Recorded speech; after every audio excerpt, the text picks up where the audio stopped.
Hi, welcome everyone. Welcome to Europe Day. Thank you so much for joining us so early in the morning and so far into the festival. I know it's getting hard by now. But today's program, Art and Culture in Times of Uncertainty, from artistic practice to social action, takes uncertainty as a productive starting point, particularly somehow in opposition to the paradigm that is very focused on predictability and control in ways that sometimes preclude any kind of change. So the contributions to today's program look at how staying with uncertainty might not only be possible, but also desirable, and how that is made possible through creative and artistic practices.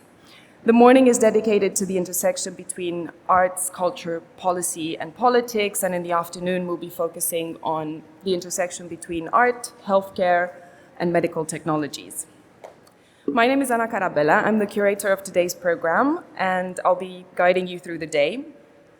The aim and challenge of today's program is to look at these intersections in ways that do not instrumentalize cultural and artistic practice, but instead find ways to articulate the legitimacy, the credibility, the value of such practices, particularly in times of uncertainty, crisis, catastrophe.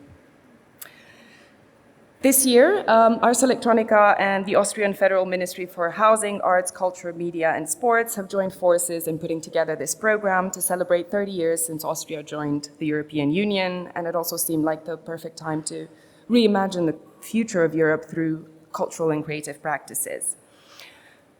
And without taking too much of your time, I will welcome to the stage our first speaker, Elisabeth Pache, who will introduce the day.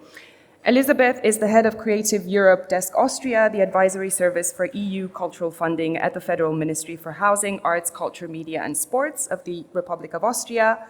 Her current work focus covers the European funding program Creative Europe, including program evaluation and public relations. Elisabeth, the stage is yours. Please welcome Elisabeth.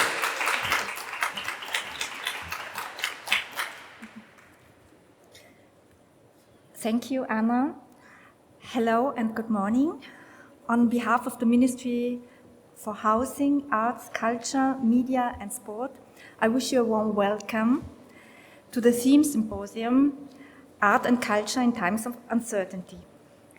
As Anna said, this is a collaboration with Ars Electronica, which is themed around 30 years of Austria in the European Union. Austria's accession to the EU opened up the opportunity to work in a European creative space of shared values, lived diversity, and artistic exchange. Ars Electronica is the best example of the use of synergies from European cooperation and networking. This is the moment I would like to thank Veronika Liebel and her team, as well as the network of Ars Electronica for European commitment. I remember projects such as More Than Planet, dealing with planetary imagery, Studiotopia on interdisciplinary exchange between science and the arts, and of course, EU Digital Deal. This is an ongoing project of which this symposium is part of.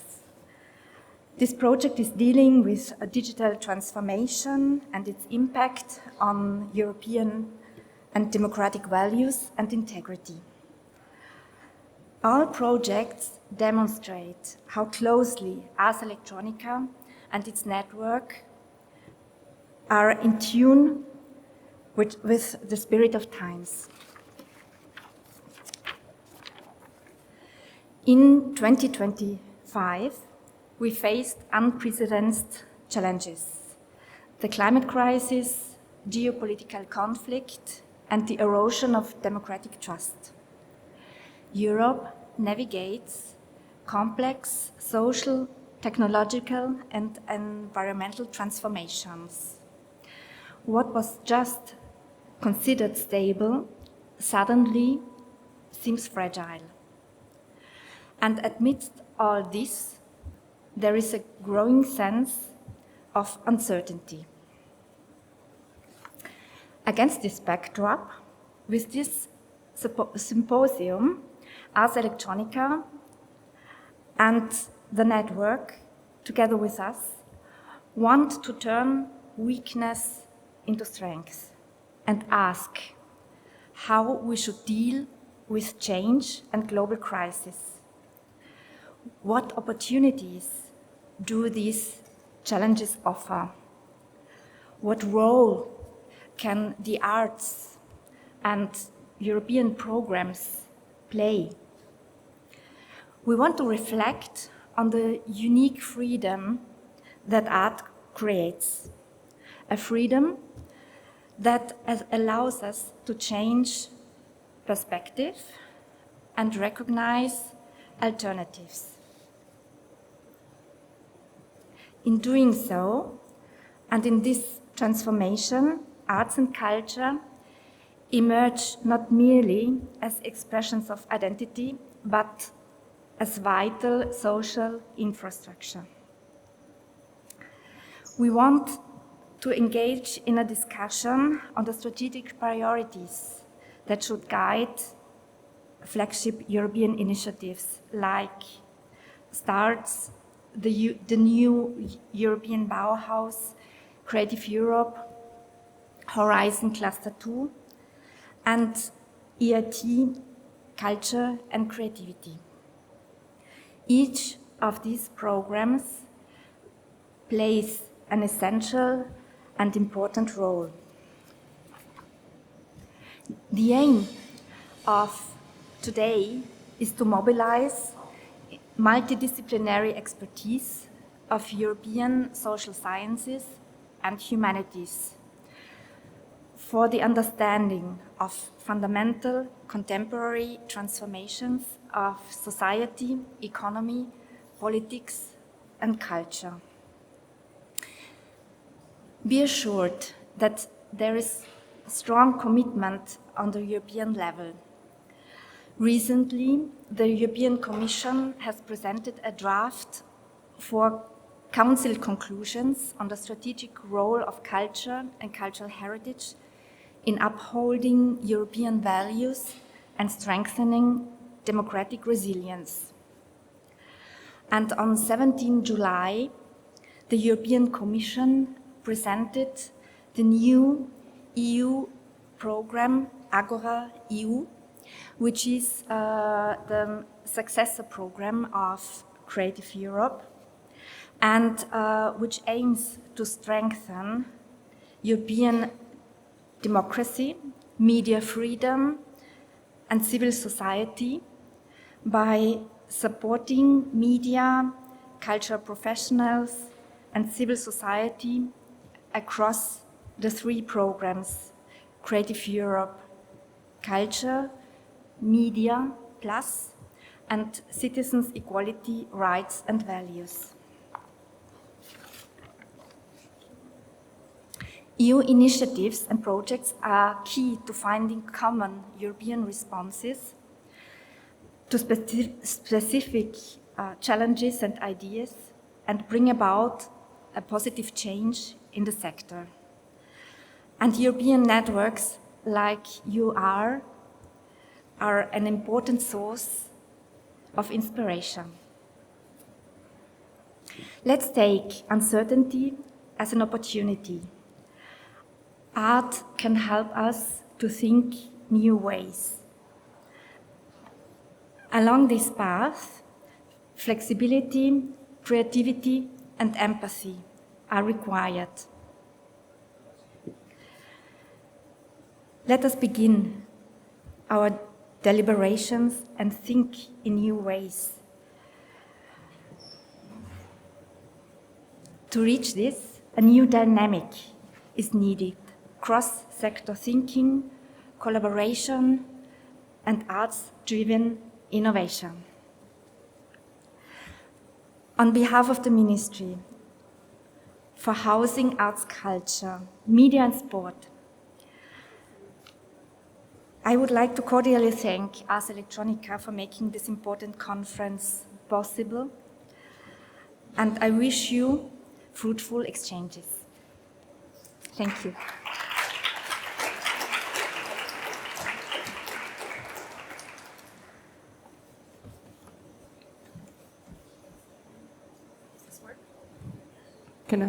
Thank you. Thank you so much, Elizabeth, and thanks to the Federal Ministry of Austria as well for all the support. Next up, we have the winner of this year's Golden Nika for Artificial Life and Intelligence, Paola Gaetano Adi. Paola is an artist and professor at the Rhode Island School of Design. Her work, grounded in the intersection of technoscience, decoloniality, and artificial life, calls for a poetic imagination that radically engages the world-making capacities of both technology and the arts. Her projects have been widely exhibited across Europe, Asia, and the Americas, and she has received multiple awards, including this year's Golden Nika for her project Guanaquerex, which she will be telling us all about in the next few minutes, the process, the team behind it. The stage is yours, Paola. Thank you. I decided I want to open up with reading a quote that I thought it was kind of relevant within the context of my work, but in the context of this conversation today. So I'm going to go ahead and read this quote from a book that is called A Third University is Possible by La Paperson, Wei Yang. And in this section, he says, figure out how technologies operate. Use a wrench. Technologies can be disrupted and organized, at least for a machine cycle. Rather than thinking of ourselves as just subjects of those technologies, think about how we are the drones, the explosive, the toxifies, the operative parts of those technologies, and ideally, how we might operate on ourselves and our technologies, and turn those gears into decolonizing operations. If this sounds easy to you, then my writing has failed you. Listen. You will need to remember this when you are accused of destruction. Attach a pacemaker to the heart of those machines you hate. Make it pump for your decolonizing enterprise. Let it tick its own countdown. Ask how and how otherwise of the colonizing machine, even when they're dangerous. And obviously he's referring to this famous quote by, it's not there, by Audre Lorde, that she tells us to examine those machines that we hate before we discard them. So on January 2024, last year, we successfully deployed the first robot to cross the Andes Mountains. We, and I say we, is the Ejército Revolucionario de Liberación Artificial, the Revolutionary Army of Artificial Liberation, executed a technological operation committed to demonstrate that in this world, a world in which many worlds exist, in which many technologies maybe exist, another technology is yet possible. So today I'm going to talk about this and share a collection of ideas about this operation, the operation of liberating a robot, and share with you some preliminary notes around Guanaquerex, which is the project that is on view now on Lentos, in relation to what I have called poetics for an emancipatory cosmotechnics, which is a working term that I've been using lately to describe my own practice of making our robots, of making machines that are free from Western cosmotechnics, or free from or machines are trying to liberate themselves from the mandates and the violence, too, of modern technology. So for the last 2 decades, I've been, among other things, I've been making robots, thinking about robots, talking about robots, dreaming about robots, and robots. So at first, about 2 decades ago, I made my first robot. It was a robot that sweat when people touched it. Then I made a robot that breathed when encountering a human. And later, I created a series of mestizo robots made out of mud. That just like Anima and Alexitimia, the other 2 robots, these robots were an attempt to challenge the mainstream visions of highly intelligent, anthropomorphic, and responsive robots, right? But in this case, in the case of mestizo robotics, the goal was to make robots that resist the modern idea that technology speaks a universal language, that technology is universal, right, and one and for all. and also to restore different non-Western local histories, knowledges, design, materials that have been highly neglected in the imaginaries and in the making and the development of modern technology. Finally, in 2020, I released the Robocalyptic Manifesto, Technopolitics for Liberation, as a call, is a video essay, as a call to reimagine robotics as a pluriversal practice of dissent, as a practice of resistance, I would say. A call to design robots as comrades, a call to imagine another kind of technological revolution, a technological revolution that unlearns robotics as a discipline that mostly humanize the machine by dehumanizing the human, and resituate the discipline alongside other cosmotechnical imaginations, alongside what I would like to say pre-Western, anti-Western, and post-Western technical imaginations and practices. But why robots, you would say? Why robotics, and why are robots? And I always like to say, for many reasons, but there are two reasons. First, because design us back, right? As Arturo Escobar, the famous anthropologist, Colombian anthropologist, will teach us. We design technologies, and these technologies design us back. That's very straightforward, right? And robots, in that sense, from the universe of artifacts, of technological artifacts, they're very particular categories of technological artifacts. Primarily, I would argue, because they have been conceived from the beginning to replace the human. And that's not a trivial detail in this discourse, right? The operation to mimic, the operation to replicate the human in the machine, bring us back again, or make us return to the question about the human. Who is the human? What is the human? And that is not a merely biological question or ontological question for that extent, right? It's also a political question. And our imaginaries, our imaginations about robots, humanoids or otherwise, have had direct consequences on the ways in which we think about the human, about life, and about liveliness. And secondly, because I'm interested in this, because this connects us to the origins of the word robot, right? Of the word robotics and the practice of robotics, which literally means forced labor. So that origin story has shaped much of our imaginaries about robotics, about the ways we imagine robots, right? And this is important because it reminds us that modern technology has grown out of systems of enslavement, of exploitation, of domination and control. And so on one level, if you think about it, robots carry the legacy of servitude and oppression, the old master-slave dynamics, right, model.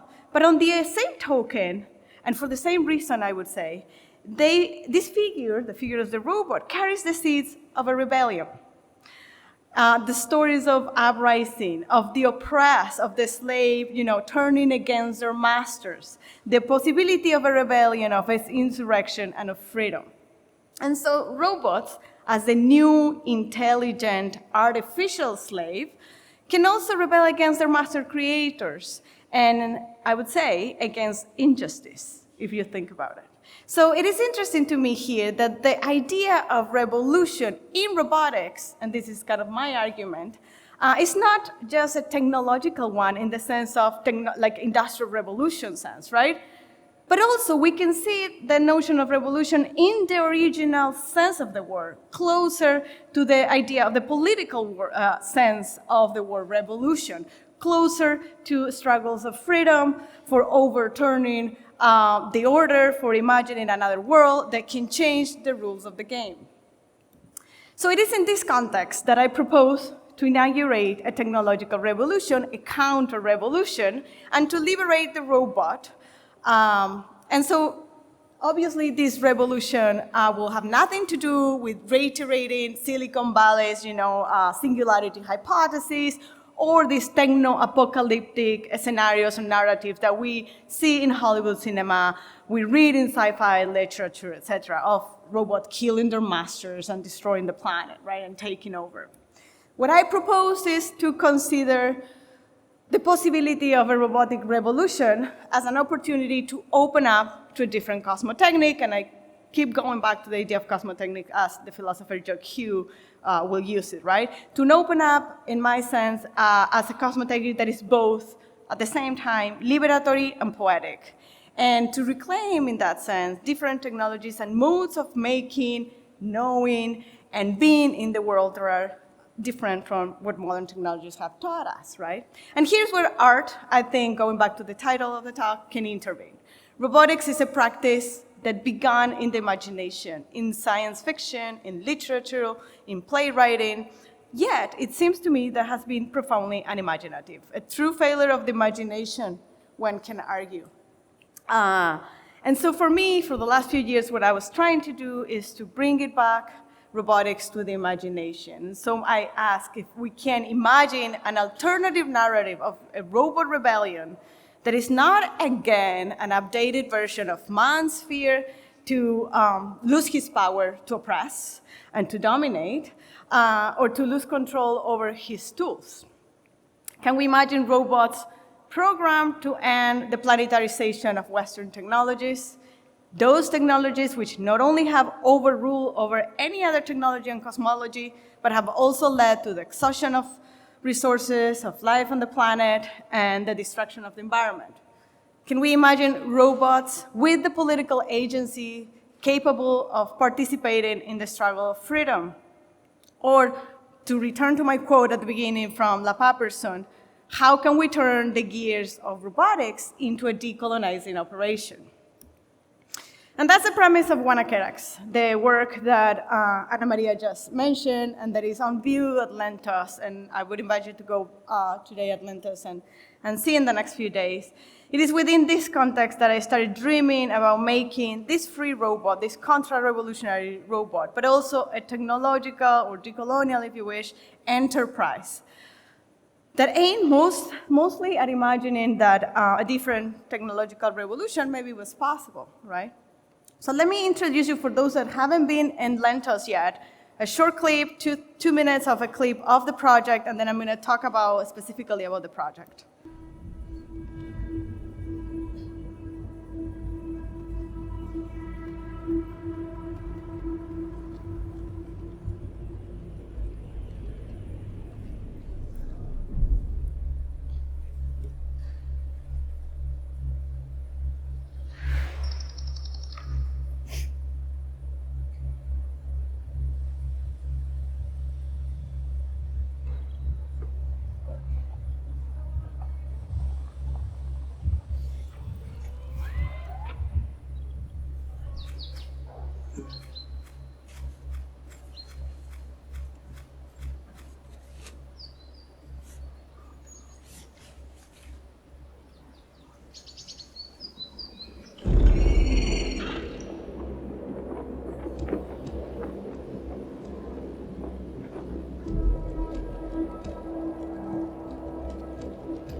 So let me put this in context a little bit. So on 1817, January 19, in the 19th century, the Andes Army, the Revolutionary Army of the Andes, led by José San Martín, executed an unimaginable operation. Around 5,200 men and about 10,000 mules and horses crossed the Andes Mountains from Argentina to Chile. Their goal was freedom. About 50% of the army were African slaves. The other half were Chilean exiles and civil men and women from the Cuyo provinces in Argentina, which included mestizos, vaquianos, gauchos, and local indigenous women and men that were the experts in the territory.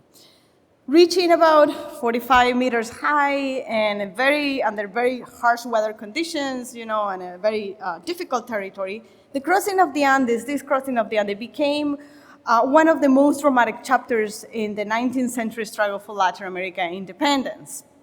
And it was a major step devised by José de San Martín to defeat the royalist forces at the Viceroyalty of Peru, which, from Spanish colony, which secured once and for all the liberation of South America from a Spanish colony. Right? So that pivotal moment in the history of Latin American independence, which had the origins in my hometown, the Cuyo provinces, was kind of one of the seeds of Guanaquerax.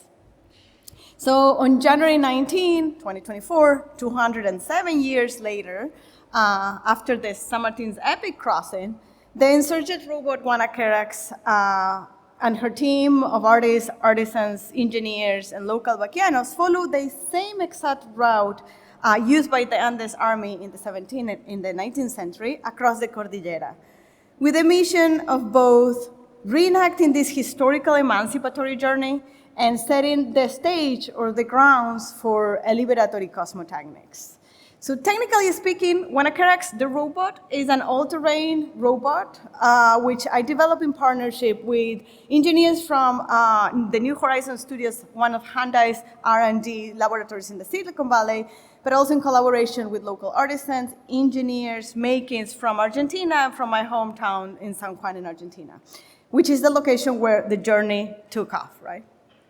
Half guanaco, the local camelid of the high Andes in Argentina and Chile, and half robot. I would say Guanaquerax is a hybrid, a mestizo, an Andean machine, right? Part textiles, caña coligüe cane, and motors, wires, and electronics. A robotic arm that was turned or transformed into a guanaco tail, a robotic tail that plays an Andean drum and waves the flag of a revolutionary army, a wheeled four-leg robot whose purpose is to reappropriate technology only to liberate it. This is a short clip of some of the tests before taking off to the mountains that we did in Barreal, which was our headquarters in Argentina. You can just see it while we were doing the runoff.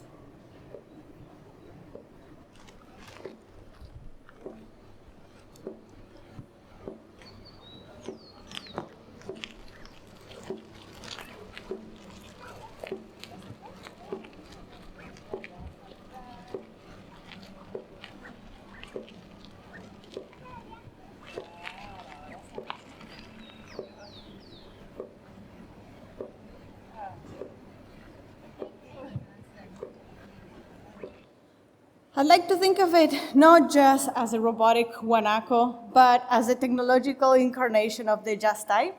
The Yastay is the mythological guanaco, protector of the Andes ecology. According to the local mythology, El Yastay is a monstrous, gigantic guanaco, son of the Pachamama, brother of the wind, who punished those who kill animals and harm the earth. So the Guanaquerax expedition, the operation took 7 days on horseback with journeys of about 8 hours long on the horses. It took 30 people and 58 mules to assist our robot to cross the Andes. 13 vaquianos, a photographer, 4 film crew members, 6 engineers, 2 scholars, a cook, a doctor. When we were not riding our horses, we were fixing the robot, tuning the robot, caring for the robot day and night. But to get us there, to get us to the Cordillera, it took 2 years, 2 full years of intense technological development, which involved the faith and the commitment of 18 roboticists who brought up the robot from scratch, over a dozen of local muleteers who really worked on the logistic of the actual crossing, but also worked on developing the mule rack that carried the robot across the mountains. A group of local teenagers from a rural school who developed our weather station, web programmers who designed our online expedition journal, an expert bamboo artisan, a luthier, a team of research historians, a group of women seamstresses who sewed our flag, a videographer who followed me the entire journey, the textile weavers who craft the garments that clothed the robot, and of course my family who was running in the back all the day-to-day operations. It took an army to put into practice an emancipatory cosmotechnics, one that was grounded the reappropriation of technology, but an attunement with our Andean cosmologies, to our history, to our place, to our locality, and especially in relation to the reality of a living cosmos. But what is the goal or the purpose of a machine that is designed to climb a mountain? It seems to me that Guanacaras is a bit more than just the first robot to cross the Andes. This was not an operation aimed at claiming another great technological achievement of space exploration. This was not another colonial operation to prove humanity's superpower to conquer world.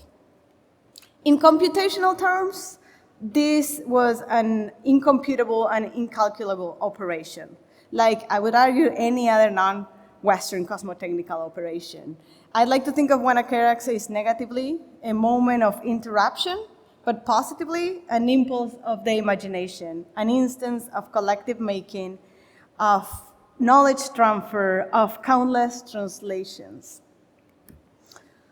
It's robotics beyond the question of use, of efficiency and control, where the pre-model, the mythological, the vernacular, and the ancestral emerges to subvert the authority of modern technologies and to repair the destructive and defuturing practice of Western robotics.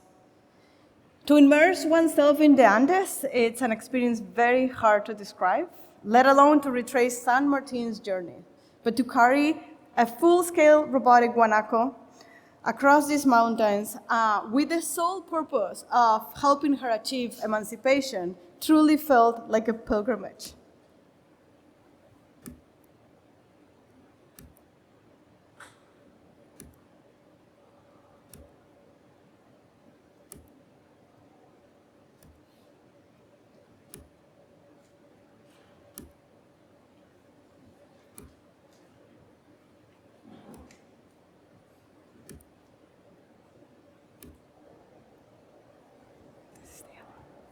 Leyes pluriversales de la robótica.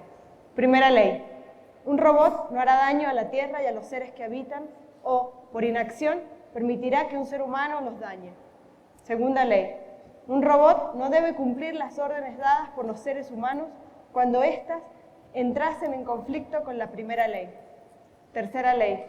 Un robot debe proteger su propia existencia en la medida en que esta existencia no entre en conflicto con la primera o con la segunda ley. Robot Insurgente Guanacaras, Ejército Revolucionario de Liberación Artificial, enero 2024. 82 years after Isaac Asimov published The Laws of Robotics, which grounded the morality of the techno gurus of high tech, with the Aconcagua facing us, we arrived to the Argentina-Chile border and at the Valle Hermoso mountain pass. And we released Guanacaras' Emancipatory Declaration, Las Leyes Pluriversales de la Robótica, the Pluriversal Laws of Robotics. And with that, we demonstrated that another technical imagination is indeed possible. Thank you.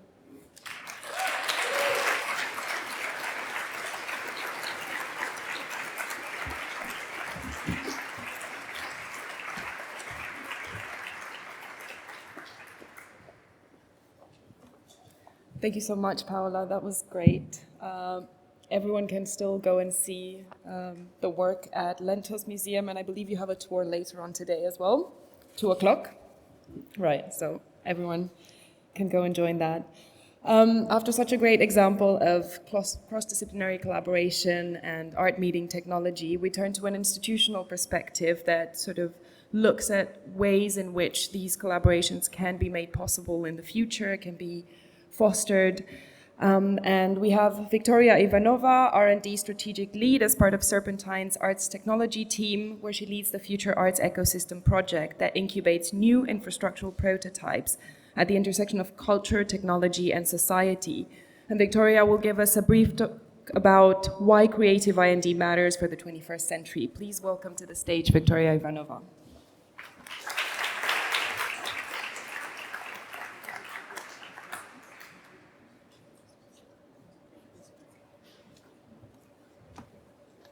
Morning, everyone. Thank you so much for an incredible talk. I couldn't think of a better prelude and concrete case study to what's going to be a slightly more abstract and maybe macro affair in the next 20 minutes. Let me just find the right plug. Okay, so morning, everyone. My name is Victoria, and I am an innovation strategist, currently leading a research and development program at Serpentine, a program that I conceived and started in 2018. Serpentine is a public contemporary art organization based in London. So the focus of my short talk today will be on creative R&D, how it looks like in the context of art technology as a subdomain of the larger cultural field, and why it matters for democratic societies in the context of all the transitions and challenges that we're facing in what some are calling the fourth industrial revolution. So first, I'd like to ground this presentation in the concrete project that I'm working on, which is Future Art Ecosystems. And Future Art Ecosystems, although it's hosted by Serpentine, it is a collective intelligence and incubation project that I initiated and currently run at Serpentine, but there are a lot of different stakeholders and partners involved. It emerged as a response to the question that we had together with my team: what new infrastructures are required for cultural production to support a proactive and empowered role in shaping technology? Now, of course, a little deviation. The phenomena of art, technology, science informing one another extends to many epochs before our era of advanced AI, augmented and virtual reality, blockchain, quantum, and synthetic biology, etc.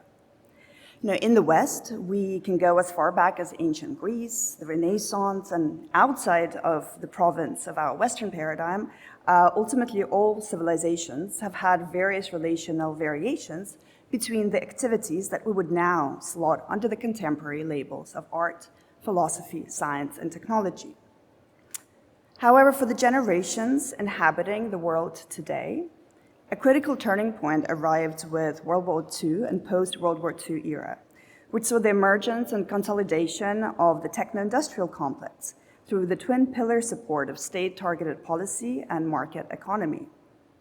So when we look at World War II and the post-war context and the rise of America-led globalism, we notice that the Anglophone reference to art and technology originates from such initiatives as experiments in art and technology at the LA County Museum, Bell Labs collaborations between artists and engineers, academia-hosted cross-disciplinary labs at MIT and Harvard, and later Xerox PARC Air residencies.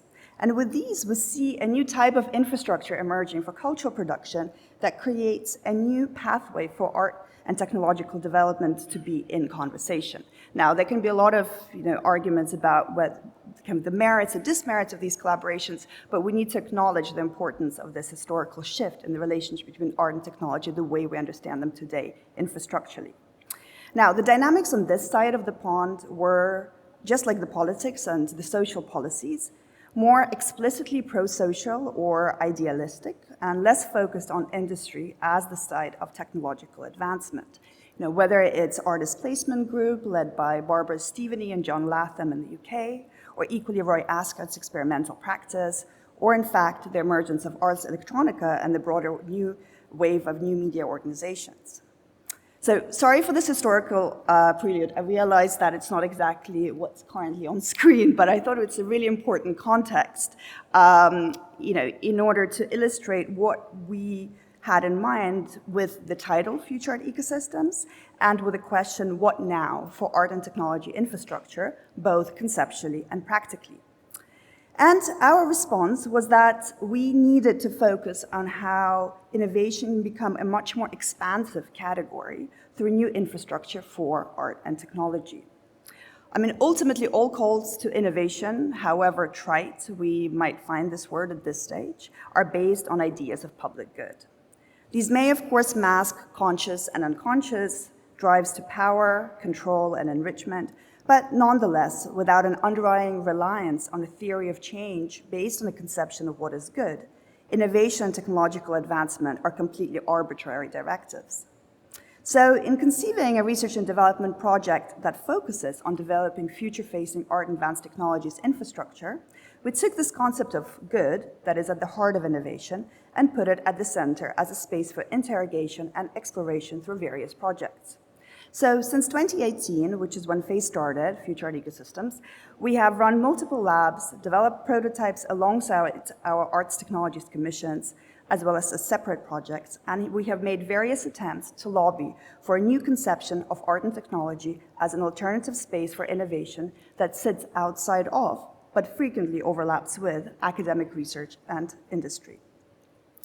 So at the heart of this journey were various strategic briefings that we've been publishing annually. So these briefings gather insights across diverse communities in art, tech, policy, research, to shine light on what we consider to be the long tail affordances of various technological spaces associated with today's hype cycles. Now, instead of kind of following the hype, the briefings attempt to offer the cultural sector a view on these technological spaces in a way that allows for more imaginative and less panic-driven approaches. We also use these briefings as mood boards of sorts for driving our multi-stakeholder collaborations to prototype some of the ideas that these briefings propose. So, for example, in a few moments, I will speak about a tri-state data intermediary or a data trust project that we led on the back of the research and publication on art and public AI in 2024, and alongside the call, a commission by Holly Herndon and Matt Dryhurst. So our latest briefing, and it's not showing up here, sadly, but it's called Art and Creative R&D. It was published just a few months ago, and it is a direct appeal to policy in the UK context to make proactive steps to recognize creative R&D as a legitimate form of R&D and to create bespoke pathways for supporting this format alongside other established formats such as commissioning, collecting, and exhibition making.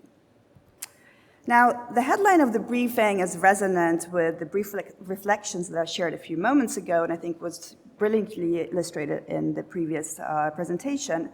You know, the extensive insights that we have gathered since founding Future Art Ecosystems in 2018 show that today's art and advanced technologies ecosystems function as labs for testing how we want to live with and govern new technologies. So on a slightly more dry note, we align creative R&D with established formal international definitions, but also highlight the attributes that give creative R&D its unique positioning. Usually, this is activity that exists across sectors, organizational contexts, and different specialisms. So, like on the next slide here, the activity cuts across the boundaries of these different pre-established sectors. And as a result, it is always inter- or transdisciplinary, which in turn lends it the possibility to approach questions from multiple viewpoints and perspectives whilst holding a mission in sight. And this is a really critical point, and perhaps the USP of creative R&D. And what this frequently does, is it leads to the interrogation of technologies from a perspective that commercial or narrow scientific focus do not generally make space for. Whereas taking the insights from that and developing working alternatives requires a hybrid infrastructure of technical, legal, and other types of capabilities. And I would say this point 6 is what we're lobbying for because it is currently missing. So through our research, now, I realize that I'm speaking about this in quite abstract quasi-policy speak. So to ground creative R&D in this kind of essential reality, it is important to note without whom and what creative R&D could not exist. And of course, it's artists, and also, and this is really critical, appropriate infrastructure for developing these interventions. So through our research, we found that artists working with advanced technologies defy the popular myth of isolated creative geniuses dedicated exclusively to their self-expression. Instead, they embody a relational, networked identity, connecting and translating across disparate contexts and fields to drive innovation at multiple scales. This means that apart from producing the sort of end works that we associate artistic labor with traditionally, they set new strategic visions for technological development, offer fora for understanding what public interest in the context of techno-social spaces means, but also develop innovative tools and infrastructures for their interventions.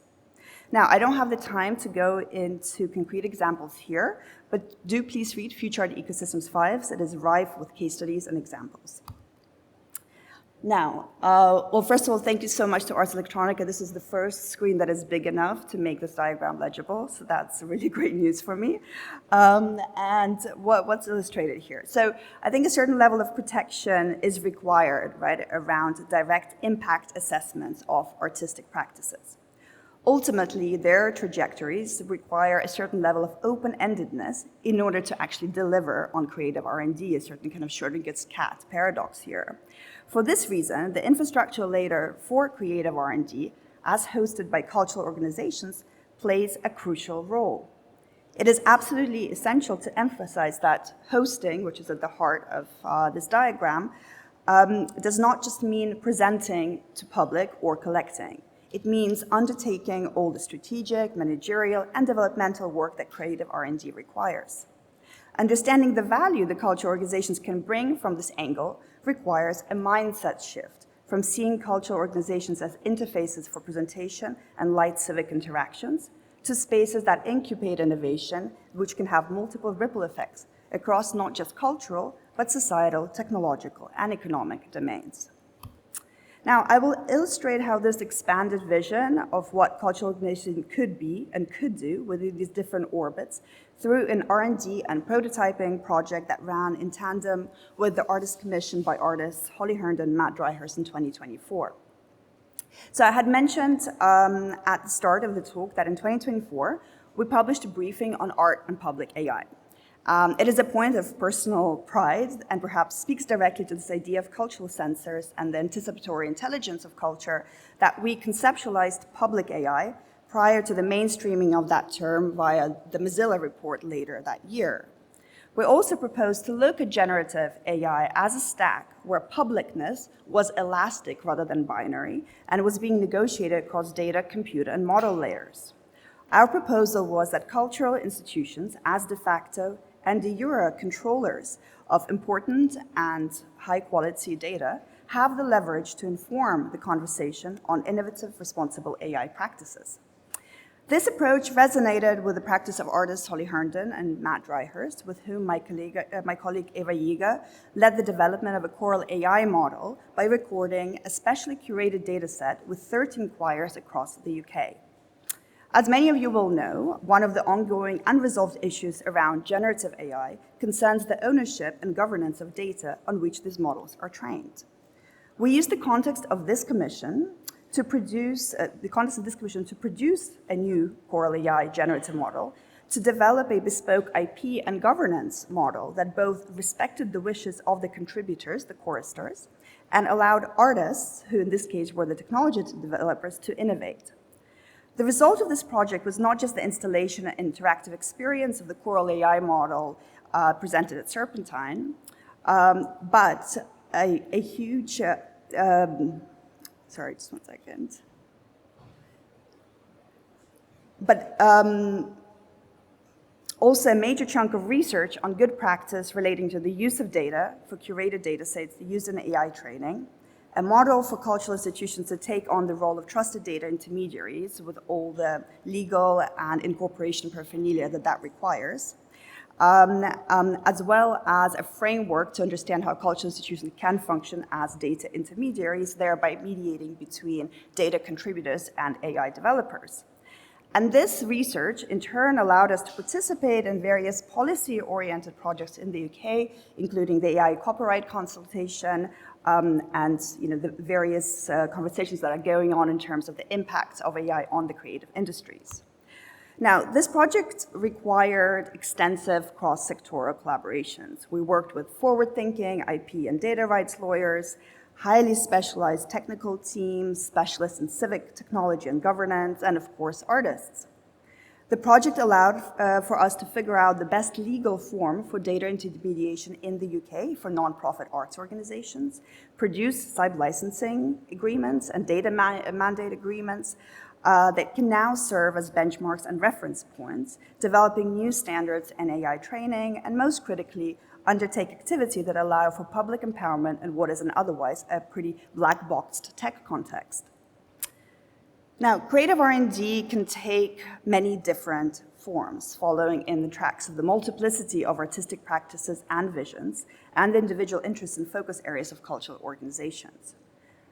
There's a lot of latent potential in this richness that is currently under-recognized, and my hope is that the depth of this work can be supported for what it is, rather than having to be smuggled in or masked behind other formats and agendas.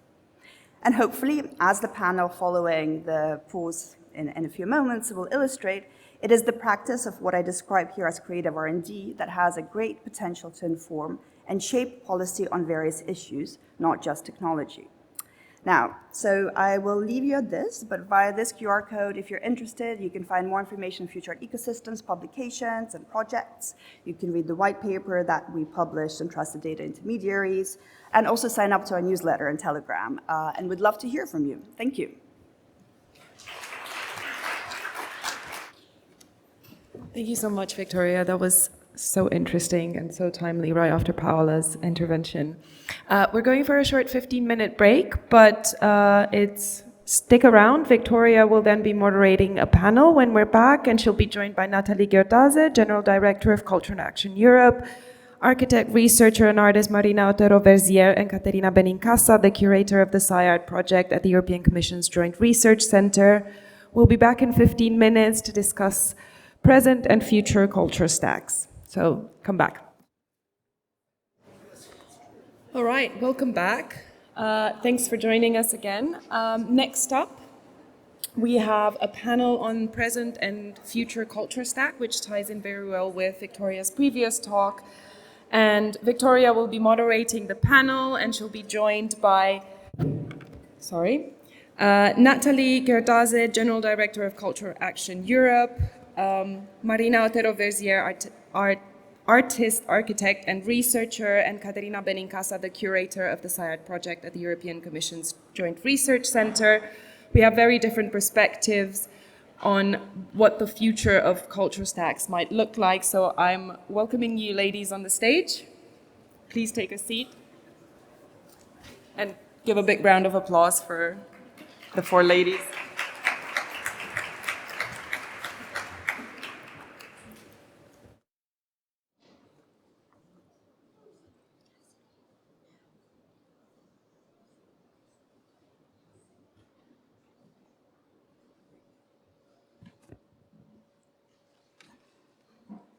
Okay, well, hello.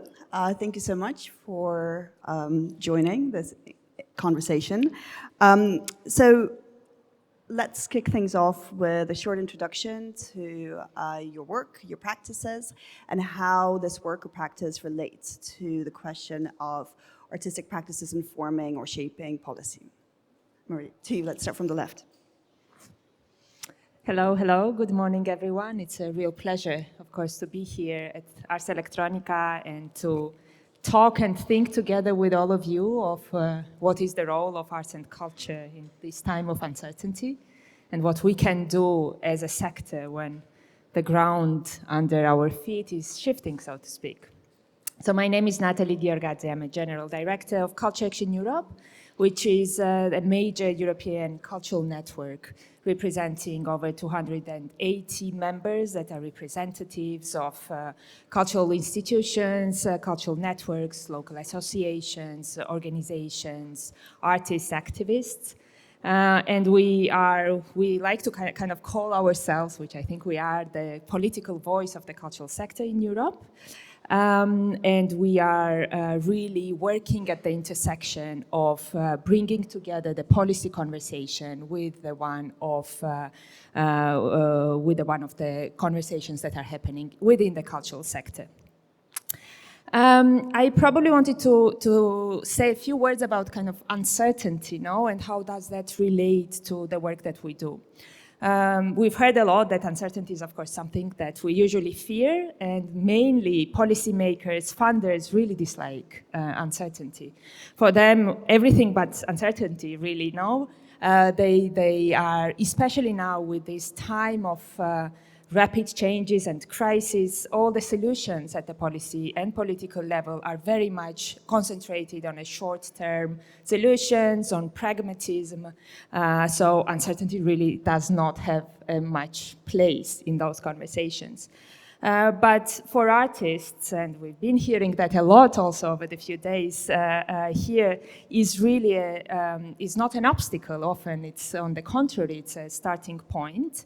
We see that the sector and the artists are thriving in this ambiguity, in this space, which is between what is and what can be. And arts and culture kind of have this ability, a remarkable ability in a way, to hold ambiguity without collapsing into confusion and welcome the paradox. In those moments of uncertainties, the panic, that could close us down, and arts and culture has potential to open us up by creating the narratives and the future visions of the things that are not there yet. Arts and culture can show us not only like what is wrong with the society right now, but also what is possible in the future. And I think it's very obvious for all of us probably here in this, the people that are working within the sector and within the sector, but it's even more frustrating that quite often we see that policymakers are not really fully understanding this contribution that culture and the art sector can have on our societies.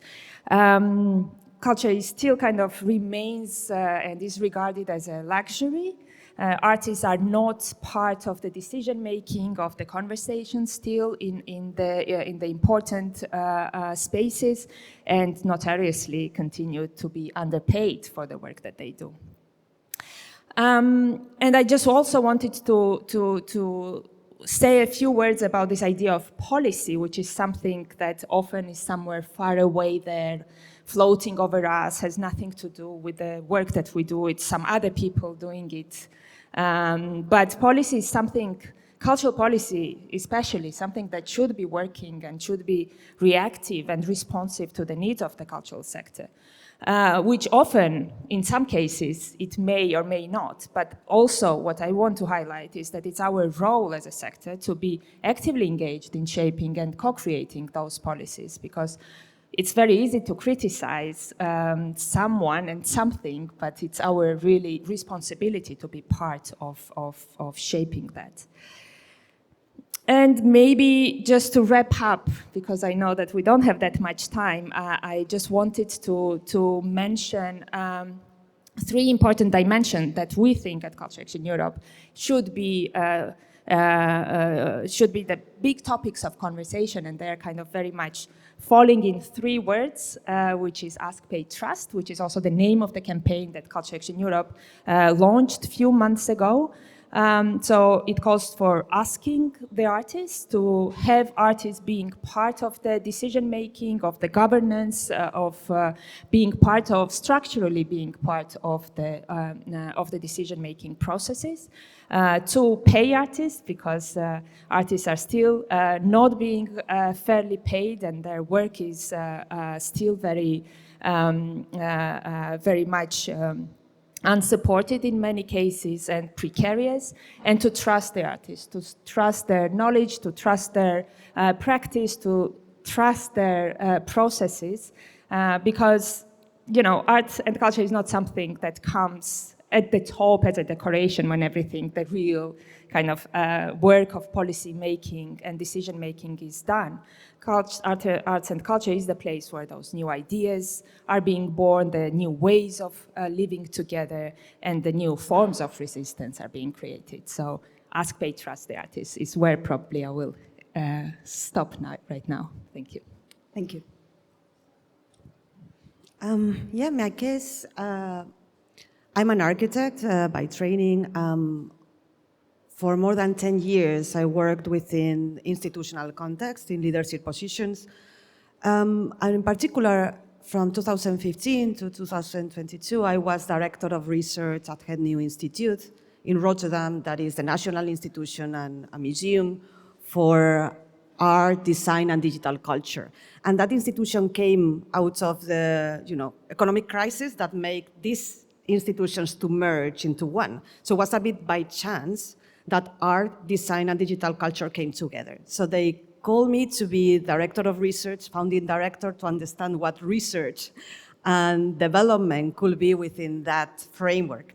And to me, it was very exciting because my training is in architecture, so it was the moment in which I started to engage with these other disciplines, and also thinking from different perspectives, from the perspective of an institution that depends on the government and has the capacity to influence policy, for the perspective of an institution that is connected to the professional field and also has a responsibility towards society at large.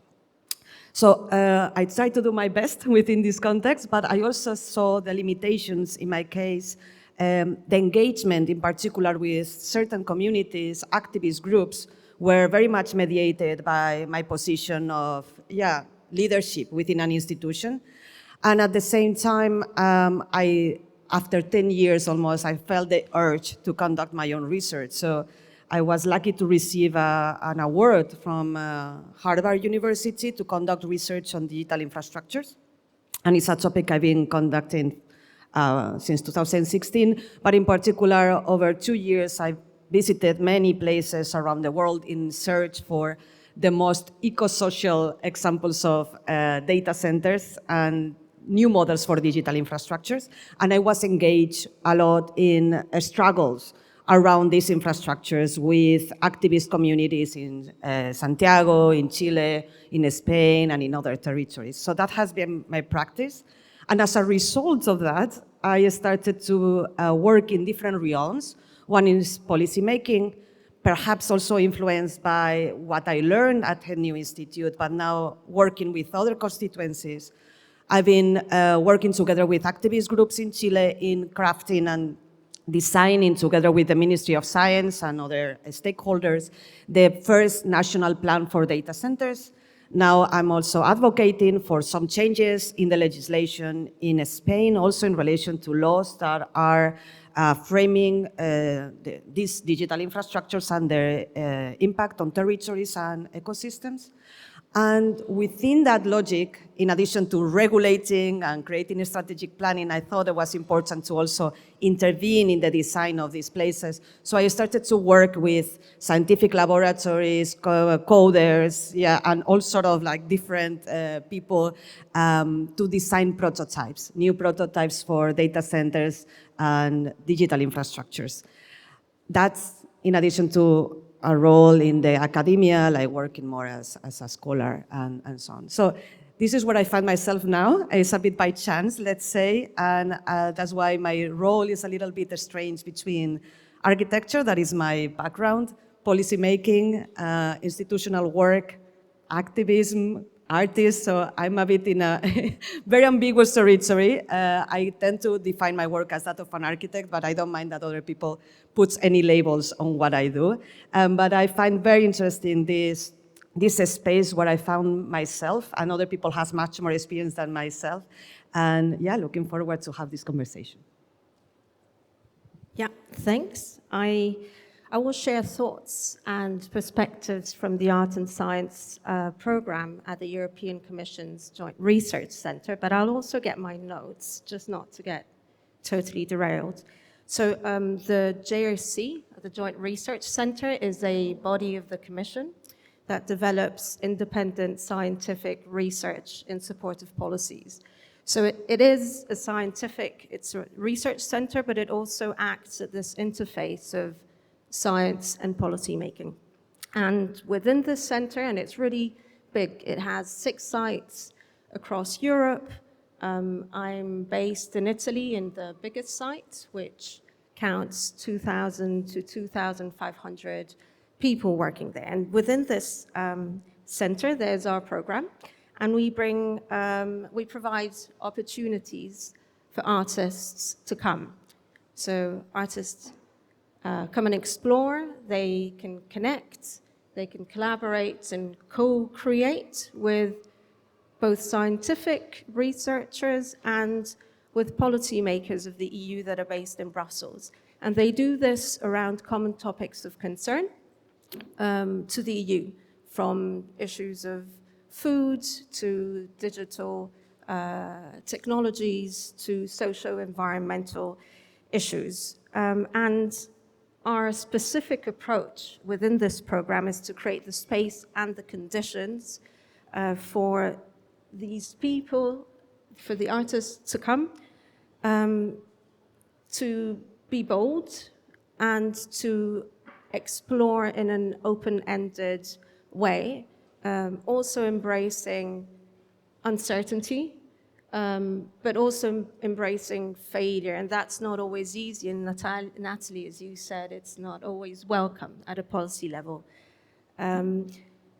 What we have observed throughout the years is that art science or art science tech practices, as we develop them and test them, but also as developed and tested by many other programs and organizations throughout the world, they offer structured interdisciplinary methodologies to engage with complex socio-technical challenges. Just look at, this festival. It's absolutely stunning what can be done. And these collaborations, we're really keen and always emphasizing that these collaborations are not just superficial, they're not embellishment, they're not just decoration. They are theoretically grounded, they're experimentally informed, and they're more and more evidence-driven engagements with systems-level innovation. And I think the point that I'd like to make here is that of systems-level innovation. At the JRC, innovation is framed within a complex context of the poly-crisis of today, from AI healthcare to migration. And we constantly see how knowledge, if siloed, and innovation, if linear, is not working. We need integrative methods for interdependent challenges, so transdisciplinary methods that can bring in diverse epistemologies, that can anticipate consequences, but also, and importantly, that can navigate social values and political uncertainty. And we've seen that this is what happens when you bring artists in. At the JRC, we realize that facts are often not enough. We need more. So, from our experience, artistic research, when coupled with scientific research, can enable reflexive, embodied, anticipatory, participatory capacities for scientific work, but also for policy work. And we all know here, I guess, that the value lies not only in the output, in what is produced, but also in how it transforms the process of knowledge creation and policy development. I can stop here. No, please go on.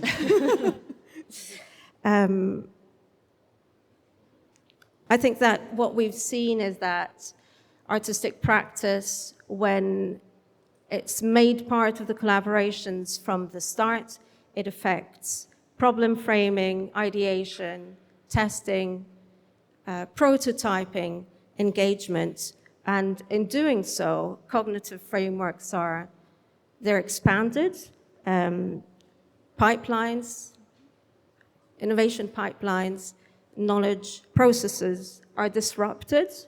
Ethical considerations are very often part of the discussions and of the work, and the experiential dimensions are brought in, and these are really important.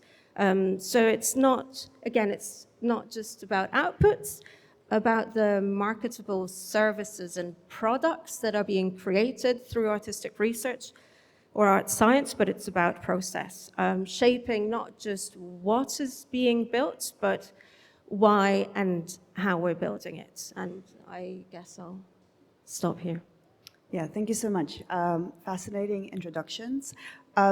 So I guess the kind of interface or the feedback between policy and art, it's not a new conversation, but it seems that we're reaching a new phase or a need for a new phase in order to make that interface more sophisticated. You know, you just pointed to some of the aspects that need to be recognized around artistic contributions that I think still are not fully recognized at policy level. At the same time, you know, there are also transformations within the cultural sector that are required in order to make this work more effective, as you were pointing to, Maria, in terms of, you know, proactive, ground-up activism, ultimately, and campaigning. But I'm wondering, from your respective positions, what are the societal challenges that this type of work is capable of addressing, and how does it look like in practice? So can you give us some concrete examples? I realize there's going to be a plurality of different approaches here, but I think, you know, for the sake of giving a bit of color to all the campaigning, which obviously I really support, but I think it would be good to ground it in concrete examples. Marina, do you want to start as the token artist at the table? Yeah. In my case, obviously, I was used to think about the potential impact in society of cultural practices, among them artistic. But I also always imagine that artistic practices have to be open-ended. As an architect, my work has been always more into the instrumentalization of work, because this is how the discipline is framed, but I very much know the importance of having a space for innovation that is not necessarily tied to a very particular endpoint of product. Having said that, my relation in the last years with policymaking came as a result of conversation with activist groups in Chile, in particular Resistencia Socioambiental Quilicura, that they were protesting data centers because they were using most of the water of a wetland ecosystem in the outskirts of Santiago. So when I said, how can I join you in your struggle, they said, we want you to help us negotiate with the companies and the government and to help advance new legislation. And I was like, I don't know how to do that, you know, that's not something that seems so easy that I negotiate with Google or the Ministry of Culture or the Ministry of Science.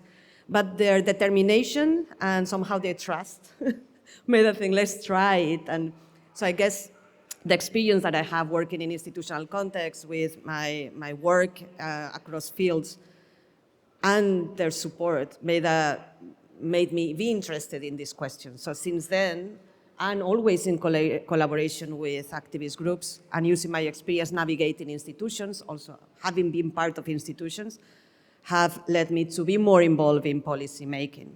So in a way, yeah, it was not something that I had planned. It actually came from these cross collaborations. And now I'm very much invested in this, in this idea that, the urgency of our times requires to make certain interventions in those political space, very concrete interventions. That doesn't mean that I don't believe in an open field of experimentation, but in my case, I also feel the urge to contribute in that space, in the space of policy. Amazing, thank Maybe from our perspective of Culture Action Europe, which is kind of a very cross-sectoral network, and we are bringing members from different, representing different art forms, from performing arts to museums to visual arts, etc., socially engaged arts. It's for us, it's very clear to see, the first thing we see is that even within our sector, we are still quite siloed, and we are still continuing kind of working in our bubbles, and probably we're finding ourselves in one of those bubbles these days as well. And there is need of more direct and more active collaborations within our cultural and art sector to start with.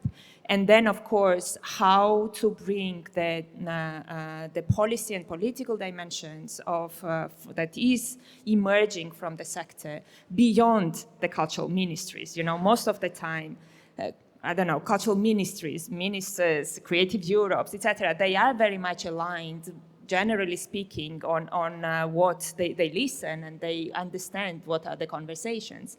But we are facing completely different situations when we're going outside of the cultural sector ministries, and we're going and knocking on the doors of finance ministers, for example, and telling them of the importance of having more support, political and financial, for the sector. There we are seeing completely different kind of reaction. So I think there is a dimension that we need to work and be very critical also inside us, how to collaborate across our own fields, but also, and when we are stronger into this collaboration inside, then we have kind of more possibility also to be better mobilized and organized to campaign for the wider arts and culture in the wider spheres of kind of bigger policy and decision making.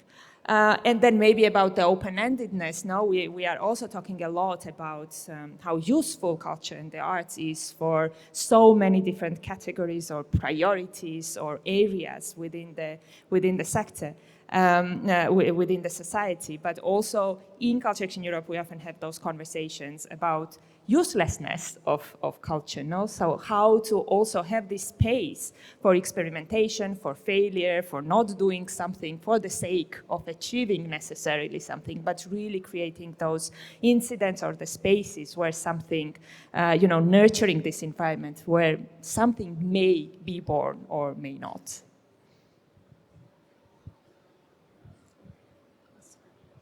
I agree with what you say that, the cultural sector has to mobilize itself in order to be there.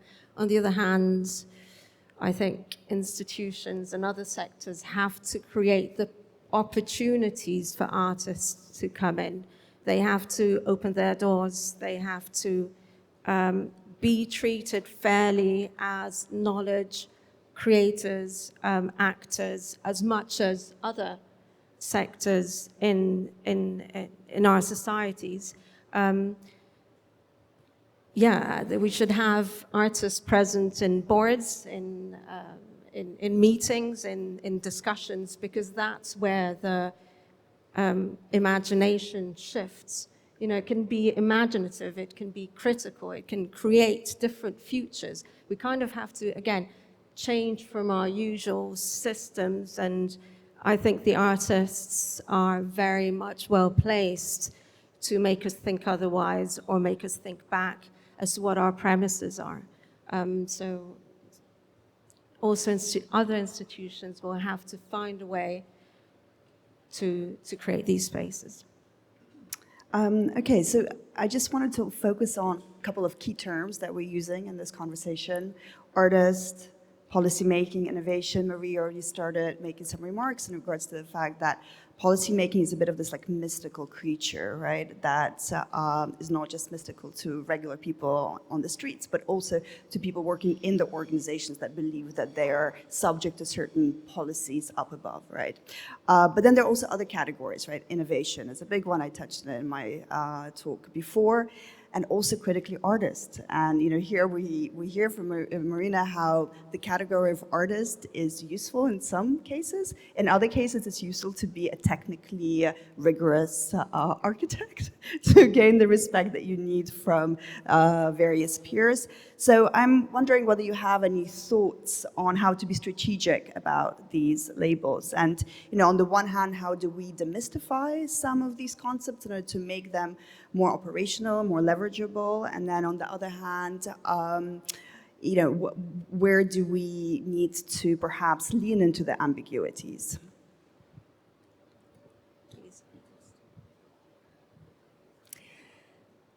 Again, for us, for Culture Action Europe, for a network that is basically there to create this space for dialogue between the sector and the artists and policymakers, we see that, of course, it's a space that needs to be mediated and facilitated. It's not really easy for none of those two groups to naturally interact with each other. And I think there is a need to have spaces where these connections are being nurtured and fostered. This is a lot of the work that we do, starting from kind of really creating physical spaces where those two different groups can come together, to working with the language and translation of the language so that it is understandable for the both, because let's be honest, these languages can vary and can be very difficult to understand in both cases.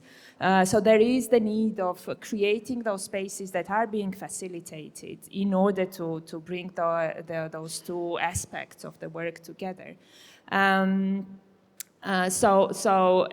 by doing that, somehow you start demystifying, of course, as well, this idea of a policymaker that is something, again, unattainable, or we don't know who those people are. They are all gray shaded, I don't know, one face, especially in our case when we're talking about the European institutions, which is even further placed from very often from the realities of the daily work, and Brussels is something that is even more complex than anything that you may have at your national level. Same applies to the other side, especially the artists that are also outside of the structures of the institutions that are more independent. It is necessary also, of course, to bring their visions into conversation, because this field of independent art creates a big chunk of the whole sector. So it's crucial to have the voices, or their voices, also represented and reflected in the policies that, again, should be there to be working for the sector.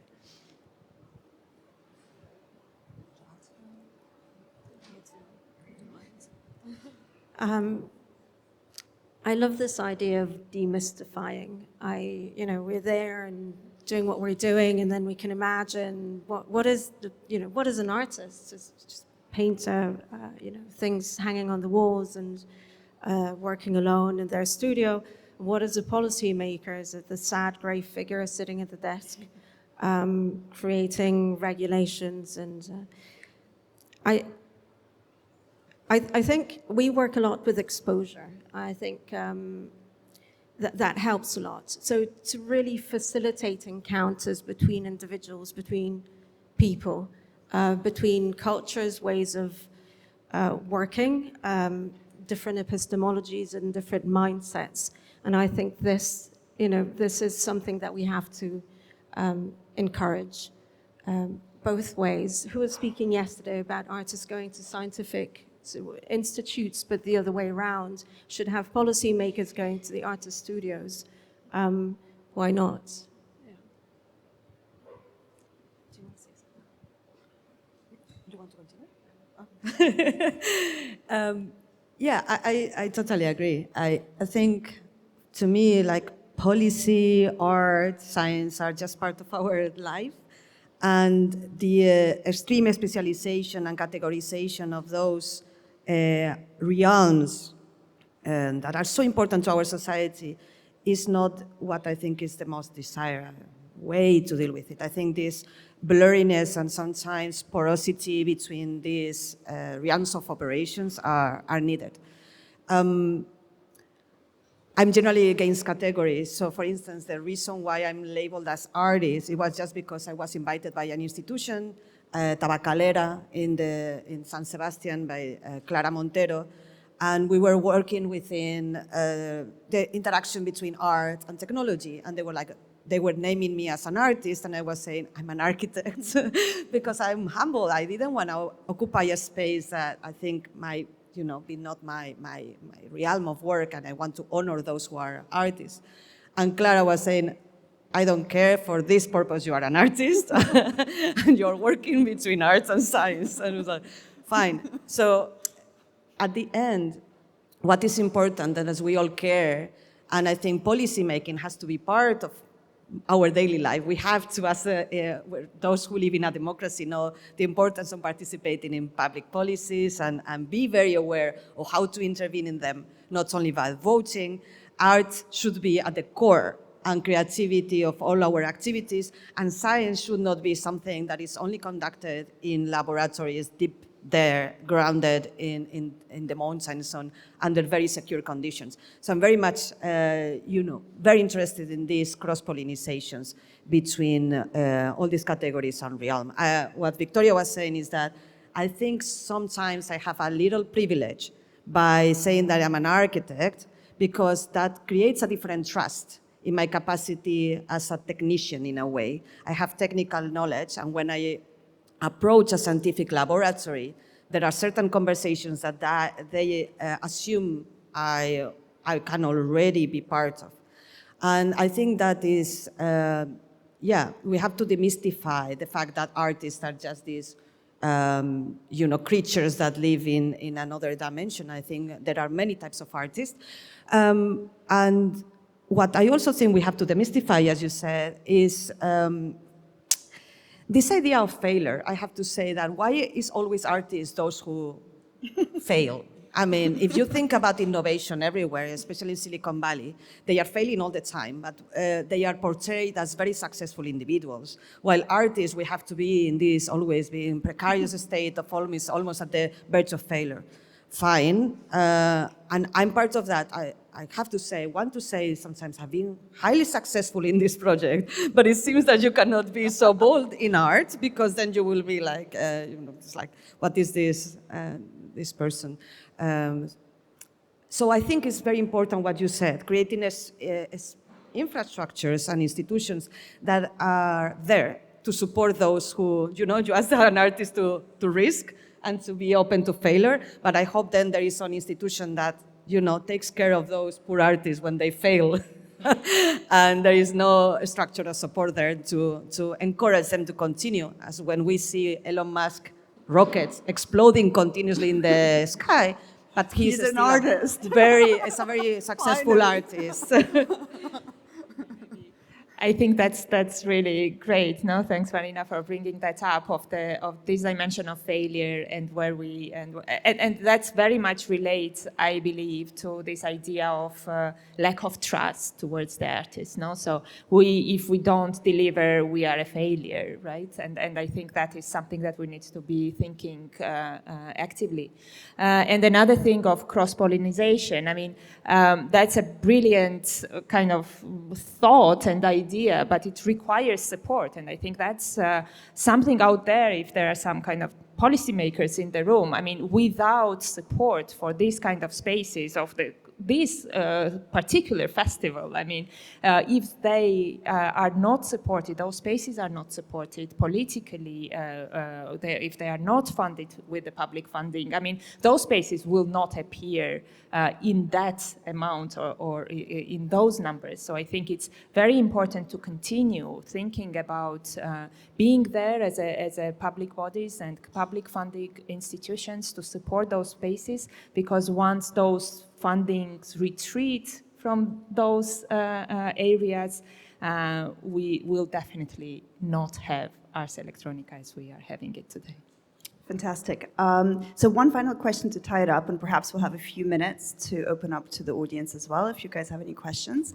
So I'd like to end on a very kind of American positive note.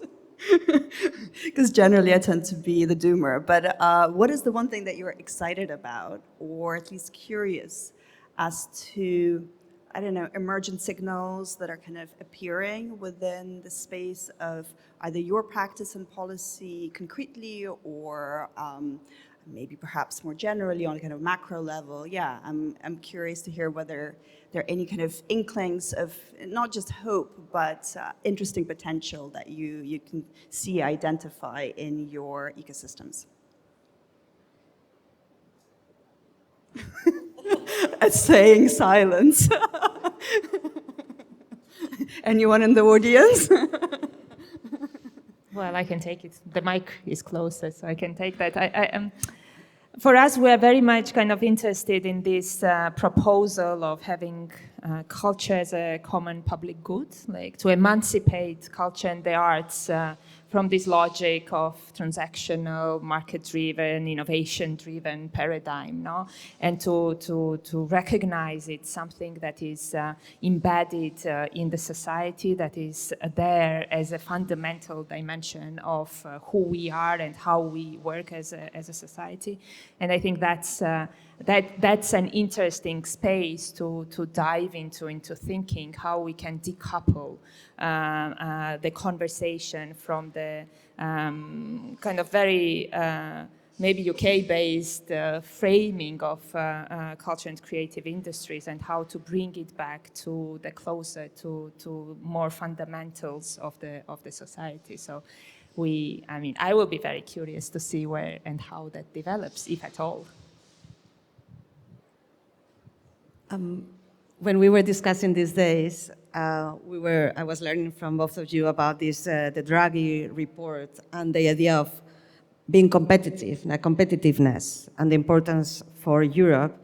And I was very happy to hear that both of you question a little bit, like what it means to be competitive, and how, from the point of view of culture and art, and in relation to science, that can be challenged. Not to mean that we don't have to be relevant, but the question of how one is relevant to society can be manifold. And I was very happy to know that we have people working in very important institutions and that are, thinking on those terms, creating spaces for trust, creating spaces for experimentation without necessarily a very particular end product, but that allows, creativity in its more powerful form. At least is how I have benefited. And most of the projects that I've taken on, even though that they had at the end have a particular intervention, they also started as an open-ended collaboration. And I hope there are more and more institutions, and I have seen here these days that there are willing to create those spaces. I'm really excited by this point of making artistic research, of bringing artistic research back to the core. And this should be done at the JRC. We're seeing how artistic practices, art science practices are influencing the policies and the policy process at different stages of the cycle. And this is happening, but it should be more common. It should occur more frequently. People, artists, should have the capacity to do this and integrate themselves there if they want to. I think this is upcoming for the next perhaps 5-10 years would be that. Can we create the funding and the opportunities for this? I'm sure we are. Maintaining culture as a fourth pillar, but also transversally integrating it in other instruments that we have in order to construct our societies and our complex futures, I guess. Amazing. Thank you so much. I think there is time for just one round of questions. Is there a microphone facilitation? Does anyone have any questions to the panelists? Fantastic. There's somebody in the first row. And yeah, have a think and raise your hand. Hello, I'm Peter Zorn from the European Media Art Platform. I was just curious when you mentioned we have the funding opportunities, because what I'm facing at the moment is serious cuts all over the culture scene. In Germany, but I guess this is all around Europe. And I don't have the feeling that they will put more money in our sector in the future. So I'm rather interested how we can reduce the administration of it, because it costs a lot of time on both sides. And was very happy when, for example, Creative Europe changed their system, I think 21, to deliverables and work packages and deliverables. So there is no financial, there's only one basic bill. You don't need to provide all the detailed invoices. I guess you all know about that system, which is great. I'd like to advocate that to national governments, but they still don't do that because of the taxpayer, which is ridiculous. But there's another obstacle, which is basically based in the statistics. And so there's one very concrete question. The EU asks a lot of different statistics to all the beneficiaries of the programs, which could be solved much easier in like one data pool, which can be then fed by or distributed by AI. Because in the moment we need days and days and weeks just to feed in the statistics. What the EU is asking for, I can understand that they need it to justify the funding of Creative Europe. I just think that the workload is too much for all the organizations, and it would be not too complicated to work on one program, one software, which is just using the data of one pool and then saying, okay, this is your audience from this many countries and this and that and that. In the moment, you have to do it all by hand, even dividing the front name with the family name and so on. So could this be a task for your research center, for example, to support the Arts Center by providing an AI who is easing our work? This sounds like a great creative Europe project, no? We've incubated something here. May I just see whether there are any more questions? Yeah, there's one in the back.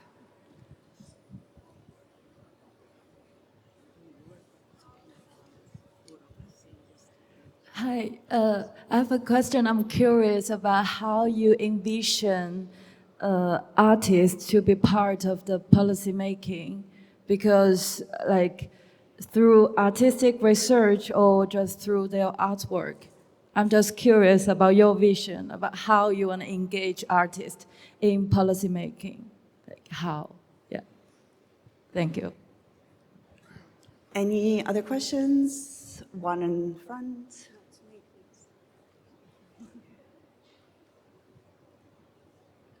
There's one in the first row.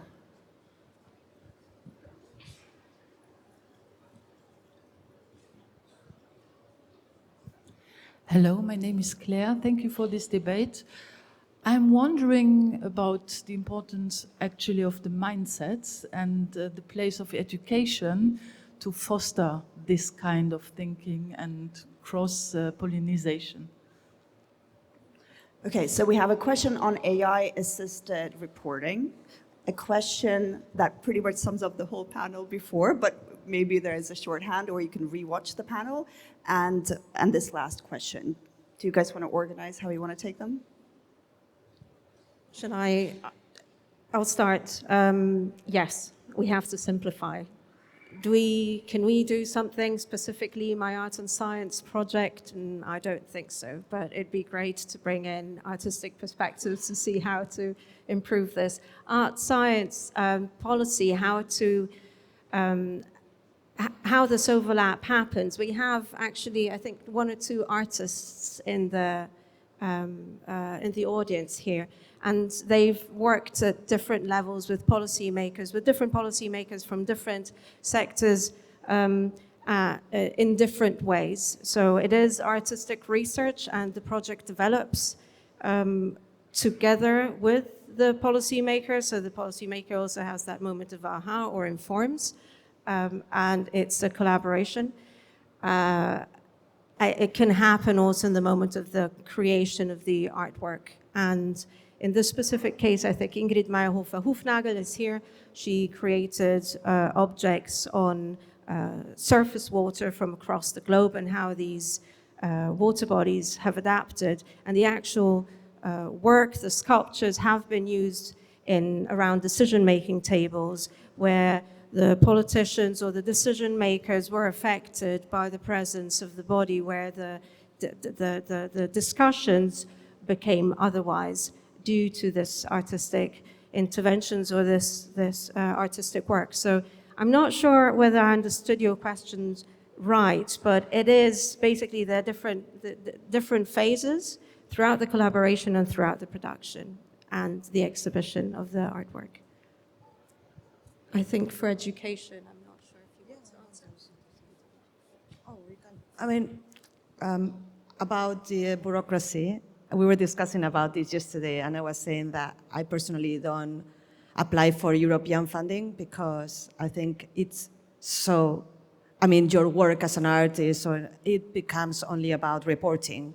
And to me, it's just too complicated. Luckily, I had the opportunity to find other sources of funding and working with institutions that apply to European funding and did the reporting for me. But it's an issue. I don't know if AI is the solution, but the problem is there. And about education, I think it's fundamental. And I work at Columbia University in New York, and we are developing something that we call the clinics, and our initiatives that the Dean Andres Jaque started, and are spaces that are both a studio, like an artistic and architectural studio, and seminar with theory, and brings together students from all the different departments at school, from real estate, heritage, urban planning, curatorial work. And I mean, this is the School of Architecture, but also we bring engineers, we collaborate with other schools, thinking about the importance of cross-collaboration also across all these departments for questions that are extremely important for today. And the other we have is also a relation to policymaking. So most of the times we have a particular case in which we work we don't have administrations as clients because we don't want to have that type of relation, but we do create frameworks through which we can have conversations between the university and all these different professionals, let's say, even though they are still students, and the administrations. And in particular, we are working with the government of Tuvalu, this island in the Pacific that might be droning in the next years and proposed to become a digital nation. So to me, this as the core. Yeah. We need to wrap up, but just very quickly probably on the funding. I mean, I don't think that's really a question to any of us at the panel, but as Culture Action Europe, for example, we are very much aware of the fact that we all are and are advocating for making European cultural funding more accessible also for different types of cultural actors that we have there. And let's be also honest and clear that I think Creative Europe and the Commission hears that, and they're trying also in their capacity what they can to make it more easy in terms of the whole processes. But if there are any ideas like that, I mean, that's why the networks like Culture Action Europe, for example, exist, so that we are able to channel those proposals also towards the policymakers.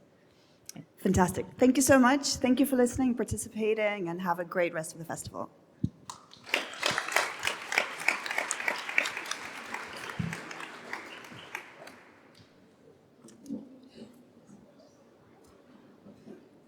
Does this work?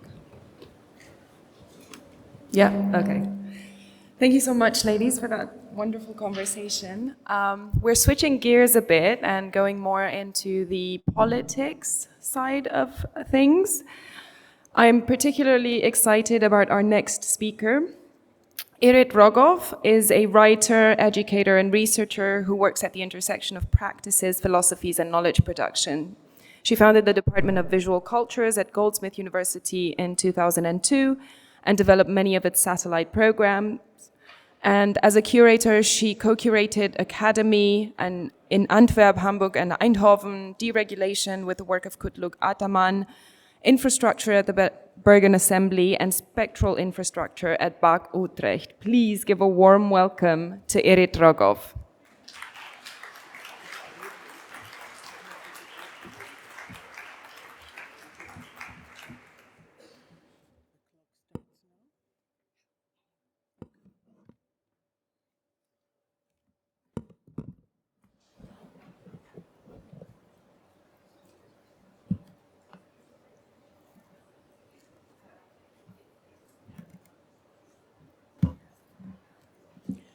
Hello. Thank you very much for inviting me to join you. And thank you, Anna, for all your yeah? This is better? And thank you, Anna, for all your care. I've spent days worrying about what I could possibly contribute to the discussion of such a forum as Ars Electronica. I can't see my paper if the laptop is open because it's cutting off the light.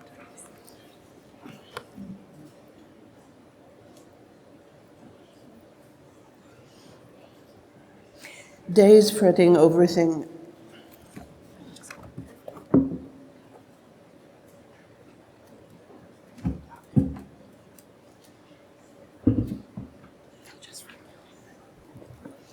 Okay, I'm going to start again. So I've spent days worrying about what I could possibly contribute to the discussions of such a forum as Ars Electronica. Days fretting over everything I am not.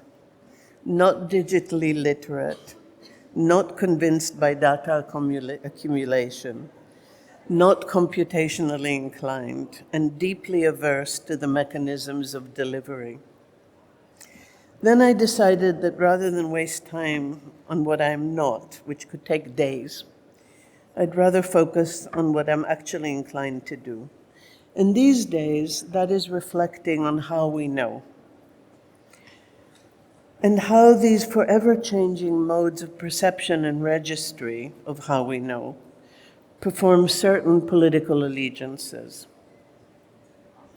A central focus has been trying to understand what has happened to the concept of research in the wake of its encounters with practice. The ways in which creative practice of different kinds, visual, sonic, performative, organizational, or digital, has challenged both the drive to research and the means of going about it. The drive has been understanding that research in the present has been untethered from long lines of traditionally inherited and disciplinarily framed knowledge, and towards what I am terming working from conditions.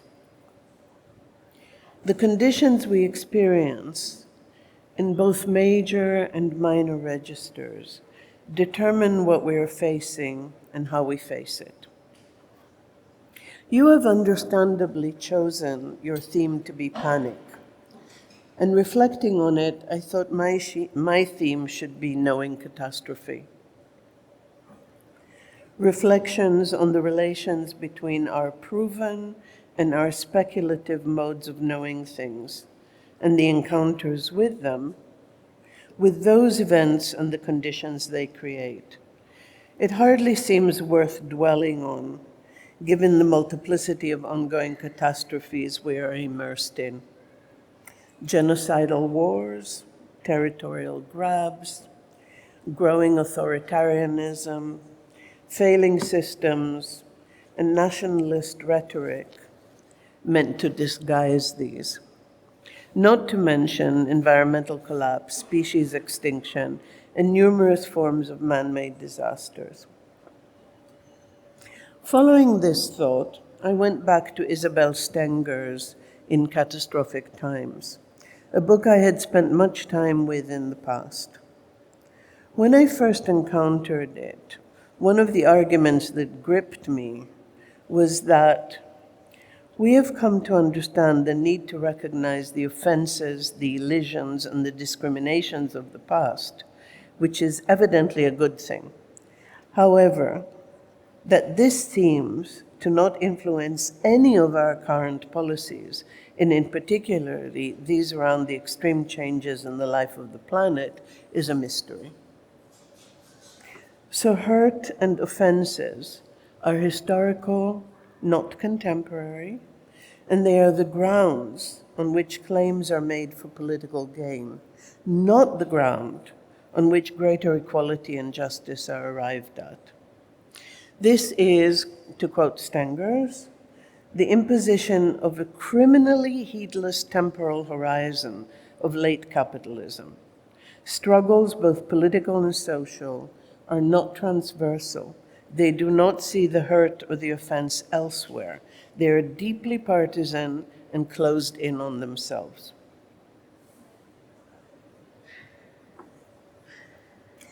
For me, the importance of Stengers, aside from the attenuated linking of capitalism and climate crisis, was that she seemed able to resist the categorical imperative of right now. Instead, the book is suspended temporality, both historical and contemporary, but never in the teleological mode. Rather, the ability to frame something temporally is an act of political faith. So the catastrophe for Stengers is along a continuous line and never closed in on itself, but both relational and unfolding over time. I have, seemingly for decades, been in battle with frontality. It's a term I dwell on all the time, trying to withstand its many seductions and seeming simplicity. A term that needs to be understood through questions of positionality. Who is facing what knowledge, in what way, equipped with what tools and capacities, serving which blind spots, and delivering what as a conclusion.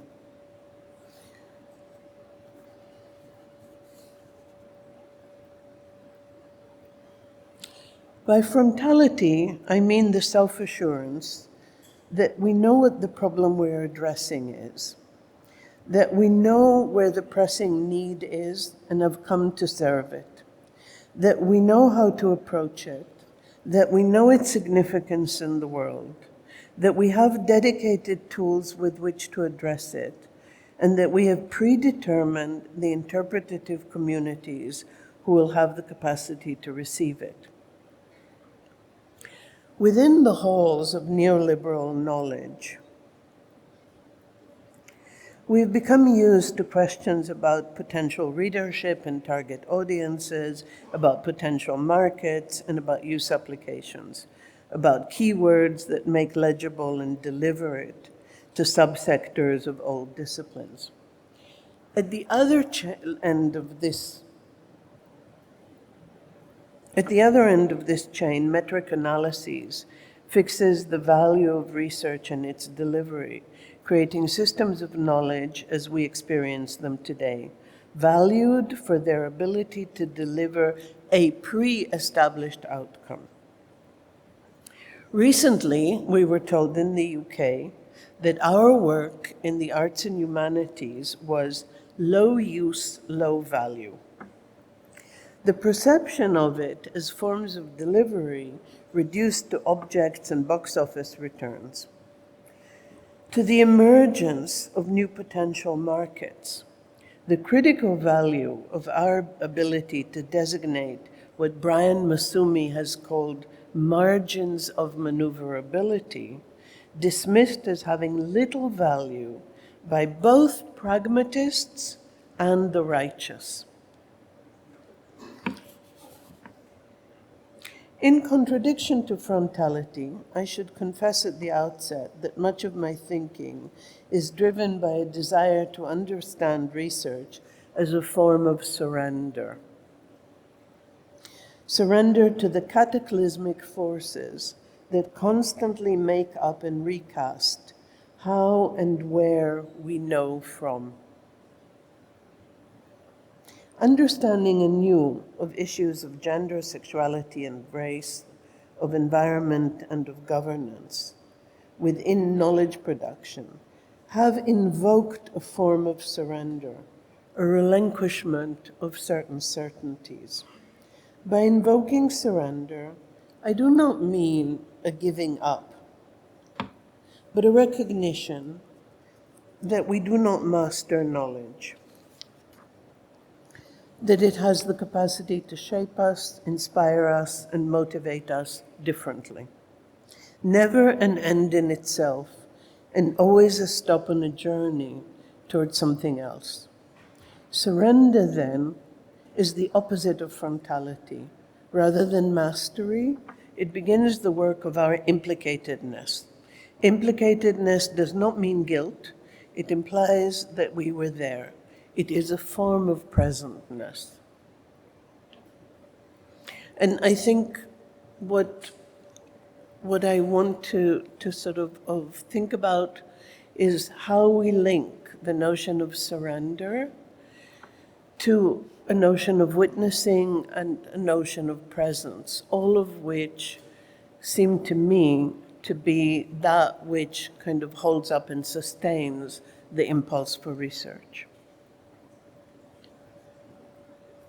Instead of critical analytical mastery, we have the flourishing of many different methodologies, not as agents of proof, but is indicative of the struggles and transitions that we go through in order to gain insight into conditions, circumstances, mindsets, imaginaries, and actions. Now that we have experienced annals of research that operate through sliding signifiers, have encountered scientific arguments constituted out of diffraction, species determined out of narrative voices, wars reimagined as individual phantasmatic tales, or technology as contaminated by traces of flawed subjectivity, we understand differently. We understand that our investment is in the operations, in the struggles for encountering and communicating, and in the vigilance towards what use it will be put towards.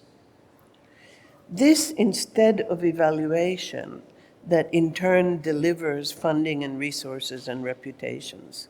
Not only is this form of fixed evaluation simplistic and reductivist, but most importantly, it is incommensurate with the operations of knowing.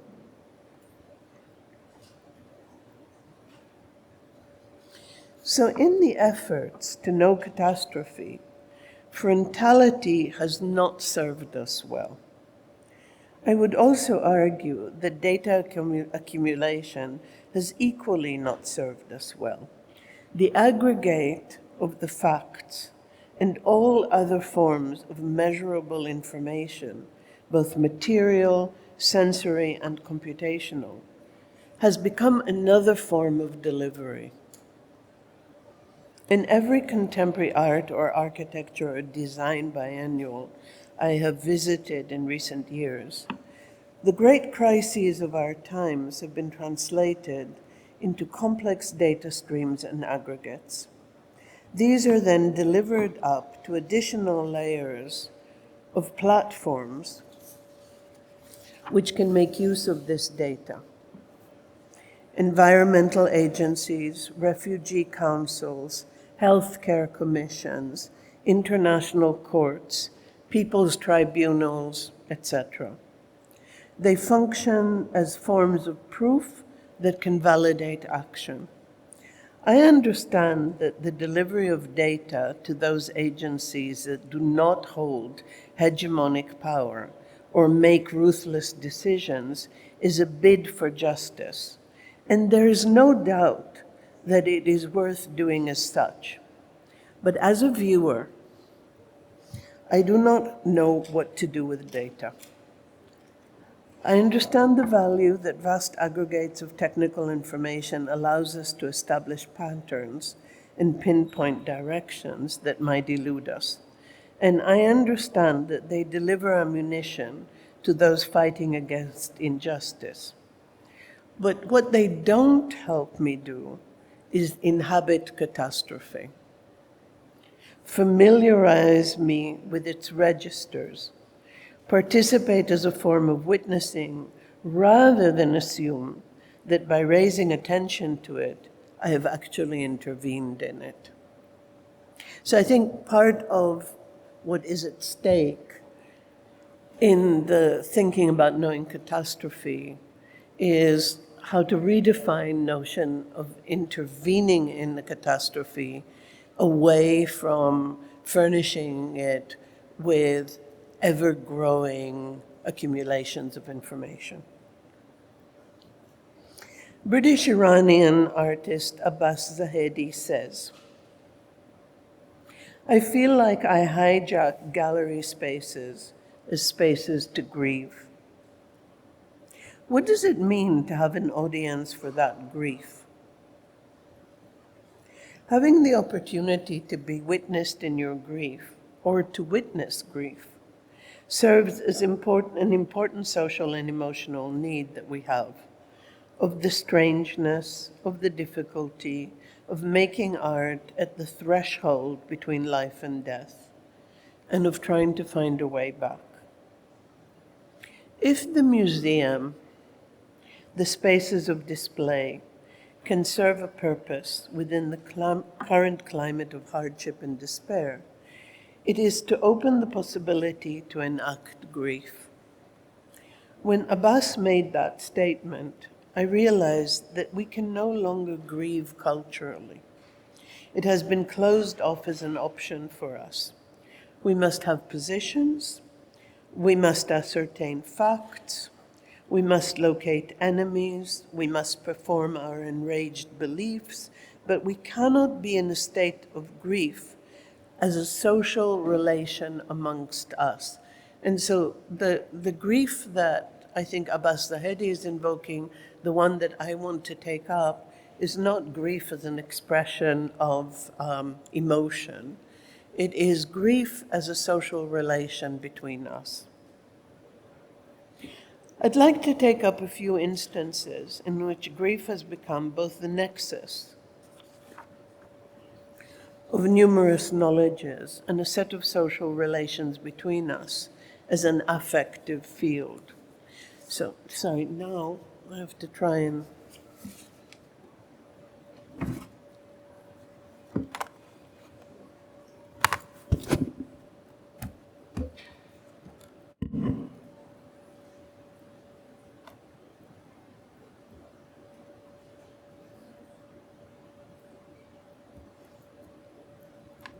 Sorry, how do I move this?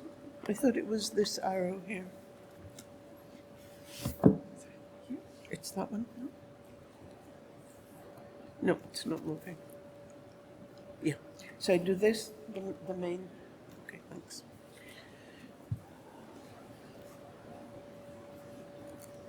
Take your soul in your hand and walk. This 2025 film by Paris-based Iranian filmmaker Sefideh Farsi introduces us to a 24-year-old photographer from Gaza called Fatma Hassouna. When we first meet her, she's a radiant presence.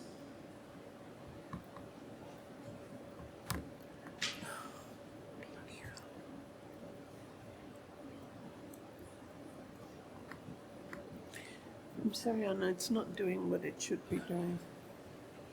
You need to move it along. Oh, no, it's moving. Would sit down. Okay. When we first meet her, she's a radiant presence, smiling widely and full of hope that the population of Gaza will be able to withstand the war they're subjected to.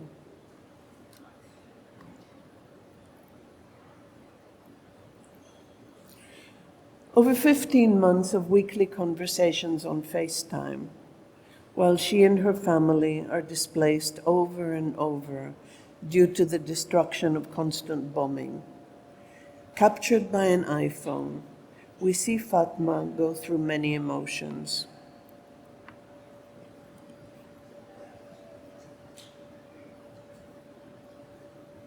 Despair, sadness, privation, grief, tracking friends and family members. She would like to taste chocolate again and to meet her friends. She longs to visit Europe.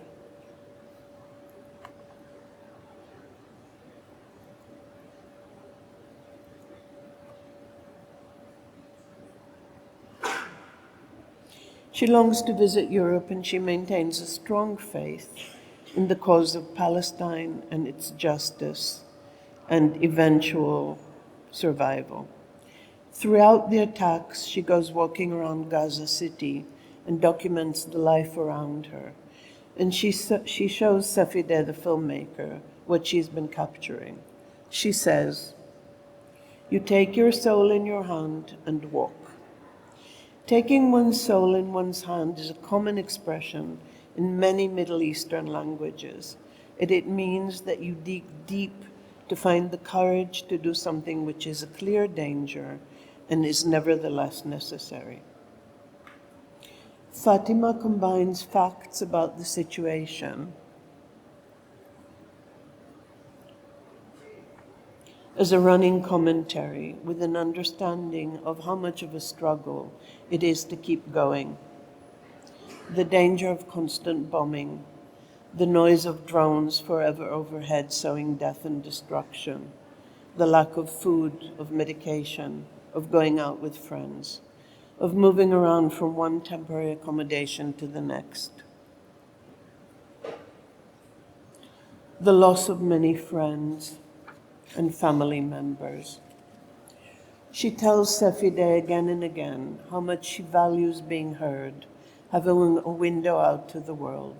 She reminds me of Anne Frank in her attic in Amsterdam. The last frame of the film informs us that Fatma and her entire family have been killed in a bomb raid when their house received a direct hit. It seems to have been inevitable, given what an enormous percentage of the population have died in this war. But it is still a complete shock. It took me back to Achille Mbembe's essay, Necropolitics, in which he states that in the privileged West, the choice is between life and death, while in so many places around the globe, under regimes of poverty, disease, war, displacement, the choice is between death and death. Here, the margins of maneuverability are so slim, so many are being killed every hour, but that does not lessen the sense of a great nest of relations we have built over the last 2 hours have been annihilated. I want to bring in here André Lepecky's exhortation of bringing back the witness in the face of the recent forensic turn. And this is a long quote from Lepecky, but he articulates it so well that I thought it was worth bringing the whole of it. The excesses that our affective experiencing bodies incur as transmitters of experiential memory are what forensic aesthetics cannot tolerate. Indeed, in every testimony, there lies a dangerous threat for the putative neutrality of justice. That the sharing of the horror, the sharing of the atrocity, may crack through language and body, may indeed break the organizing principles of communicative language and corporeal social composure. Tears, convulsions, stammerings, repetitions, hallucinations, even collapse. But these are not to be seen as psychopathologies or defects. Rather, as Alexander Vehelier pointedly writes, these are moments when another kind of language reveals the enfleshed alliance between power and its non-verbal inflictions of violence.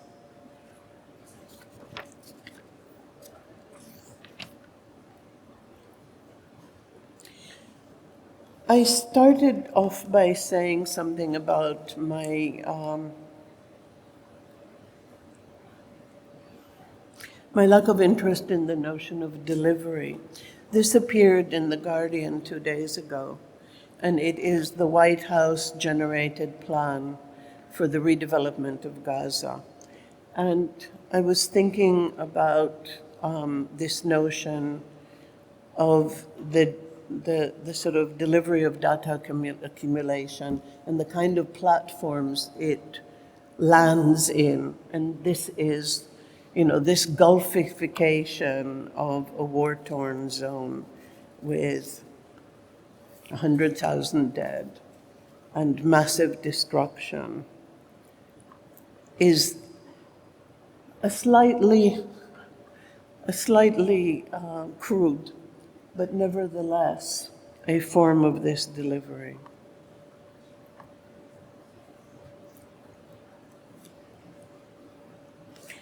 My second instance of living with catastrophe, of knowing catastrophe, is the work of Reimagines.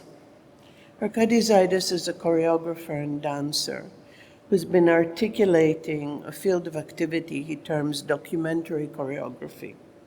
He works with NGOs who have accumulated archives of atrocities and tragedies, coming in midway of the work to find another mode for its expression. I'm going to mention very briefly two pieces of work. The Cloud from 2024. The Cloud focuses on the cleanup of the toxic nuclear waste cloud that descended on the region of Chernobyl after the explosion of the nuclear power reactor there in 1986. At its heart is footage taken of the actual cleanup squad, ill-equipped with shoddy PPE, a lack of knowledge of the actual dangers and consequences of what they are engaging in, and the eventual death of the entire squad from radiation poisoning. The materials of the piece weave together some of Zaidis' own history, having been born there in Chernobyl, connections to old school friends and family members who, unlike him, had remained there. The men who had been recruited and so ill-equipped are compensated with valiant rhetoric of their heroism and how valued they are by the state. The first-hand testimonials by friends and family reveal the shocking circumstances of asking people to knowingly sacrifice their lives.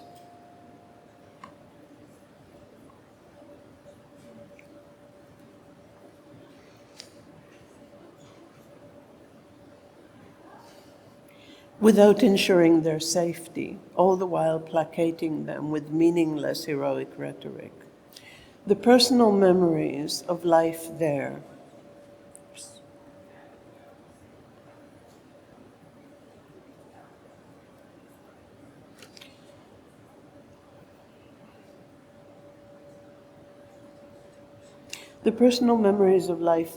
and the insights provided in conversations with old friends, made ever more poignant by their cautious and careful tones and the full recognition of complicity. The found footage of the cleanup squad and their commanders, as in this particular instance, is then run through an AI program that distorts and twists the images, giving them the sense of underwater ballet. The actual meltdown that we know was what happened in Chernobyl now takes place before our eyes through the program.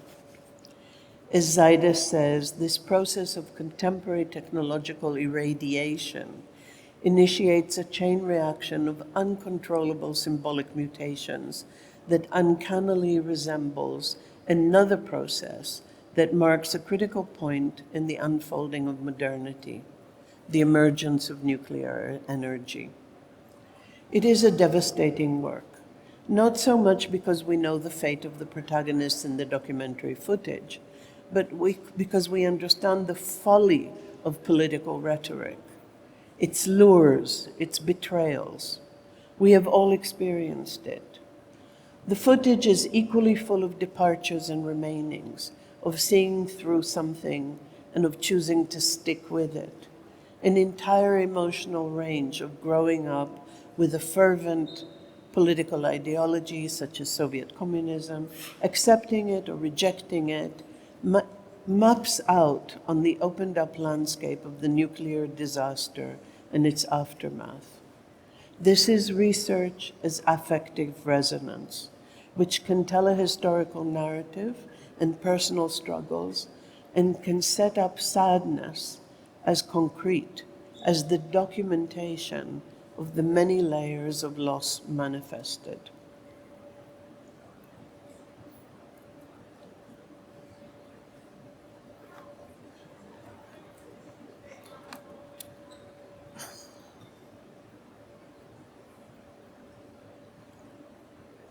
Okay, the final project I want to mention is Necropolis, for which Zaides has won several prizes and is probably best known. Again, it is a collaboration with an NGO. Quote, since 1993, United for Intercultural Action, a network of hundreds of anti-racist organizations from all over Europe, has been compiling a list of refugees and migrants who lost their lives on their way to the continent. As of June 2023, when the latest updated version was released, the list included information on 52,760 reported deaths. The total toll is certainly much higher, as many people are neither found nor registered. When scrolling through the many pages of the list, one cannot ignore the fact that a very small number of the deceased are mentioned by name, leaving the vast majority without identifying details.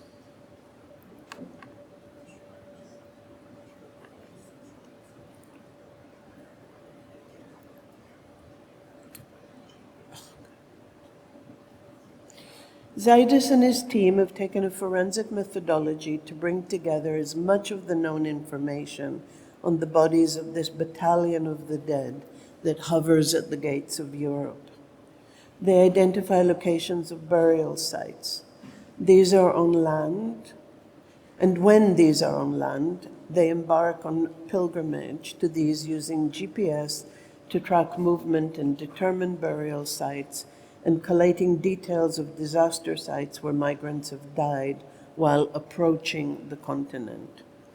They have not only developed investigative protocols for naming some few of these and identifying and locating the dead, but also one of exhibiting the simulacra of a body immersed in water that is exhibited where work is shown. What arises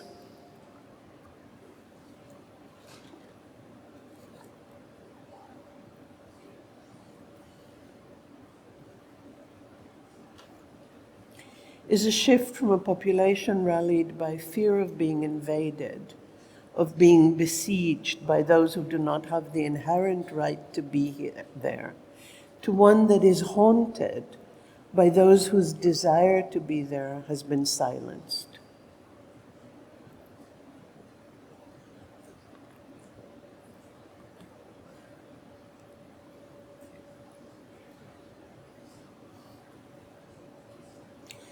These projects inhabit the aftermaths of official criminality, the ones that do not release us, that demand that we know differently, that shed the metrics of data as proof to create the thick-textured atmospheres of our daily lives that thrum with knowledges beneath the surface.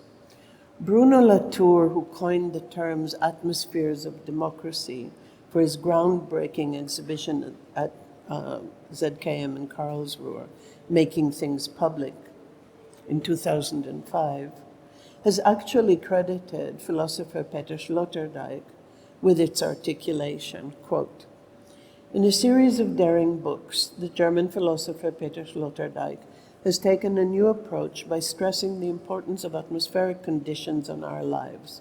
In what amounts to a sort of expanded meteorology, he argues that philosophers have been far too obsessed with objects and subjects and not enough with air conditioning.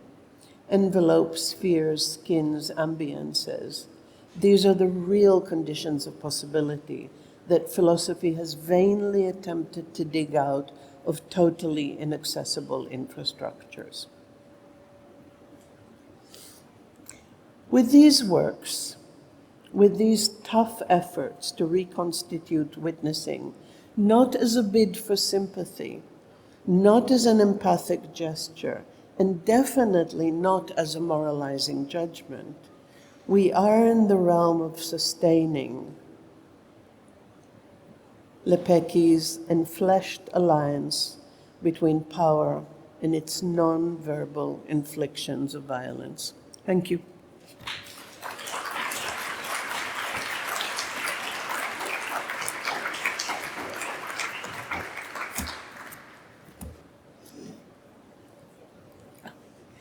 Do we have a minute for anything? Sorry, we're over time. We need to move on to the next panel, but I guess, feel free to approach Irit if you have any questions.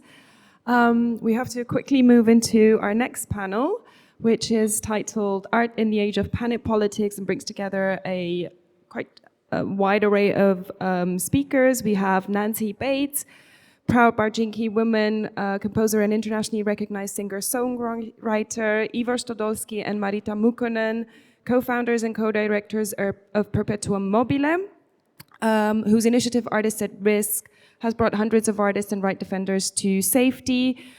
Simon Beckett, media artist or self-described modern-day digital wizard and mischievous tinker. And the panel will be moderated by Sergio Fontanella. Sergio is a Cuban art historian, cultural manager, and curator based in the United States. He is the director of operations and collections at the Cisnero Fontanales Art Foundation, where he has played a pivotal role in the development and execution of the foundation's core programs. Please give a warm welcome to the panelists. Well, hello. Thank you for having us. And it's going to be a challenge to keep up with following after Edith and her presentation, which is very compelling, of course. And so I guess to start this panel, it could be useful to make a quick round of presentations so that everybody can speak a little bit about their work and what they do professionally. And then after the round of presentations, we'll follow with couple of questions that will help us round this to the topic of the panel. So maybe Simon first. Can we have the slides? Oh, yes. So maybe Marita first. Okay, it's welcome to the panel, everybody also from our behalf. My name is Marita Muukkonen and I'm the co-founding director of Artists at Risk and Ecologists at Risk, together with Ivor Stodolski. Very shortly, Artists at Risk is an organization which works in the intersection of arts and human rights. It grew out of our curatorial practice in 2013. We started it officially, and the reason was very simple. At that time, we had many peers, many colleagues, especially from Northern Africa and also from Russia and Ukraine, former Eastern Europe, who were at risk. They had to leave their home countries. They needed a breather because they were being tortured and jailed. So we started an organization which would provide temporary relocations for art professionals at risk so that they could come to professional context. They would be hosted by colleagues from 3 to 24 months just to see that if they need to take a next step or if they can return back to their home countries. And now, lately, we also developed another branch, Ecologist at Risk. The name tells what it is. It works with cultural practitioners in very wide sense, also indigenous people who are threatened because of their environmental activism. If you look at the statistics at the moment, there is one environmental defender murdered a day, for example, in South America. Could we have the next slide, please?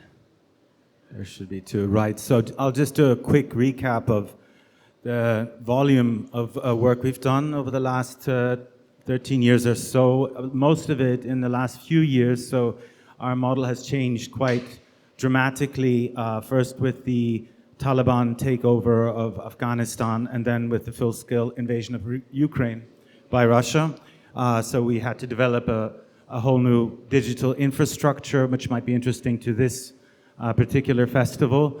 We work, of course, in a very high security environment. We're dealing with oppositional figures, dissidents, people who are in direct conflict with some of the most dangerous and ruthless antagonists today, including the FSB of Russia, the Chinese security services, etc. So we need to develop a very secure platform. We've moved, as you can see here, over 1,100 artists in this period, and we worked with over 330 hosts across the world. We don't have the time to show you a map, but we work very much now also with regional relocations in Africa, in Latin America, and in other parts of the world. So we started off in Helsinki, but Helsinki was just the way we had to do it because that's where we had our residency base. Soon we began working all over Europe, and we developed cities, networks. We've moved hundreds of people through national networks, regional networks.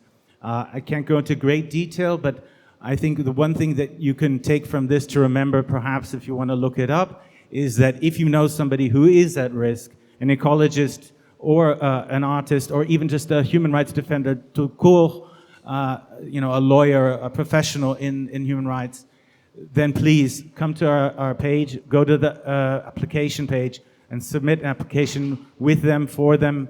And if you know a host that is an organization that can receive an artist, then please also ask them to perhaps consider submitting their information to our host database, which means we can match make them, which means we have a specialized team from, let's say, Afghanistan in one case, which matches Afghani artists directly with host institutions in the country where they can actually get a visa. So you can imagine the complications that involves. I won't get into it because we have a lot to say today. Thank you very much. So now, Simon. And we can go to the next slide. Yes. Hello. Test. Working. So my name is Simon Weckert. I'm a media artist based in Berlin, teaching here at the Art University in Linz. I do workshops, mainly these days, about machine unlearning. And I brought you 4 projects, and you maybe can then make some sense of it, what I'm doing, and just explaining. So the first one I brought here is called Google Maps Hacks. It's basically a performance I did where I carried 99 smartphones in a hand wagon behind me in the streets of Berlin, and by doing so I created a virtual traffic jam. So basically that had the effect that after a while the streets were getting emptier and emptier by cars, and basically it was some kind of hacktivism, I call it. Of course, that was also a gesture against the huge monopolies of Google and how they also kind of guide us through these modern world infrastructures, and how they also in a sense shape, let's say, how people move in cities. The second project I brought here is called Blue Noise. So basically this is a little device I made which basically jams signals on the Bluetooth frequency. And I came across this because I kind of realized that right now when we have the smartphone screen in public spaces, let's say in a train, and somehow we kind of encapsulate us with the screen and kind of trying, or not actually recognizing anymore like what's going on around us. That's a discussion we already had since the past 10, 20 years when the smartphone came up. But now these days we have actually headphones. So basically there's a new sphere where we kind of, also get rid of our surrounding world, so to say, when we are in public spaces and with the acoustics, so to say. So this device, basically what it does, it basically interrupts the connection between your smartphone and your headphones, and basically it cuts all of the Bluetooth signals. I had also came across a very unique or like handy function, like imagine you're on a beach, want to enjoy the nature, then a group of people come, they listen to super loud music on their speakers, and then you go there once and ask them like, hey, can you please maybe turn down the music? They do it, maybe, but 5 minutes later they go up again, and then actually you have this device and can just shut down the speaker. And it turns out that actually this device also works for wireless microphones, which is interesting because so basically there's maybe a certain party doing some kind of live event at a public place. So basically you go there with a couple of friends, you can easily just shut down their basically speeches. The next thing is digital camouflage. This is a textile or garnet, which is here. You can also try it out at like behind the wall there. I have a little place there where I have them. And this is basically a shirt which you can wear to disappear against AI tracking systems. So especially in China, but of course also in the US, and we see it also here in Europe more and more, those systems are being used to detect people in public spaces, on train stations, and so on and so forth.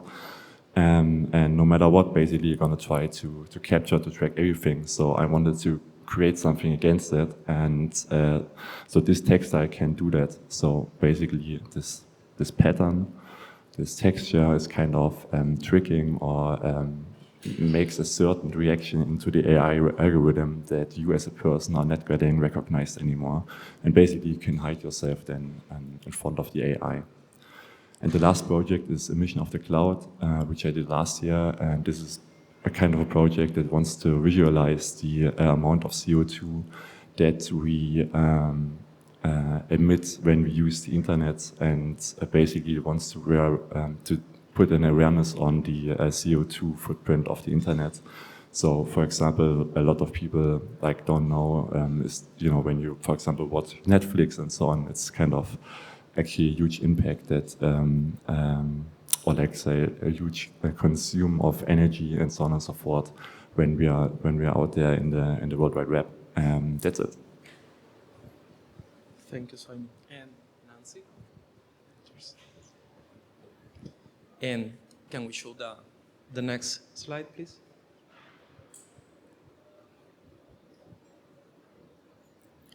Hello, I'm Nancy Bates. I'm a Barkindji woman. I'm a river woman from New South Wales in Australia.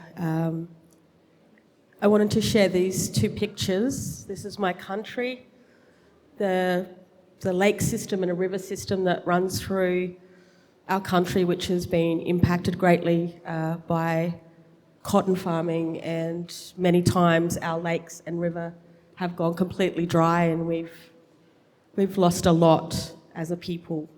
And my uncle would say, if there's no Barker, no river, then there's no Barkindji, there's no river people. So part of my work is about supporting activism with the environment, but also the top picture, you can see I'm in the middle with a ukulele. I've been going into prisons for a very long time and working with my people. My people are very overrepresented in the prison system. Aboriginal women are the fastest growing prison population in Australia, representing over 35%. So it's really important to go into these places. So I wanted to share this because it's one of the biggest achievements of my life was to sit with the director of the Adelaide Symphony Orchestra and convince them to come in, to bring the whole orchestra into the prison to perform with women who I'd run a music program with. I'd taken women on a journey, 12 women, from not knowing music at all to learning an instrument, writing music together, and then performing with the entire Adelaide Symphony Orchestra inside the prison. It is the largest performance ever held in an Australian jail. $300,000 Australian dollars are spent every year incarcerating and criminalising our people. We could do much better with that money. In fact, I would challenge that we need prison systems at all. So some of the, when we talk about the risk of my people with the rise of fascism, and we've had Nazis just recently storm our communities, our sacred sites, and assault women and put out sacred fires. We're up against a lot. In Australia, you might know about the referendum in which we asked Australia to have a representative body that could not be taken down by either political party, and 70% of Australians said no, we couldn't do that. So when we think about Australia, you might think about a free country, but when you talk about Indigenous people, a lot of our communities are living in third world conditions. In my father's community of Vulcania, the average life expectancy of an Aboriginal man is 33. We have some of the highest suicide rates. We're up against a lot, just as we are globally. So I'm here to really put a focus on Indigenous peoples globally, because we're all at risk from the same things. And the more connected we can be, the more we can overcome and strategize together. Thank you, Nancy. So now for the questions, I will go back to Marita and Igor. So, and as a recap of what you were saying in the introduction, together through Perpetuum Mobile and Artists at Risk, you have built a dynamic platform dedicated to protecting creativity amid political repression and conflict. This gives you a first-hand perspective on the multiple challenges the artists must face globally today. In your extensive experience, how could you describe the peculiarities of today's political landscape from a decade ago in regards to freedom of artistic expression? Okay, so I'll try to tackle this big question. So a decade of freedom of expression under attack. I think we have to always know and remember that every generation thinks that their predicament is worse than any other. And we have to also put this in context. So freedom of speech has been under attack forever, and it's always an ongoing struggle, and democracy is never won and then it's over. You have to keep fighting for it over and over again, no matter where you are. I think that there's clear indicators that on a global scale, freedom of expression has been under immense attack in the last 10 years, stronger than before. All indexes show this, but I think we have to differentiate between different places. I don't think that there's a kind of common feeling nowadays in English-speaking kind of context that somehow in Europe also there's a kind of great repression of freedom of expression.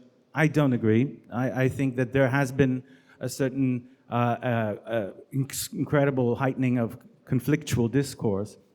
I think there's been incredible heightening of misinformation, of all kinds of confusion, which leads to panic, but not that it's forbidden to speak. I don't think that's the case in Europe. I don't think that things have changed in any substantial and significant way that would really mean that we have to panic about the laws and the structures that we have in place, because I think that's one of the things that fascism profits from, is our kind of lack of clarity about those things we have achieved already, and that democracy is an important thing we have achieved. And I think that this kind of discourse of saying the West is wrong in all ways contributes to its degradation and the ability to also talk about its achievements. But at the same time, there's a massive degradation of human rights and human freedom of expression across the world. And parts of Europe have suffered from that. In Hungary, in Poland, partially, I mean, Spain is a special case which has had, political prisoners in Spain for some time. It's a very particular case with Catalonia and also with, lèse-majesté, where you can insult the king and go to prison. But I think that Europe is different from many others. America is in free fall at the moment. It's a very dangerous situation.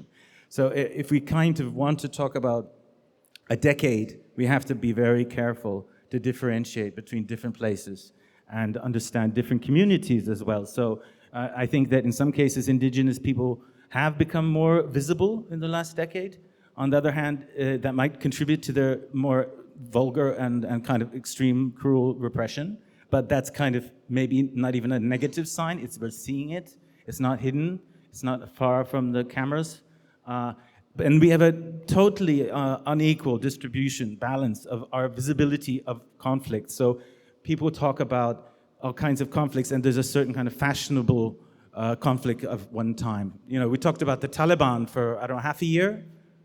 Nobody remembers it anymore. We talk about Ukraine for 2 years. Nobody really is so much focused on that in the progressive world. I think this is now a NATO issue. That's the big boys, the big corporate evil people. So let's not talk about that. We'll talk about Palestine now for the next 10, we need to have a clear idea of the visibility of different conflicts, and those eclipse other conflicts. So in Sudan, we have 150,000 dead. We have over, I think it's around 14 million displaced now. It's the biggest crisis of our time.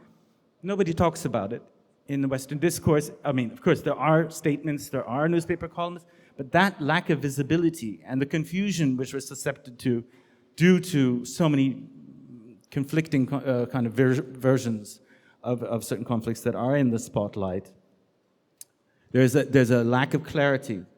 And I think we have to regain that lack of clarity to be able to enable freedom of expression, because confusion does lead to panic, leads to the ability for the kind of emotional side, the kind of fascist emotional side to gain the upper hand. So I think that's just kind of like an open statement. I would love to have a kind of more discourse about that. Yeah, I think it's an answer that leaves so many other topics or threads of conversation, because, of course, it opens more doors than it closes in regards to challenges happening today. But for the sake of time, I would like to move on with Simon. So you've, in your introduction, you mentioned a few of your projects that the audience can visit here and others that you've created in the past maybe 2 or 3 years. And so I would like to focus my question, I guess, in another project that you didn't mention, but it's also here in the, basically at the entrance of the theme exhibition, which is in collaboration with Gigacities Collective. It's and this is my question: are we all Elon? That's the question that arises from your work and presented here. Could you like to share your perspective on this? Yeah, sure. So yeah, we have installation artwork down in the bunker, which is this one. It's called Elon. It's like a lifestyle, men's health, I don't know, GQ, whatever, magazine about Elon Musk, which talks about all the dirty stories that nobody would like to talk about, especially from like those people who really think that he's the messiah for them. And so yeah, I mean the question is like, how much are we Elon, or basically how much do we make Elon to what he is? Because this magazine or this project came out first of all when Elon or Tesla kind of started to build those gigafactories in Austin and at the same time also in Berlin. For example, in Berlin, there's this story about that, they were just kind of cutting down the forest there without having any permissions at all, kind of gambling, that it will be right afterwards, and turned out, yeah, with a lot of money, changing a couple of laws, suddenly it worked out. Of course, politicians handshake, said like, wow, super, a lot of employees, amazing, thank you very much that you are here. But kind of, overstepped a lot of people, the locals, also, of course, the environment aspect was also crazy disaster, yeah. And so this magazine is kind of like was basically a kind of a wealth, so to say, like where you suddenly saw, we call him like the richest man on earth, or like this kind of tech bro getting into politics and having such even more power to say like, wow, that, you know, that needs to come out, so to say, like that needs to be done, something like that. So there's, for example, one story, like again, you can also buy this at downstairs or in the shop. But maybe one thing I would like to share is like there was this gigafactory opening, and so just to see like, okay, you know, how crazy they go. Like we have, I think Randy went there from Austin, and so when they opened the gigafactory, basically some crowd people there, they camped like days before the opening, and they made this huge Elon Musk sculpture for him. Like basically it's the so-called goat sitting on a rocket as a sculpture, which they wanted to hand over to Elon Musk. And so basically they were kind of, you know, waiting for him all days. And all they saw was literally like his private jet landing and departure again, and no Elon at all. And they went away, but still, for some reason it didn't like hurt, or basically those guys are still like super enthusiastic about it. And I do wonder, and it feels me kind of like, how do we, or why are people looking for this kind of figure there right now? And like, why do they need this kind of person that kind of, you know, shapes a certain future for them? And like, you know, again, as we know, like tech can solve everything, and this kind of stories they tell. And I do wonder if we don't, and I kind of, let's say, talk about more like from the progressive left side, if we actually don't have the right stories, the right visions, so to say, about this future, and so that we can actually catch those people. And I think this is something I would like to point out maybe here at the conference and so on, that we also really have to come up with the right narrative, especially how we can combine technology and those movements we see right now, to combine them and to give them an alternative. And I don't see that right now at all, I have to say, from the progressive side. I see it from the right side, I see it from the conservative side, from all these tech guys, but I really don't see it also from the artist sector, to be honest. Thank you. And to continue with Nancy, and also because I think it's such a relevant topic and so directly related with your work and with the topic of the panel, I wanted to mention and ask you this. So storytelling, truth-saying, and advocacy for indigenous rights and cultural resistance go hand to hand with your musical career. It doesn't seem to be two sides of you, but a single integral part. Why? Because I carry ancestral memory in my blood. I was born a songwoman. I was born to, we talk about arts practice, but this is an identity that I carry. It's an inheritance also. You know, when I've grown up, I've been raised by activists and I've been raised by humanitarians. There just seems no point in, I have no concept of individual practice. I've been taught to think collectively, to think as part of a community, to think as part of a connected world, an interconnected world.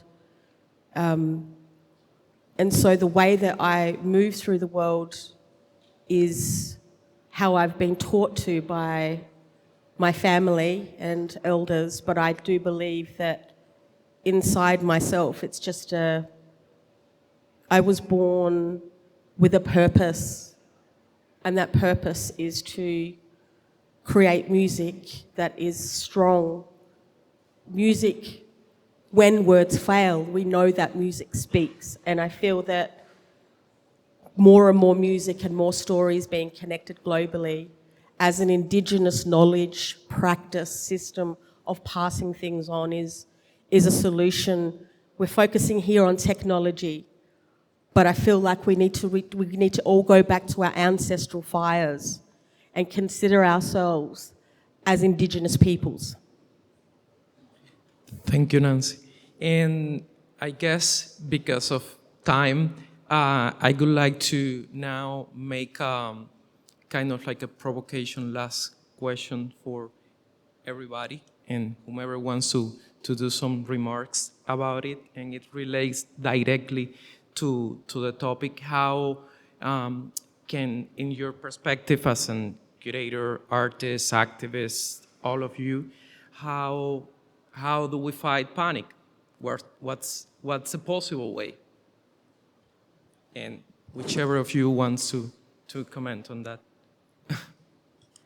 Okay, I start. It's basically what you pointed out, that is very important, that it's basically progressive forces will join together. It is against all kinds of fascisms which are growing. I mean, they are growing in Europe and they are growing worldwide. That at the moment what we see, that right-wing and fascists are very good at getting together. Basically, when they have one nominated together, they join forces and they have been developing their strategies in Europe and worldwide since early 90s already. And of course, after the collapse of Soviet Union, also left has been really kind of, it's trying to find its way after that, and there are lots of fights between fractions. And also identity politics is dividing us to some extent. But I think that that's very crucial, that we have to find each other, not to fight each other, to join forces to fight against all kinds of growing fascisms. And the good news is that if we look at the statistics, yes, democracy has been declining globally, also in Europe during the last 5 years. But then in the global south, social movements and citizens' movements are growing. If you look at the countries like Sierra Leone, Morocco, Ghana, Kenya, people are getting together and the movements are growing at the moment. And I think that maybe that's something we have to look at the moment, how people are actually getting together, fighting these fights before the elections for social justice and so on. And I think that this is something that are very concrete proposals since we are now in Austria. For example, in Vienna, Festspiele launched a big manifesto about European Freedom Act. We should join it, we should support it, and so on, that we need more this kind of joint statements, joint strategies in Europe and in globally. And of course, very concrete what Ivor said, that when it comes to supporting colleagues, whether they are artists or ecologists at risk, we have grown as a peer movement. We need this kind of solidarity movements. And if everybody here, for example, would host one artist or ecologist at risk, every institution, activist group, we would do a lot together already and grow movements. This is just one example, but you can grow movements. Basically, it is with peer solidarity. It's not impossible. I'll just finish with one strategy. I think we need to go and sit with our grandmothers. We need to give decision-making to grandmothers in Indigenous cultures. We have Aboriginal law and grandmother's law, LORE. The grandmothers make the final decisions. If we can place the decisions that we are making globally in the hands of our grandmothers, we can change things. Any other remarks? Somebody else? Okay. Well, I mean, I think there are different approaches, and I think some will say that's representative of your way of approaching it, and there's other ways, and we can't impose our ways on others, right? So we totally would support your proposal, but I think that we have to also go with the ways in which individual cultures develop their forms of delegation, shall we say. And in order to avoid panic, I think I would just like to repeat again that we live in a time of confusion, and in order to try to go beyond panic is to have some respect for all the work of 300 years of all of us, including science, who's produced all this technology, in which fact counts, and not just your opinion, but facts, and where you actually believe that you can isolate to some degree a certain element of truth and rebuild this confidence that there is something that actually happened we can all agree upon. And I think this is where you can avoid the panic. At least you know what's what. And you can have a discussion, there can be disagreements, but you have to respect each other's, most basic realities. Thank you all. I think that was our time. Thank you for being here and for sharing part of your work and what you do and your opinions on the topic of the panel too. And thank you all for listening to us.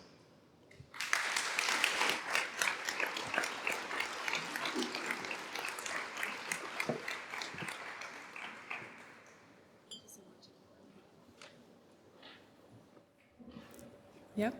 Thank you so much, everyone.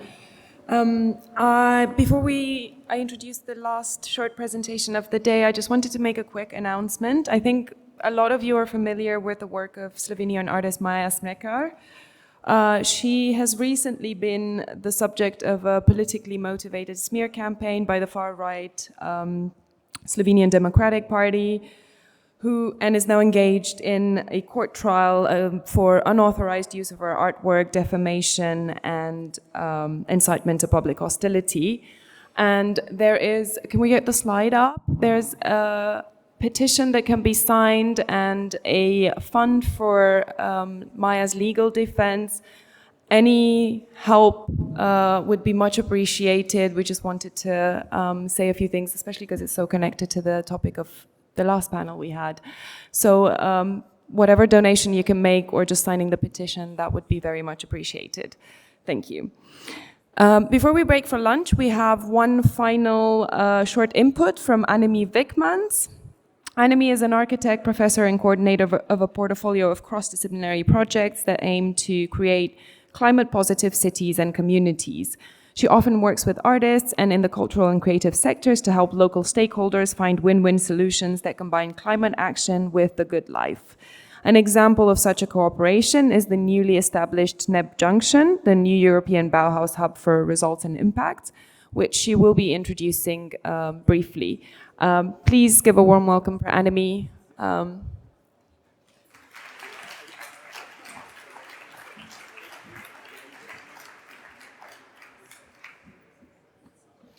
Thank you for the introduction. So in a few minutes, we're going to have a networking lunch here. And so I'll briefly introduce what we will be networking about. When we're here at Ars Electronica, it's easy to think that all of this work, that's the normal, that's like everyday life, everyday practice, etc. And it is for many of us. But of course, when we go out into the city and society, we see that a lot of our work is not like the core or not the mainstream. It's often like, let's say, a sentence at the end of a tender, a box that needs to be checked. You should have cultural creative sectors on board. You should have social science, humanities on board. So we're like a token to be added. And a few years ago, the European Commission then set up the new European Bauhaus in order to try to level this playing field. So to make art, culture, creative sectors, social science, humanities at an equal level with technology to create a positive future together. Now, that has generated thousands, tens of thousands of experiments across Europe. Great. The next comment we then heard was that, well, it's nice with all of these, experiments and experiences, and people are feeling good about themselves, but where's the evidence? Where's the impact? How do you know this works? The answer from the European Commission was then to set up a knowledge platform. So a platform that would gather this knowledge, this documentation. We know there's a lot of it here, but perhaps not in a format that a policymaker or a politician or a real estate developer or so is going to listen to. So They created a knowledge platform that's going to be gathering this knowledge and that processes it, clusters it, shares it in formats that also hopefully decision makers are going to be listening to. And that platform is called the NEB Junction, like a junction between local communities, creative sectors, decision makers, etc. And where better to kick off this junction, of course, than at the Ars Electronica Festival. So that's what we've been doing the past couple of days. Perhaps you've met us elsewhere. And we thought it would be a good opportunity then now to have this networking lunch, to talk to you, to hear some of your impressions. What should we be collecting? Where's that knowledge? Who should we be talking to, etc. And when I say we, it's not just me. There's several people here in the audience that are working with this, of course. And can you please stand up? So that and we also all have a nice little sticker, so you can also recognize us. Mine just fell off my dress, so I need to have it here. So while you're eating or while you're walking around, we're also going to be talking to you and to get your insights on what kind of knowledge we should be connecting, or so what kind of knowledge you already have, what kind of data you have, and then what else or what more would be needed. Of course, it's not just the platform then, we're working also together with national contact points. So in your country, there will also be a national contact point that can help you connect. There's also different types of EIT KICs, so knowledge and innovation communities, on climate, on mobility, etc., on cultural and creative sectors. Those are also here to help to work together. So I think I realize I'm standing between you and lunch. So we're just a lot of different partners. So my own organization, then Norwegian University of Science and Technology, but also the Austrian Institute of Technology, Ars Electronica itself, of course, a very important partner, the Climate Kick, Dowell Innovation for the construction sector, eClay, Democratic Society, and then Erin for regions, all together to bring all of these different perspectives together. And we really hope to get your input to be able to do this work well. So thank you for now and see you at lunch.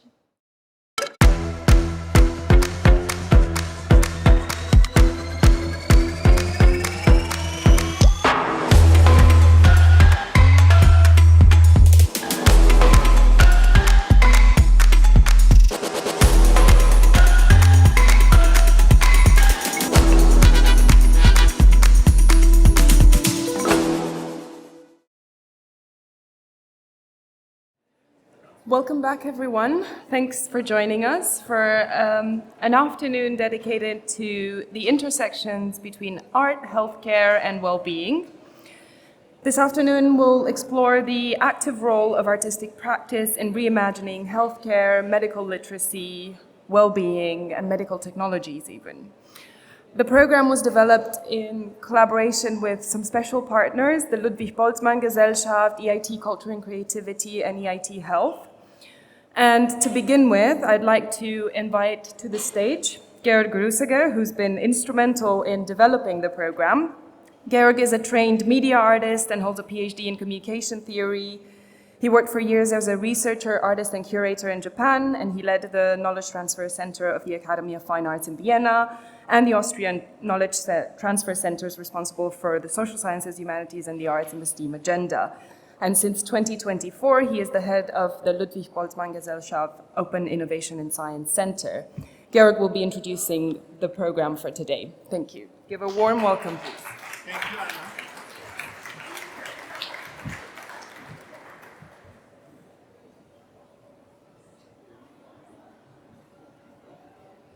Trying to get the slides done, but maybe I have to open the computer. Hey. Hi, everybody. Thank you for coming. Thanks for joining. And thanks for the warm welcome, Anna. Thanks to Ars Electronica to host us and to host this very important topic, which we will discuss this afternoon in several panel sessions, keynotes, and discussion frameworks. So, yeah, as said, we are actually working since 1 year on the hot topic AI, healthcare, well-being. How can arts be included, like in a senseful way, not as a beautifier or designer per se? What role could play art in developing more open or even connected frameworks to patients? How can we include people who are actually related or relatives of people who have diseases? How can we include rare target groups in all these kind of complex developments in terms of digital health space Europe, data science, and all these kind of things? So it's a quite complex issue. And yeah, I mean, I prepared only a slide which is more or less giving a hashtag cloud of what we have been trying to do. So basically what we did is that we focused 1 year on creating challenges together. We have a presentation about the hackathon we have been doing in the 3 days before the Ars Electronica, but we also focused very much on how can we really create frameworks of open innovation in science and arts, to make it happen that these entities can work together in a real transdisciplinary scenario. Because it's very often the case, as we know from decades of interdisciplinarity, that it's not so easy in terms of language, in terms of know-how, in terms of cooperation, to really make things happen. And we created somehow a process which is started today and will actually be started today within this afternoon session, that we definitely go into the direction after the hackathons, after the discursive frameworks we created during Ars Electronica 2025, to really go into the direction of make things happen, to land within institutions, research frameworks. We as the Ludwig Boltzmann Society have like 15 LBIs going in the direction of life sciences, but what is my and our great interest within the Open Innovation and Science Center is giving to the arts and to the creative framework a very strong voice and also a co-developing, a co-creative role. So this is also why I want to point out, why are we doing that? I mean, it's always very often the case. I had the discussions with my team, which was strongly involved in creating the process. What is the why? So what can we really do, and where do we have power and resources to make something happening? And I tried to break it down in like 5 bullets, which is always a very poor way of making things represented, but it's the way how communication runs in this sense. And I wanted to point out that for us, bridging the gaps between these fields that we will discuss this afternoon from very different perspectives. So we have participants from Ludwig Boltzmann Society, we have participants from the EIT Health, from the EIT Creative and Culture Kick. So we have frameworks, we have Bayern Innovative, so it's more like where is the interest from industries, from development networks, but also where is the interest from the artists, what is the role of science and what is the state of play within the scientific development, especially in a very artificial intelligence digitalization framework, and what could be and what should be the role of open innovation in science and art in these frameworks as well, which is going back into a kind of more greater understanding of what is artistic and scientific freedom in this sense, and what can be done before we roll up the things into generative systems and introducing it to people who will make things happen.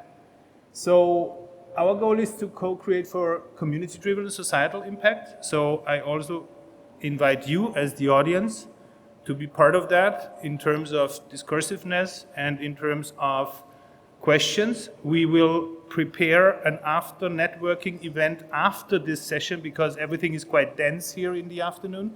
So it's 5 o'clock, so we will invite you as well to come with us and to talk with us and to also bring in your voice and your experience. We know this is like a forum of stakeholders, a forum of artists and experts. So it's, for us, it would be very important to get your feedback and to get into communication to figure out things. I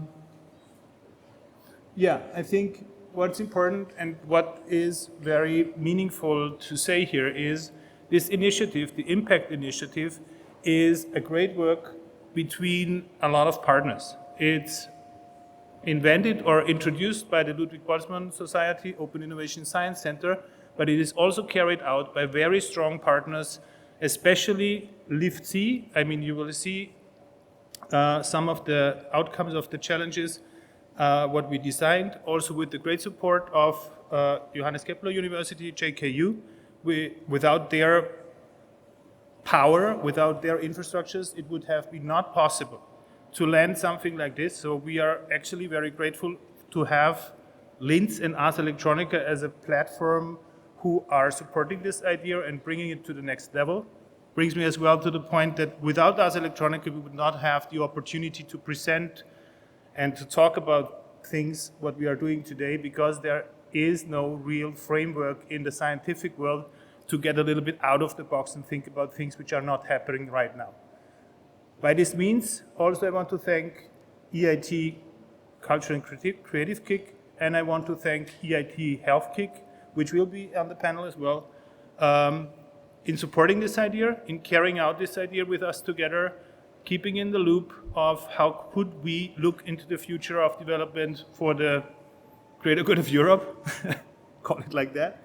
And yeah, by this means I'm very happy that you are here. I'm looking into the quite full auditorium, so I'm very happy that the topic is in interest of you, and yeah, let's start. Thank you very much.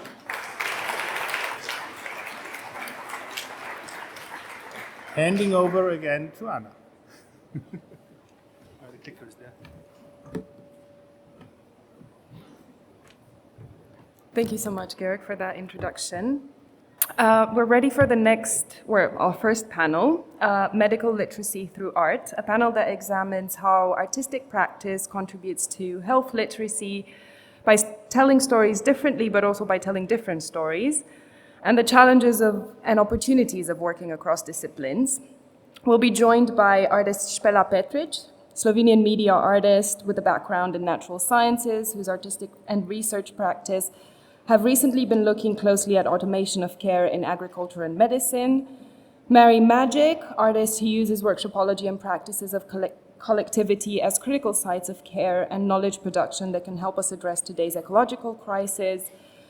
Hayley Marks, biomedical engineer and a member of UCLA's Art Sci Collective, whose lectures and collaborative work introduce students and the public to medical photonics, showing how microscopy reveals hidden insights and serves as a bridge between science, technology, and the arts. The panel will be moderated by the head of the Linz Institute for Transformative Change at Johannes Kepler University Linz, Patricia Stark. Please welcome them to the stage.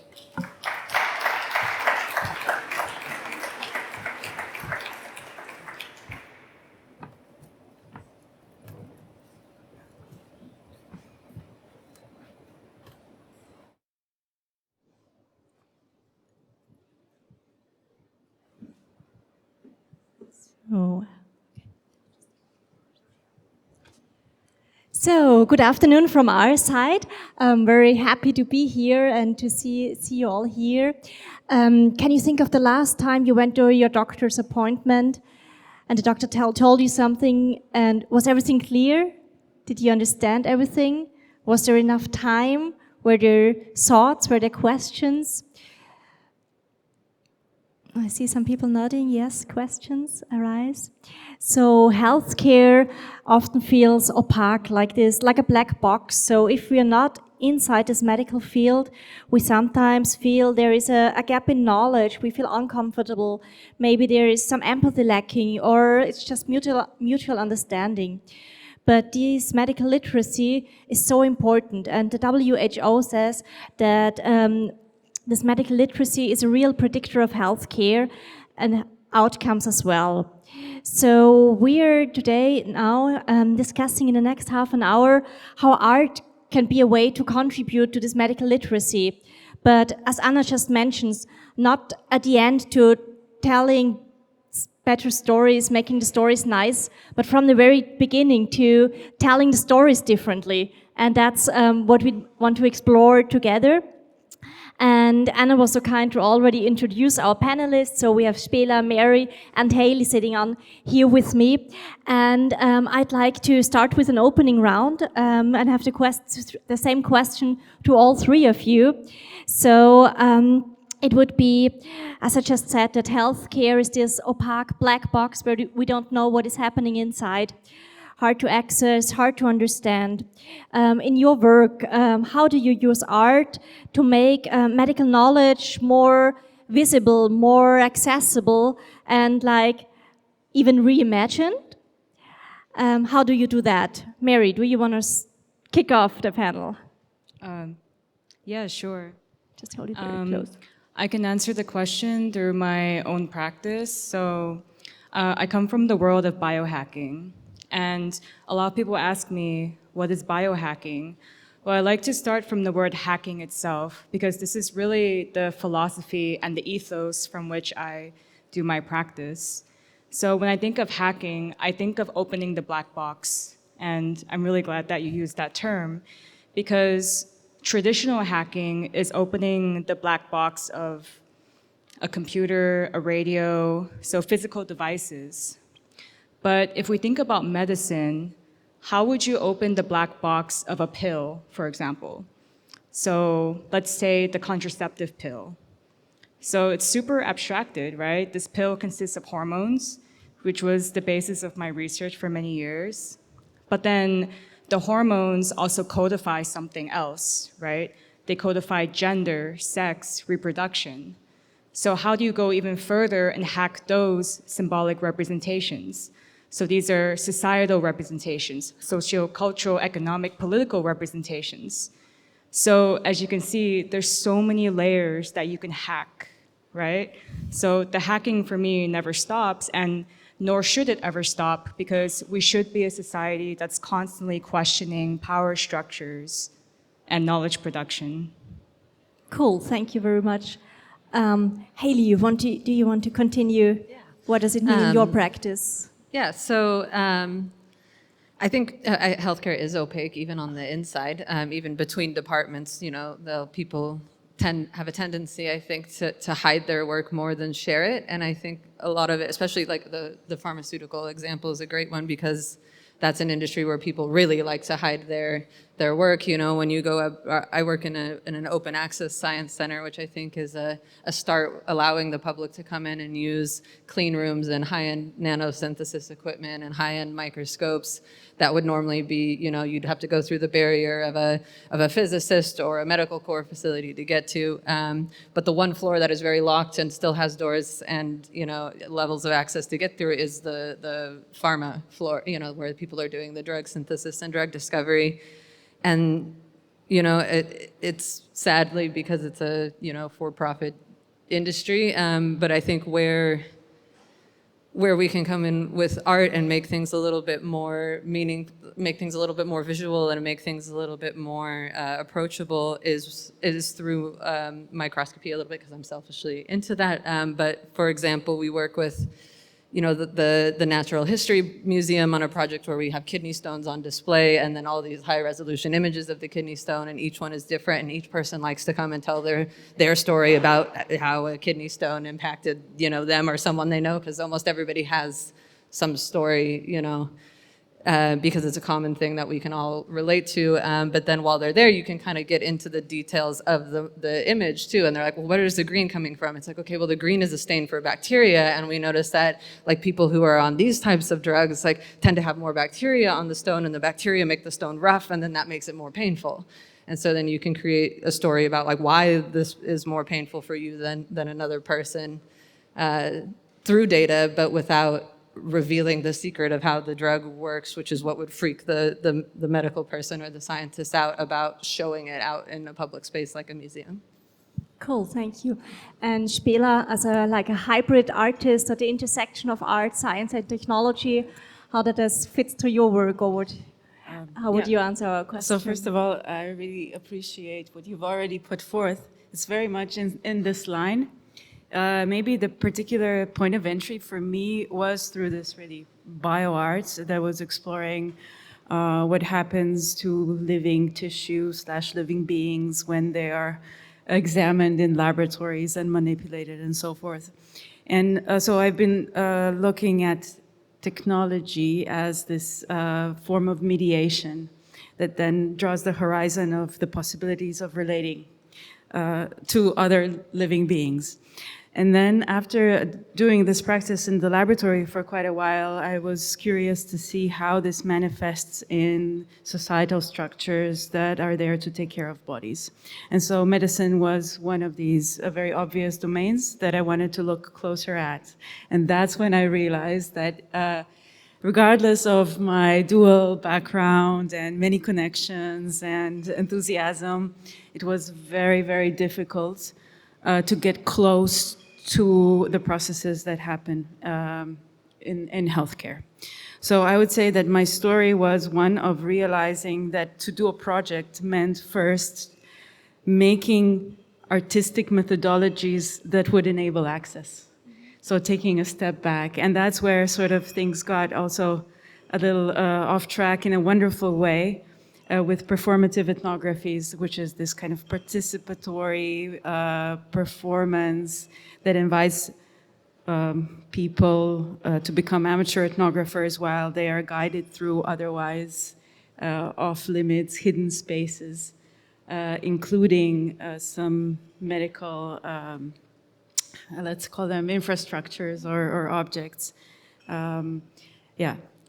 Cool, thank you so much. So this very nicely connects to our first discussion round, where we try to find answers or discuss our points of view, like bridging those different worlds, and also at the different levels you work with those, from a very individual body level to a larger level, system level.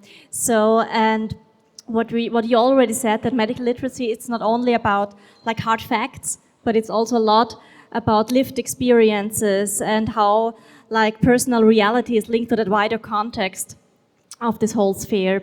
So Mary, how do you connect the pain of individual bodies with the ecological crisis you explore? That's a very good question. I think a big part of my research is looking at the permeability of our bodies to the environment. And when you look at this permeability from, let's say, the scale of molecules, you can see that we are always constantly in collaboration with molecules. Even when, if you're not actively taking a pill, we're still being exposed to toxicities, chemical exposures all the time. And so they're constantly entering our bodies in a passive and pervasive way.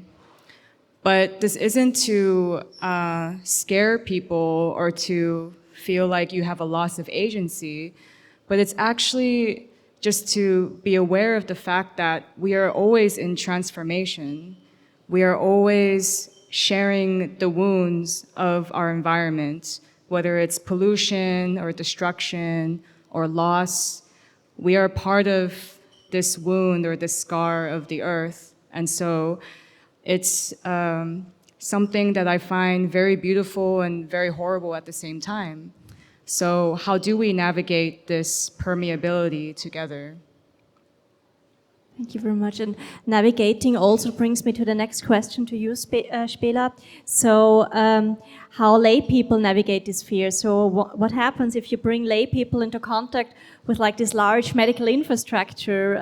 What can we learn from that? What happens there? Yeah, I think that's perhaps also a big question for me. Can you even get into contact with something like an infrastructure? I think there's more like a variety of points of entry that have more or less potency to them. I think one of the common experiences is that as a layperson, you always interact with the medical system once you become ill, and so in general. So I think it is actually interesting to be able to examine the processes when you're not under like a personal threat, like when your body isn't sick. And then I think it also offers the opportunity to look at the way healthcare is deployed in society from beyond the individual. Maybe, you know what I'm saying, when the lay people are not patients, we can really start to think about different values that drive decisions on the multiple levels, not just on the patient-doctor relationship, not just questions of privacy, and not just, well, I would say questions of access is very much on the level that I am interested in. But like not in this very vulnerable situation when you are a patient. Yes, yes. Because many things actually shift, and doctors have said that when they become patients, there's a whole different situation that appears for them. They relate to their profession in a very, very different way. So it's been interesting doing these performative ethnographies with lay people for multiple reasons. One is, of course, the information, knowledge, and insight that the visitors get while doing this activity. But I think it's also really interesting for the experts themselves to see their work reflected in a huge variety of who could be considered uninvited or unappreciated perspectives. Thank you. And Haley, from your perspective in biomedical engineering, how do you see the connections between individual personal experiences and these, let's still say, larger, wider systems? Yeah, I think from a science perspective, when you're trying to get into the medical space, there's also kind of this wall you hit. And it's interesting when you get through the early clinical trial design, which involves usually healthy volunteers. So it's the one place where you do see people when they're not patients, and also involves being reviewed by a panel of physicians and scientists, but also healthcare administrators and lay people who have to all approve any brand new proof of concept clinical trial. And the comments from the lay people are always very, very interesting. Like we talked a lot yesterday about wearable devices and giving people more autonomy over their data so they have access to their data, which is getting better with things like the patient gateway, the Epic portal, where you can actually see your data time points. But would be, or the example of the layperson's feedback on the wearable device where they were trying to get kind of more impactful data. They were like, I'm, very sweaty sometimes. What happens if you sweat? And that was not a condition that was tested for, and it didn't work at all when it got a little bit wet. And so it's like, if that hadn't been pointed out, the first person in the trial would have been electrocuted, essentially, slightly, like by a watch. But it's like this feedback is more important. People think it's like, oh, they're on there just to check this administrative box, but it's actually, you get really important, valuable feedback from patients.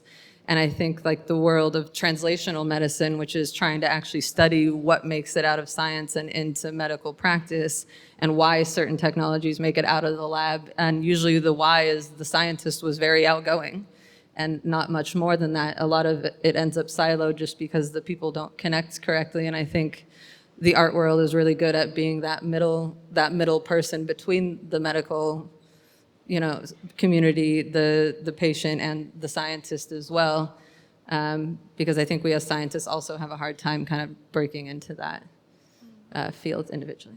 Yeah. So what you also all just touched on is that it's also about making this knowledge public and accessible and understandable. But when we try to work together with different partners and different perspectives, what we also experienced over the last days, that there are frictions and challenges when different perspectives just meet. And so the question is here now, how disciplines outside medicine can help us to establish also new practices and come across those challenges and help to make them a little bit smaller. So Mary, my question to you would be, how does this kind of collective knowledge production change how science and medicine are accessed? I think it goes to what Haley was describing about, how important feedback is. Mm-hmm. And I think that a lot of knowledge production that happens in the laboratory or in academia, it seems a bit disconnected from material realities. You know, it's kind of disconnected from its consequences out into the real world. And maybe it's a problem of science being always framed as objective truth or as always the solution, but that once the technology gets out into the real world, it has a life of its own, that there's many consequences we never intended with science and technology. So I think that's why when you can get inputs, I mean, when you have a bottom-up approach, right? Let's say we were defining challenges from the bottom up, or that we were entering this space of vulnerability or, let's say, experiential knowledging, then I think this could really change technologies a lot. You know, it would change how medicine is approached. If you had less of the top-down centrism. So what I experience in workshopologies, when I'm just working with a group of people and we're trying to isolate hormones from the urine, or we're trying to test the local river for endocrine disruptors, you get so much more than just data. You get also emotional data, vulnerable data. You share experiences that are very personal. And this is never considered legitimate data in the scientific world, but what if it was, right? Cool, thank you very much. Spela, maybe you can add a little, your insight on what kind of resistances have you encountered, and but also what can they teach us? So what can we learn from them? So because we want to That's look exactly ahead. what I wanted to respond with, or add on to Mary's statement that, and we spoke about this yesterday, how the medical professionals are trained to portray this sort of impenetrability in terms of they need to be certain of the decisions they make. It's also their responsibility, and how that actually makes them very hard people to communicate some other set of values, which, they don't recognize as relevant, as important, as significant. So I have, or I guess we, through our practices, have in different ways been trying to, despite this resistance, continue to contaminate without necessarily asking to be acknowledged as significantly contributing to healthcare or to medical literacy, but just being very annoying and insisting that our opinions are counted. And of course, this is met with resistance, or I would say ignorance, annoyance. I don't think my practice is even considered as threatening, although it could be. But yeah, it's just going to be very hard to get rid of us. Very good. And Haley, what are the main challenges you see in making medical or scientific knowledge more accessible? And where do you feel that collaboration will help in the future, or is already helping us? Yeah, I think the big difficulty is that there's a difference in the language that we use, even like between science fields. Like my favorite example is conjugate pair. What does conjugate pair mean to you? Like to a mathematician, it's 1 plus j and 1 minus j. To a chemist, it's basically pH balancing. To a bio person, it's streptavidin and biotin are conjugate pairs. And so even within science, somebody could say, we improved the efficiency of this conjugate pair, and all these people are interpreting that information differently and making different mental decisions based on it. And so I think if we take time to not try to use such superfluous language when we talk, and to explain things and break them down repeatedly, and not just at the very beginning of a talk or in the classroom setting, but in every kind of speaking setting, then it helps to, I guess, more effectively communicate by not, I guess, trying to name something with the fanciest name you can, or trying to sound as, you know, confident or as sure as you can, which is what people do in scientific settings. And I think crossing each other's spaces does help a lot. Like, I think if you go to like biomed themed conferences versus a physics or a purely bio one, the biomed one, people take more time to explain what they're doing because they know somebody in my audience could be a physician, they could be a physicist, they could be a public health person. You don't know, and so you have to make a more, you know, deep explanation of why you're doing what you're doing instead of just jumping right in like my whole audience knows why this is important. And I think a lot of scientists also just struggle in general with understanding why their work is important, and physicians also understanding why, you know, their patient outcomes are important. And I think that's, again, like why the world of translational research is becoming more important, and why I'm glad to see a lot more funding for translational research, which is actually studying and assessing why didn't this good technology make it through? Was it because it was inexpensive? Was it because it was, you know, uncomfortable? Was it because it was loud, you know, which is something that people don't consider is, you know, just the sound something is making, and then somebody turning it off and not using it and pushing it into a corner just because the machine is annoying them, and things don't get adapted because of little things like that that are little design flaws that could be fixed if more people were involved earlier. So yeah. And so we've talked about like bridging those two worlds and about the challenges, and also a little bit about how to overcome them. But now I'd like to invite you to move even further into the future, like say in 20 years, so 2050 or something like that. How would you imagine medical literacy there? What should it look like? And what role could collaborations between art, science, medicine, communities, and so on play in getting us there? So what's a bold vision for the future, and what can each and everybody in his own discipline can do to contribute? Mary, do you want to kick off with the... Yes, I really like this Explore. question because then we get to dream, right? And I'm always not dreaming. to panic. Yes, no panicking, please. Yeah, I just imagine medical literacy expanding to include environmental actors, you know, environmental pain, you know, to take into account how porous we are with our environments. You know, when the earth is in pain, then of course we are also in pain. And why isn't medicine recognizing that or designing technologies around that?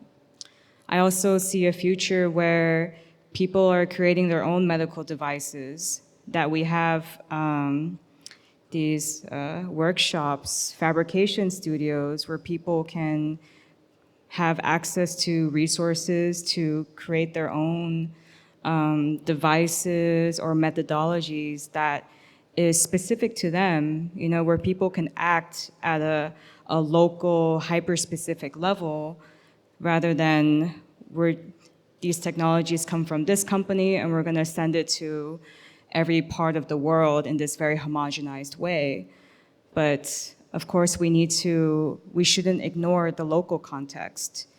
So, yeah, I would like to see that world. I like that kind of dream. Spela, how about you? What I would like you to add? live in this kind of dream. So I would just answer, I think that I would like to see things be very different and not just more of an intense version of the injustices and sort of dysfunctionalities that we're experiencing now. However, let's say that what I think is important to keep in mind is the process of data collection, all this trend towards wearables, biomonitoring, and how medicine is also merging in certain fields, or like this innovation sector of medicine that overlaps with wellness. And I think that there's going to be some friction in terms of what happens with data there. And this is also an opportunity for patient advocacy and representation. It's going to be very, very challenging, but also so in your face that I think there might be some emancipation or empowerment that happens there. So literally, if there is a European health data space and you have control over your own data, can there be also like a or like a filter, not just for access to companies that are devising applications, but also for the public to advocate for themselves, including it's about environmental, socioeconomic factors and so forth. So can this also be used in a more public way? Cool. And Haley, what do you add to our dream of the future of medical literacy? Yeah, so I love the dream of more wearable, more at-home healthcare monitoring. My PhD was on lateral flow assays for bisphenol A, so the assay could be used both for blood or for like water or soil treatment. So it's a plastic that used to be used in baby water bottles a lot. And so I hope that there will be more things like that, where you have a singular test for testing your environment and for yourself, but also that data is not just it's not all on the patient or the clinician scientist. Hopefully there's more, not clinician scientists, citizen scientists out there. But that the data analysis isn't all on you as an individual to understand your own healthcare data, that companies and some of these projects will work more together in their data sharing, so that all of this data can be centralized, and that your physician is also aware of this data, and any physician who sees you is aware of this data. I feel like, and that would be the future, is that if I come into the emergency room and I am completely incapacitated and I can't speak, that you could somehow find all of my healthcare data without needing to go through this system of tracking down all the places you've ever been. And right now, I think that's where it's really lacking, is just every company treating their data like it's a product that they sell, and not like it's your information that should be connected in a larger web of understanding human health. Because if we took all the data from all of the different brands of wearable devices right now and put them all together, I'm sure we would have much more interesting outcomes than looking at them one company at a time. But yeah, people need to be a little bit more okay with sharing, I think, for us to get there. Yeah, so I think that's very, very good final point. So we also like to invite you to share your insights with us. So what are your dreams, how you would build the future of medical literacy? So we are here the whole afternoon, and very happy to talk afterwards at 5 or in between with you to discuss not only where are the frictions or the challenges, but what can we do to build this future together and to make medical literacy really happen. Thanks a lot, Haley, Mary, and Spela, for being on stage with me. And we're really looking forward to the rest of the afternoon, I guess. No? Thank you.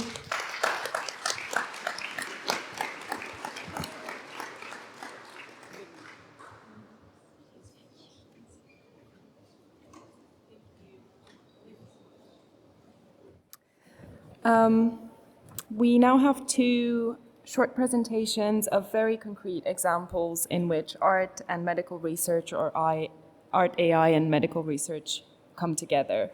First up is Andreas Keindelstorfer, a neurologist and sleep specialist. He heads the sleep laboratory at the Department of Neurology of the Kepler University Hospital in Linz and teaches at the medical faculty of the Johannes Kepler University.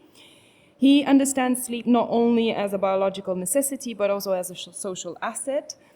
In addition to his clinical and scientific practice, he has been involved for several years in interdisciplinary projects at the intersection of art, science, and he is here to talk about one of his most recent projects, the Dream and Experience, which is also on the first floor here in Post City. Please welcome Andreas to the stage.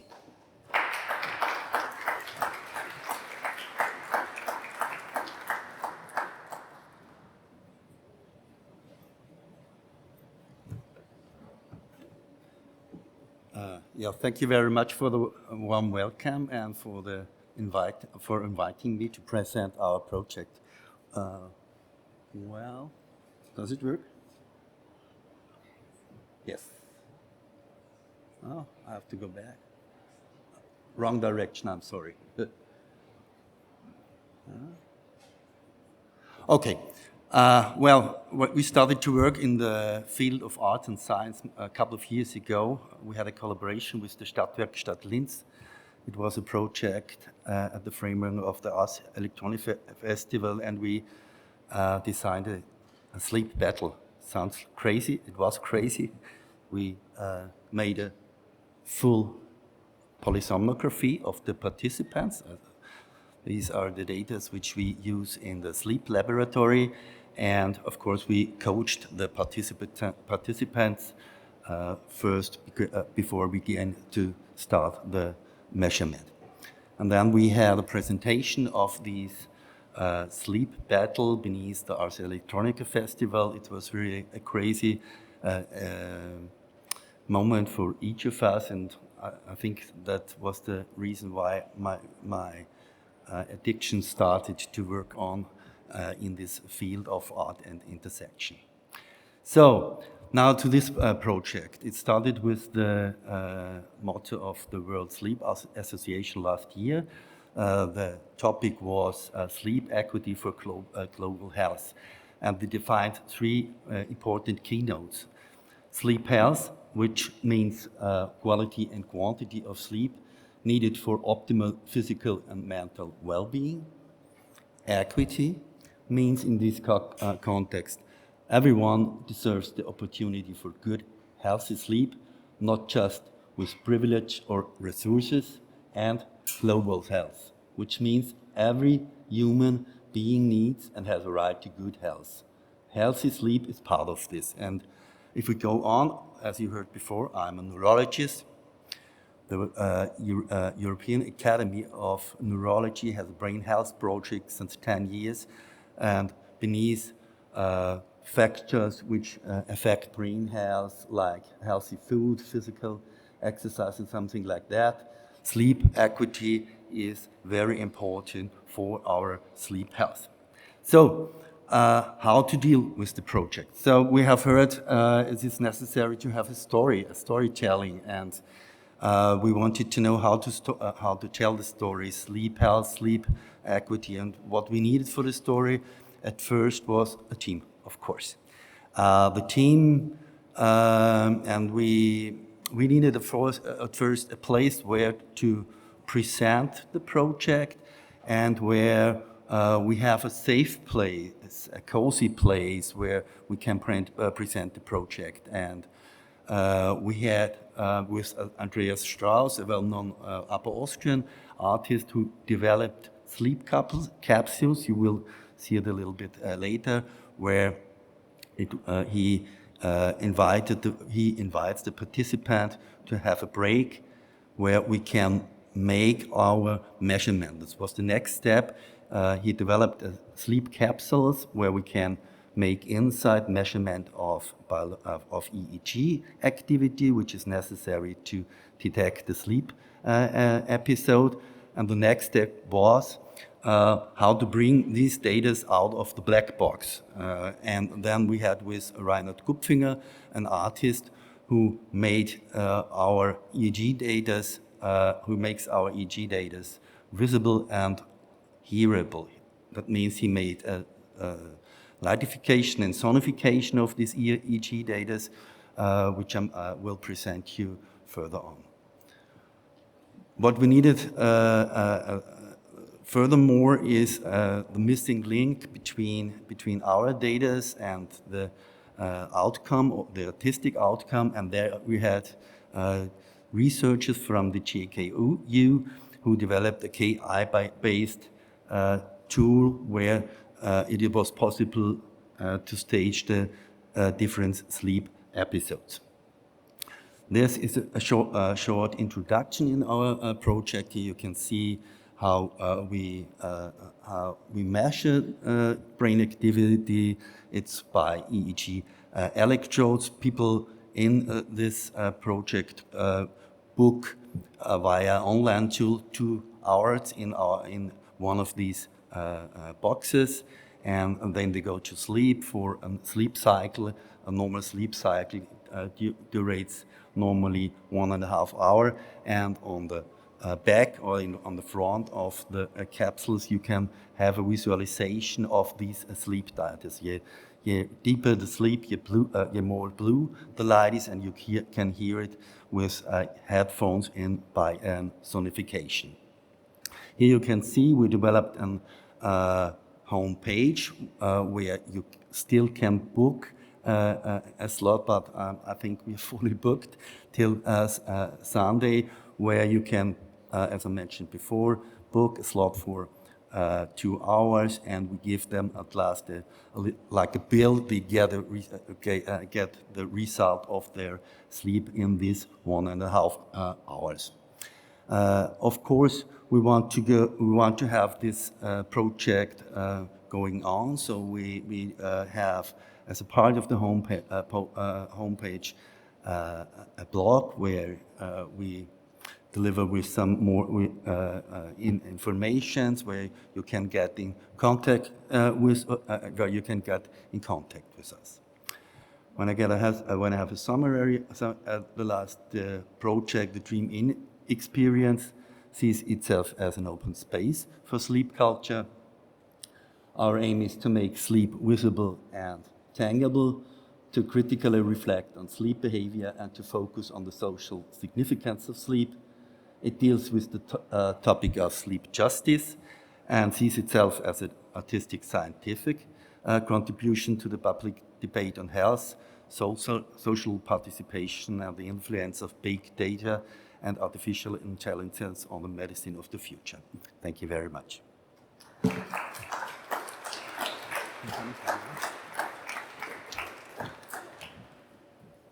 Thank you so much, Andreas. You can always now book a nap, which I'm guessing is quite needed these days. For our next presentation, we have Patricia Stark, who you probably know from the moderation before, but I will quickly introduce her anyway. So Patricia currently heads the Linz Institute for Transformative Change at the Johannes Kepler University. She develops formats that enable genuine collaboration between science and society, and she will be talking about one of their latest projects and initiatives that actually happened a few days ago, so it's quite fresh. Please welcome Patricia.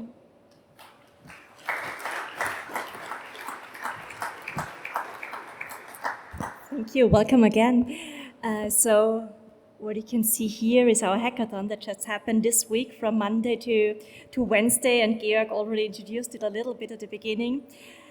And just 1 week ago, last Friday, there was a final Zoom call for this hackathon together with one of our medical experts and the artist in our team. And I was a bit nervous because there were still some open questions and we were so close to everything to start. And then we were setting up this Zoom call, and the artist Spela and me were ready in the Zoom call. And then I got a text message from our medical engineer, our medical expert, who says, "Oh, I'm sorry, we had a server crash and I'm in the server room and it's so loud and it's very dark here, so I cannot turn on the camera and I cannot turn on my mic, but I can hear you and I will just text you." So we were in the Zoom call having our last question about the hackathon, Spela and I discussing, and then just waiting if there was an answer coming in the text or not, in the chat. And then we had this half an hour conversation kind of thing in this Zoom call with one person being in a smelly, dark, loud server room, finally preparing our hackathon and answering all our final questions. And at the end of this, my nerves calmed down and I was said, okay, if we manage it through that meeting, the hackathon will be fine and everything will be okay. And that's exactly how it turned out. So why do we do a hackathon? So I'm pretty sure you've heard about the format of hackathon. So you put people together in a room, lock the room, and wait what comes out 3 days later with a lot of coffee and PCs and laptops. We tried to do that a little bit differently. So we really wanted to find out how can we transform the future of medicine with the eye and the arts. But as Georg already said, not the arts as the end to make things nice, but to have them involved from the very beginning, to look at things differently, to come up with different challenges, different questions. So, and we had this very unique setting of having medical experts from our university, from the Johannes Kepler University, but also from various Ludwig Boltzmann Institute, who came up with initial challenges, or let's say fields of challenges where they have an interest, where there are things they don't know yet, where they want to find things out. And we had our great, amazing partner, Ars Electronica, who connected us with various artists, which are at this intersection also of technology and medicine. And we had then initial meetings where the artists and the medical experts and also our AI experts came together to find these challenges. And it was tough, so it was not a very straightforward and easy process, because each of us has his own experiences, and you have on the one side like doctors who want their challenges solved, their problems solved, but also you have the arts, and you want to go a step back and ask, why are we doing this? So what's the reason for us to engage with that question? So what we have done, we had 4 different groups with 4 different challenges. Each challenge has a supporting artist, and we then defined those challenges, and then we asked students from DI but also from other fields to apply and to take part in this 3-day hackathon event. And so then we got a lot of applications, and we could happily choose those real cool participants. And so in this week, from Monday to Wednesday, the whole event took place, and it kicked off here at our NEB University. And we were really, on the first day, exploring the problems, getting to know who is in the room, but also trying to figure out what are the different perspectives. And from the different disciplines, you normally approach challenge differently. So it was also, how do we structure the next 3 days? How can we work closer if we haven't met before?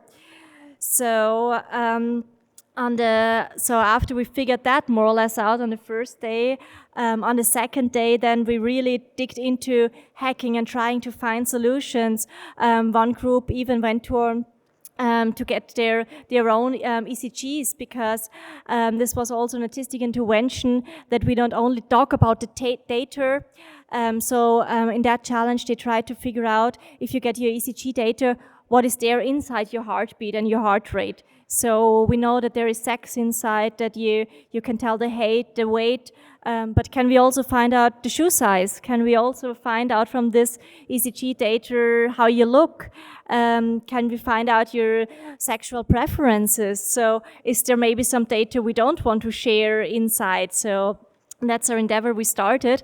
And by really exploring this as a group ourselves to get our ECG measured, and even though the group was more or less rather the same, like age, sex-wise, the heartbeats were so differently, and the things you could see there were very different. So this experience really added up to these challenges and to this experience. So after the second day, we were exploring a lot. On the third day, it was really about finalizing coding, but also, wow, we have a showcase at the Ars Electronica Festival, which was pretty cool, but also pretty challenging. What do we tell people here? How do we give them a glimpse of what happened over the last days, of what our teams accomplished and did? And so this was the third day where we really tried to figure that out. And on Wednesday, we could all the teams presented their results in our JK Universe, which is a dome here at the very right corner of the festival area. And it was really cool to see putting what we have done into practice and seeing how people reacted and interacted with it. And though it was like really challenging to bring those perspectives, it was also pretty rewarding to see how these things can connect and add up. And I also thought it might be a cool idea to show you one of the results. So the time is too little to show you all of the results, but I want to show you one project. And let's see if it works. Yeah, this project, it's pain, which is personal and interconnected with nature. And our collaborating artist for this project was Mary. And as Mary is still here in the audience, Mary, do you want to briefly explain what the project is about? There's a mic coming to you.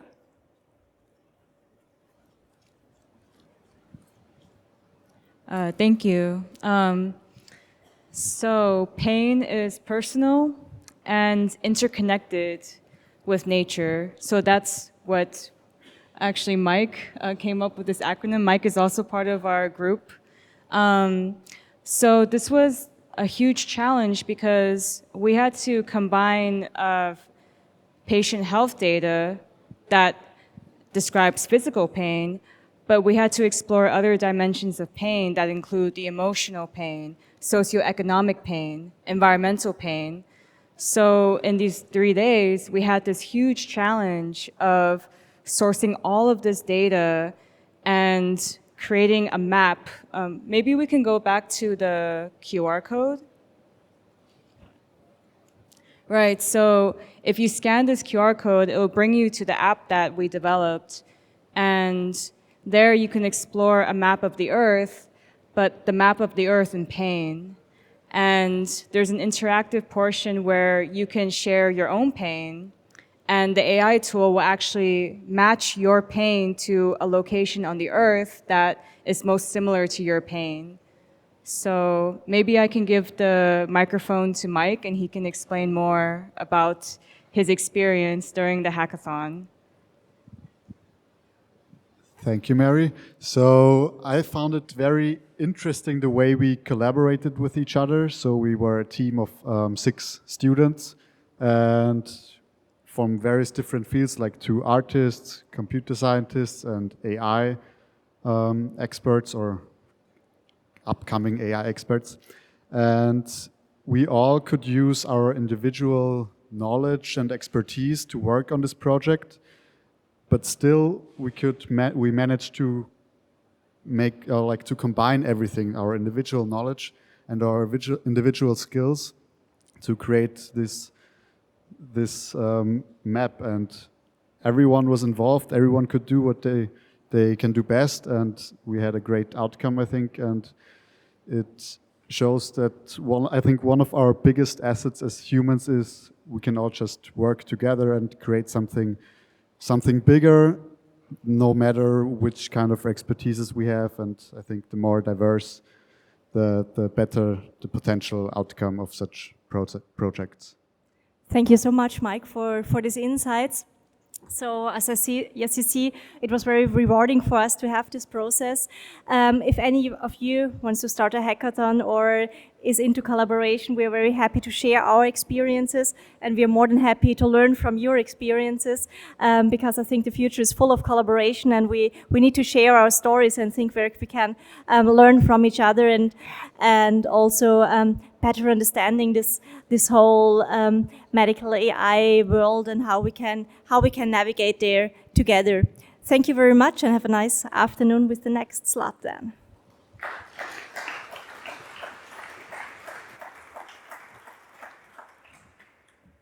Thank you so much, Patricia. We're heading into a quick 15-minute break, but there's plenty of more things, exciting things coming up.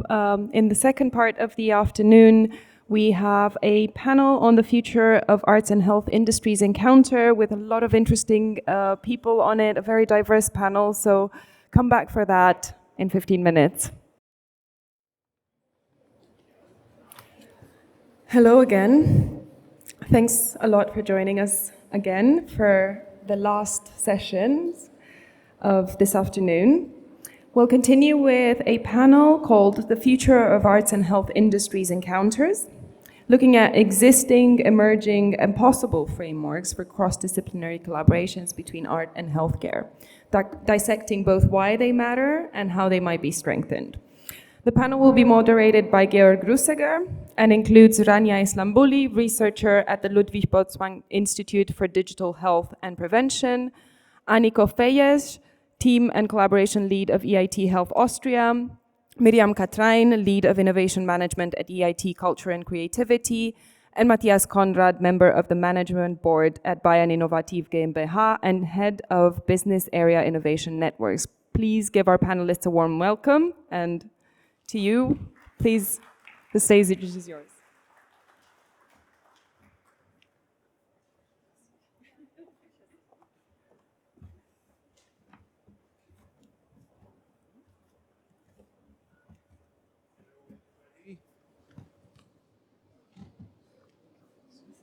Choose your seat wisely.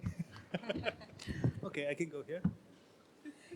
Okay, thanks for coming back after the break, and we will follow up, and we are dipping into a new field. We are having here, for sure, great networks and also powerful networks of innovation and connectivity in terms of greater scale, talking about the DACH region, Switzerland, Austria, Germany, but also talking about the European ecosystem.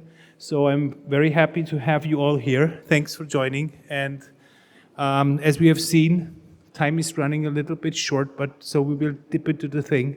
And I will ask you to introduce yourself because we prepared a slide with a statement, so it's easier to maybe understand a little bit more about where the panelists are coming from, what is the basic idea behind it, and then we start with the discussion. And we are starting with Anniko. Here you go. Thank you very much.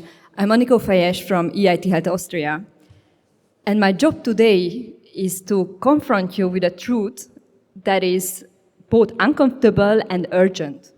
Because our healthcare system and healthcare services are in dire need of a radical transformation.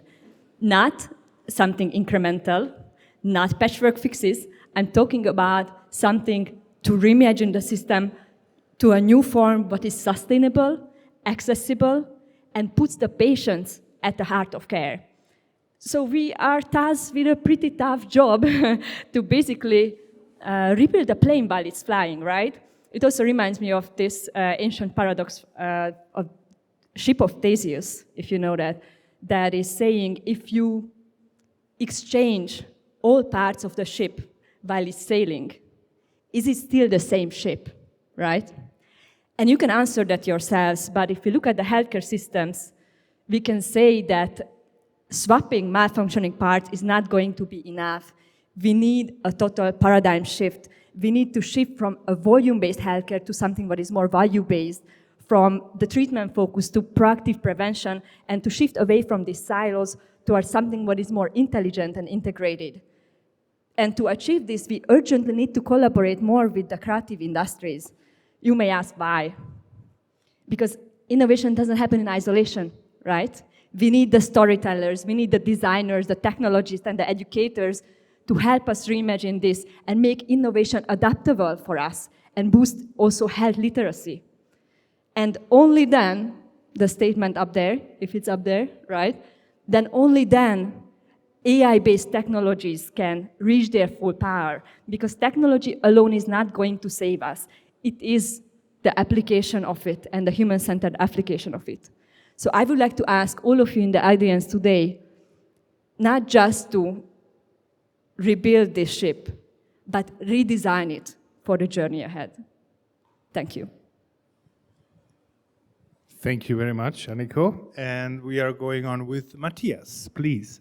You have a phone. So welcome, I'm happy to be here. And Anniko, I agree with you. So I think we need this new approach for the healthcare system. We need a human-centered approach which has in mind the whole value chain, from the predictive medicine to personalized medicine to a participatory process. And this means that not only diagnostics and therapy is important, but also we need the patient in another position. And for this storytelling, for the collaboration, we need also a cooperation between, on the one hand, the medical experts, and on the other hand, also the creative industry or creative professionals that we have, because we have to rethink this healthcare system. And if you look on prevention or participatory processes, you need both. And for us at Bioinnovative, we have both. We have a networking cluster for the medical sector, but also for a creative industry. And we see it's not easy to bring both partners together. And so we are conducting now a delegation trip with 40 colleagues and persons from both sides, from the creative industry as well as from the medical sector. And so we see if people come together and they share their passion for technology, for the medical sector, but also for the creative and arts. So this will enhance the process to bring these partners together. And so it's very important to build up ideas for new projects and also for new business models. This is important for us, and we think this is a good way for the future to make most advantage of this process. Thank you very much, Matthias, and I'm handing over to Rania. I definitely agree with what has been said, and maybe I can give my perspective as a researcher. So at the LBI for Digital Health and Prevention, we investigate how digital tools can support people in living healthier lives. And I myself am a computer scientist by training, and my work focuses more on transforming data into health insights. And so I greatly believe in data. And combining it with AI, digital health nowadays can do a lot. For example, it can predict illnesses and, for example, personalized treatments. But there's a huge gap, an important gap here. AI models can suffer from lack of transparency, from bias, and they don't always integrate well with people's lives. So that's why we need creatives to be part of this process. We need artists, designers, and other stakeholders to be at the same table when we design and develop these digital health tools, so that technologies are more inclusive, intuitive, and engaging. And for me, that's the exciting part, bringing and combining the scientific fundamentals with imagination. And here, I think there's a great potential in creating digital tools that not only help with illnesses, but also promote well-being in our lives.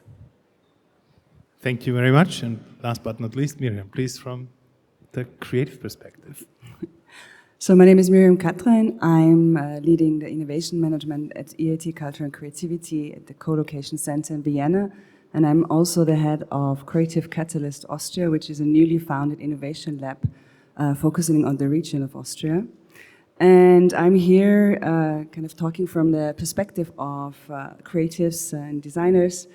And what I wanted to say also in my statement here is that when we talk about cross-sectoral innovation, is really something that the creatives and the creative practice is something that is essential to this process, essential to this practice. And it's not something that is just an add-on, or it's not about only aesthetics or beautification.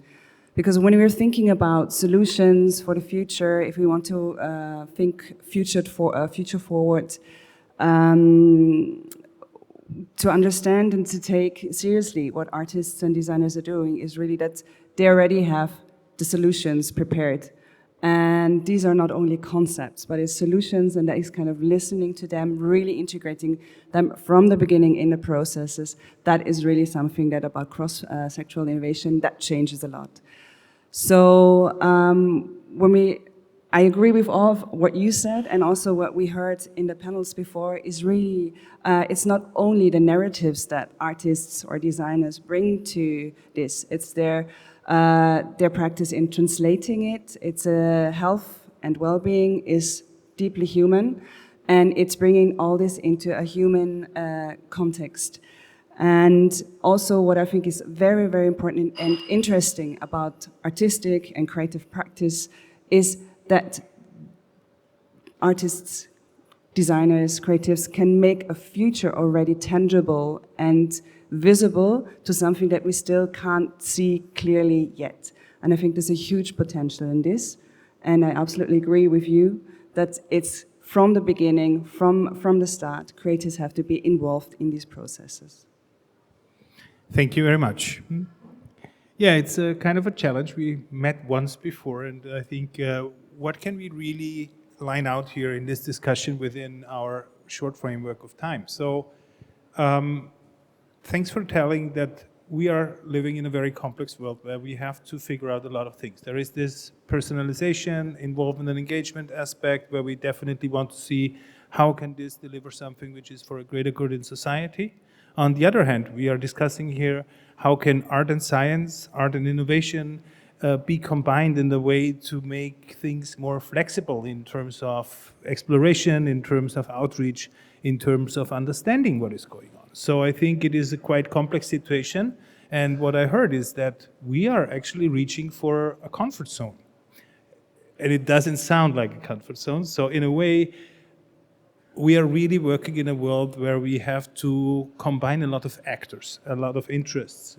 We have policymakers, stakeholders, there's money involved, there is creativity involved. So how to align or how to combine these things in a way that they are, so to say, fruitful for the next years would be the complex framework of a question I want to ask you in terms of, from your point of view, from your perspective, what is the, so to say, the most valuable, but maybe also the most pressureful situation where you feel here we have an angle where we definitely can work on the ship while it's sailing, but on the other hand, bring in creativity as something joyful, see the patient and see the data, see the science behind it, and as well having the opportunity to kind of leverage into an ecosystem which can deal with it in terms of socio-economical development, in, for example, the European Union at large. Thank you. I would point out two things. The first one is innovation adoption, right? Because I think this is where we are lagging. There are so many solutions out there that are doing a good job, but they are not used by the people. And sorry to frame it this way, but in this sense, your solution is just as good as it's much used in this sense, right? And this is also something very, very tricky to reach. The second thing is health literacy, because I feel that I was amazed by all the panelists in the previous panel. It was all about medical health literacy, right? And this is also something I would like to point out here. This is also something where we are lagging behind, and I do see a great potential to work on solutions involving the creatives together with medical professionals to actually reach tangible solutions to increase the health literacy of people, because this is going to increase not just health span, but lifespan of people, quality of life. So this is what I would like to point out here.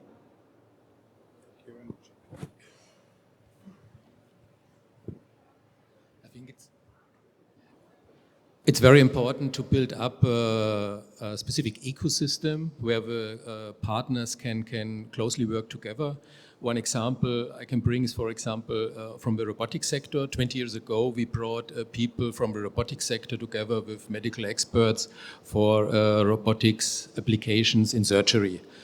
Now we see that there are new developments in the future regarding humanoid robotics, for example, and we see that there will be a need also for working together with the creative industry, because there are the topic of human-machine, human-computer interaction. And so I think people from the creativity understand very well how this could be conducted. For example, if you look on how you can bring this together with the language, or you need, for example, eye tracking, or you need to measure brain signals, or to use gestures, for example, to control, for example, a robotic arm or a humanoid robotics. So you have to understand how could be the interaction. And I think for such kind of projects, it would be very important to bring these partners together from creativity, but also from robotics, from medical experts. And we need also the ecosystem. If you build up a business model, you need the financing, you need the funding. And we think these networks we are building, for example, are very fruitful. And so it's our aim to enhance this, to accelerate this, to bring these partners together. We moderate this process, and so I think this could be a good way for the future also to bring the technical aspect together with the creative and artists. to bring the solution. Thank you very much. Rania, from the perspective of digital health science, what would you say? So, you know, in health research, we speak a lot about data, like blood pressure, heart rate, steps, and so on. But data alone cannot drive behavioral change, but how people experience it and if they feel supported and motivated for behavioral change to improve their health. And at the LBI, this is what we try to do. So we use creative methodologies throughout our research in order to, and we borrow a lot of creative methodologies like design principles, participatory design, to bring these users from the beginning to co-design solutions that they will actually use.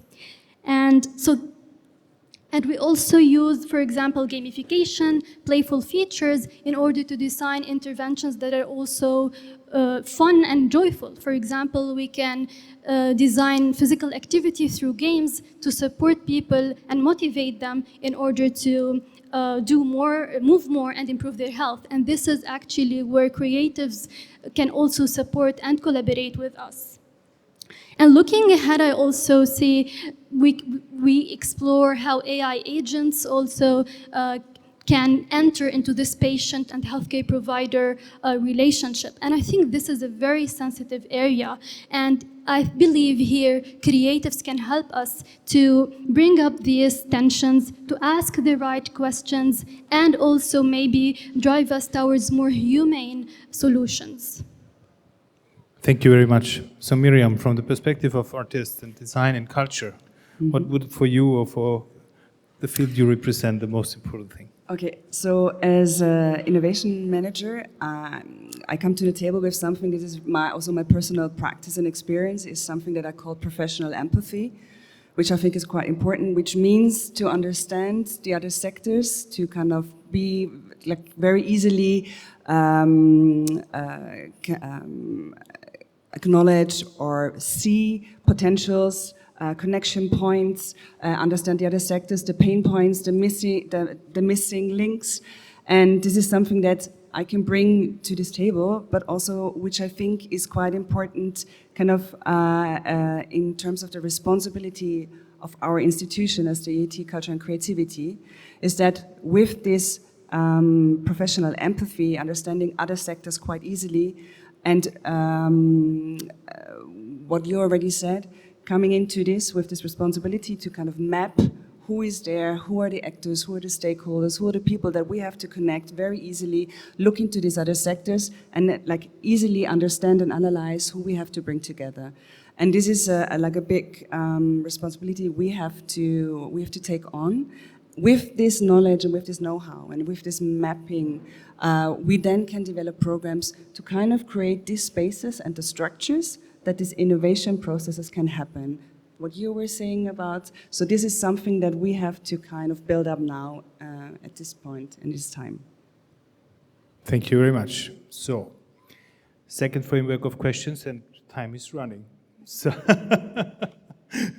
because we have the watch here. But anyways, I mean, we now created a picture, right? And I think that we get something feasible out of that panel. In the end, we can carry on for, I think, for the audience, but also for me, it would be very interesting to see within your perspective, what, giving us the idea of where you are starting from, what is the background, having a history in that. It's not like day one, right? We are doing things, and now we get the awareness for that health and well-being is really connected to new methods of kind of including people, getting a new focus on how that could be used, but also co-designed. So looking at you here as this kind of great representatives, having institutions behind you, having networks and stakeholders behind you, having economical resources and power behind you, what could be a kind of co-creation act between these four entities? What would be the need? What would be, and on the other hand, a wish to point out that that could be, so to say, within the next 1 or 2 years, really land, in a sense that this is maybe a small initiative, maybe something which can, so to say, trigger something in society, to use that stage, and I know I'm very pointy, not to make an agreement, but to point something out, what could be a, so to say, co-action within that entities. Please, and I give it over to EIT Health first. Thank you very much. Yes, indeed, we are one of Europe's largest healthcare innovation network. That means we have plenty of partners. We are working with a lot of them, also with LBG, right? We had a couple of projects running, and I think we can definitely concretely deepen that. And I'm winking at Miriam now, next to me, right? Because you are also a new kick here back in Vienna, right?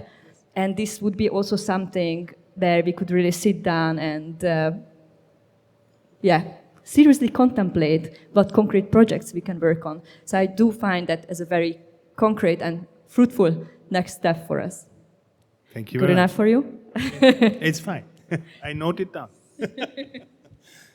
Miriam, maybe you get over. Yeah, I can just. So for me, this is just a very logic process and a logic next step, because when we're looking at the projects and at the research and the artists and the designers that we're presenting before, or the creatives, that is just really, really clearly what we have to do. And so this is also why we're there as an institution. So this is also why we're established. And we are quite new, so we are established in last September or last year. I'm here since May, so it's really kind of really starting up and kind of establishing these structures. And as I said, it's a very logic process to bring these sectors together, because this is also the potential that we have if we're looking into systemic change that is deeply and urgently needed. This is what also creatives can bring to the table, and we just see that there's huge potential there.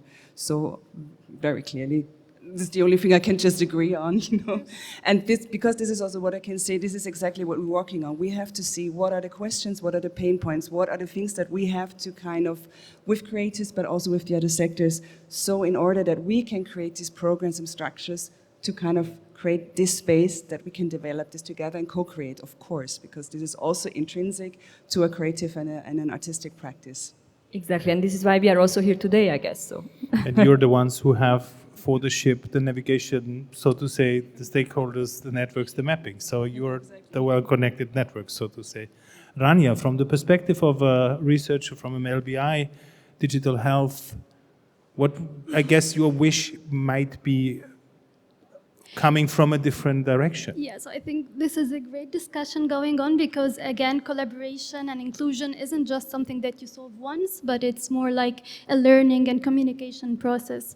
And I think what should we focus on is putting emphasis on multi-stakeholder involvement. And by this, I don't only mean the users and the patients, but also the creative industry, the artists, the health, also industry, where we can all collaborate in order to create solutions that are more engaging and effective, and not just only presenting final solutions to users. And I think we all here in the panel share the same goal of improving people's life.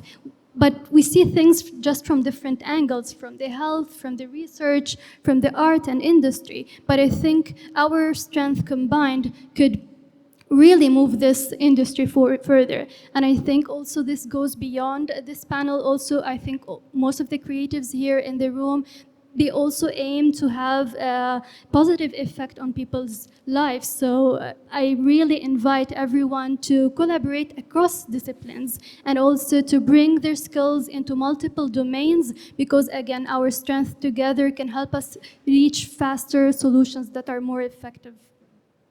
Thank you very much. And Matthias from Innovation Bayern, which is a powerful network as well, and having a lot of stakeholders at hand. Looking at the two kicks, so to say, and also to the researchers' need and the artistic need, from your point of view, what would be, so to say, the thing, what kind of works in the next year? So we are convinced that innovation will be established at the interfaces between the disciplines. And so for us, this cross-innovation approach will be very important. But we think between these different industries, the health sector, creative industry, we need an easy way to start. And so I think it's very important to have low-level projects to start. And for example, a moderation where we bring the different partners together with specific challenges, that they learn from each other how they are think For example, where creative professionals about health, about the need of the health sector, and in the other way, the people from the technology sector have to also learn how people from the creative industry and artists are thinking. If they understand how they work, how they which is the approach to solve a challenge, then it will be easy and we go for the next step. We can create, for example, joint projects. We can then create also some new business models joint. And it's very important that we have to realize that it will be not a one-day contact. So we have to bring the people from the different sectors, the same people for 3, 4, 5 times together, that they have built up an experience about how the other sector is thinking to realize and to solve some challenges together. Thank you very much. I mean, taking the term professional empathy now and looking into the audience, I mean, maybe to make it clear and underline, these people are here, right? So they are running around and they will be with us afterwards. And this is a network which is quite open to discussion and also to suggestions. So if you have ideas, and I know this is an audience which has a great expertise and a great background because we are here at the Ars Electronica conference. So don't be shy and do whatever you want to get things happen, because this is why we are doing that here. It's not just talking. So I want to introduce Gerin Trautenberger, who is newly assigned, he's the director of the Creative Kick CLCC in Vienna. So it's the co-location center of the EIT Culture and Creativity. And you will give us a little bit of an impression, what are the opportunities and what are your roles to exemplify what a kick can do. Thank you very much. So this is a little intervention here. No, since we are the new baby on the block in the EIT family, we try to to expose ourselves in that sense and to show you what is the EIT Culture and Creativity for. So basically, it was a 10-year fight to explain to the Commission why it is important that creatives and artists get different funding. So it was really a lobbying affair from our side to really bring the European Commission to the idea, or that they acknowledge our input and our contribution to the innovation system, so that creativity is an innovation driver in that sense. And so 3 years ago we won the big prize for funding a structure, the EIT Culture and Creativity. And as you see, we have 6 regional hubs. So basically, it's access points for you to get in contact. So we are talking about networks. This is a huge network of over 2,000 professionals. You can access information. We are tasked to bring you on European level. So this is the basic idea, to offer you the possibility to get in contact with us. And the last slide, we have now funded over nearly 200, also 150 projects over the last year for innovation, for acceleration, and there will be calls coming out. And if you want to have contact with us, please register in our community and get more information, so to say.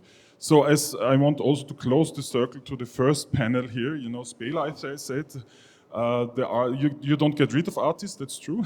It's very hard to get rid of artists, but also the creatives came to stay. And I think EIT Culture and Creativity is really a platform where we expose creativity, where we show what creativity and innovation means and how we can, influence also on European level the financing structures for creatives. So thank you very much. Thank you, Gerin, and thank you all together. Thanks to the panel. And I think we will follow up with the communication and discourse afterwards, and not just after this day. So we will have things ahead. Thank you very much, dear audience. And we are done in time.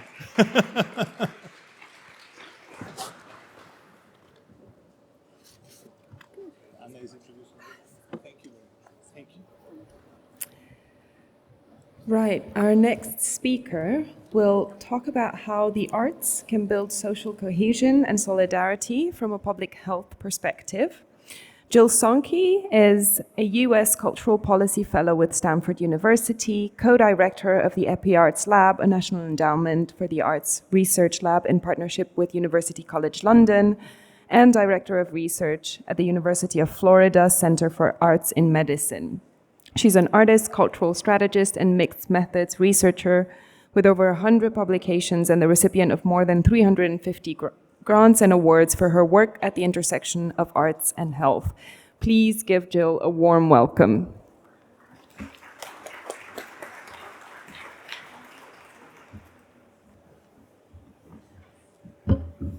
Good afternoon. I am really thrilled to be, thank you, Anna, in conversation with you all today. That was a fantastic discussion, and I'm excited to follow on this afternoon. So as Anna mentioned, I'm going to move us into a public health context and think about how today hope is a creative act, and that's relevance to our health. And I have to begin by acknowledging that everything that we're talking about today, while there is a lot that is new in the context of the present moment and in relation to our healthcare and public health systems, human art behavior in relation to health in particular is a thing that has been around throughout our human history, across time and across cultures. All of the conversations that we're having today stand on the shoulders of traditional and indigenous cultures that have connected the arts to health throughout time. And in that context, we can also see throughout history so many ways in which the arts have been essential at times of change, times of suffering. The painter Gerhard Richter is known for saying that art is the highest form of hope. And indeed today, hope is a creative act when we really do need to imagine different futures. And this has been so in so many instances of our past. I draw just for a moment on the civil rights movement in the United States, when Black and brown people were experiencing extraordinary marginalization and suffering and oppression and lack of justice and equity. And we saw artists like Nina Simone, who outraged on the day when 4 little girls were killed in a bombing in a church in Mississippi, outraged, said to her husband, "I just want to make a gun. I'm going to go to the garage and I'm going to make a gun." And her husband said, "You don't know anything about guns, but you know music." And so she sat down on her piano, and in a very short period of time, she wrote the song Mississippi Goddamn, which became an anthem for the civil rights movement in the United States. Similarly, the artist Billie Holiday sang the song Strange Fruit, which was actually made from a poem by a Jewish man centuries or decades before, and represented the image of lynchings in the United States. She insisted on singing this song at the end of every concert that she performed. And those concerts were mostly performed for all white audiences. And she was persecuted by the United States government, and ultimately FBI agents stood by her hospital room door and prevented her from receiving care. She gave her life in protest as an artist to create hope, to illustrate what a different future could look like. So what does feel new today is the arts in the context of biomedicine. Again, in the context of indigenous and traditional healthcare practices, the arts have been central. But today they are relatively new in the context of biomedicine, and we are working to create languages including research, outcomes, right, that can justify the importance of the arts in healthcare today. Our previous panelists articulated those needs so beautifully. I started working as an artist. I'm a dancer. Dance is my primary discipline. I started working as an artist in residence in a very large hospital in 1994, when in the United States, arts in healthcare was not yet a thing. And when I began this work, people thought it was kind of weird. I would be walking around the hospital in dance attire, made people kind of uncomfortable. People thought it was strange when I explained what I did. And slowly, as people started to witness what was happening with the arts in the hospital, they came around. And first they thought it was nice. But as people witnessed, that perspective changed. And this is a patient, one of the very first patients I met in 1994, Bertus, who has sickle cell disease and has given me permission to talk about her experience, was 6 years old. The day this picture was taken, Bertus was 14 years old, and she had been admitted to the hospital with a really terrible pain crisis. I was called by a nurse, asked to come to see Bertus.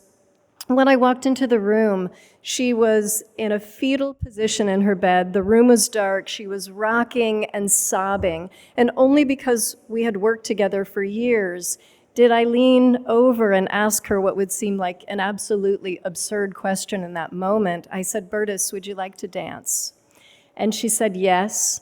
And I slowly helped her sit up, and I turned on her favorite music.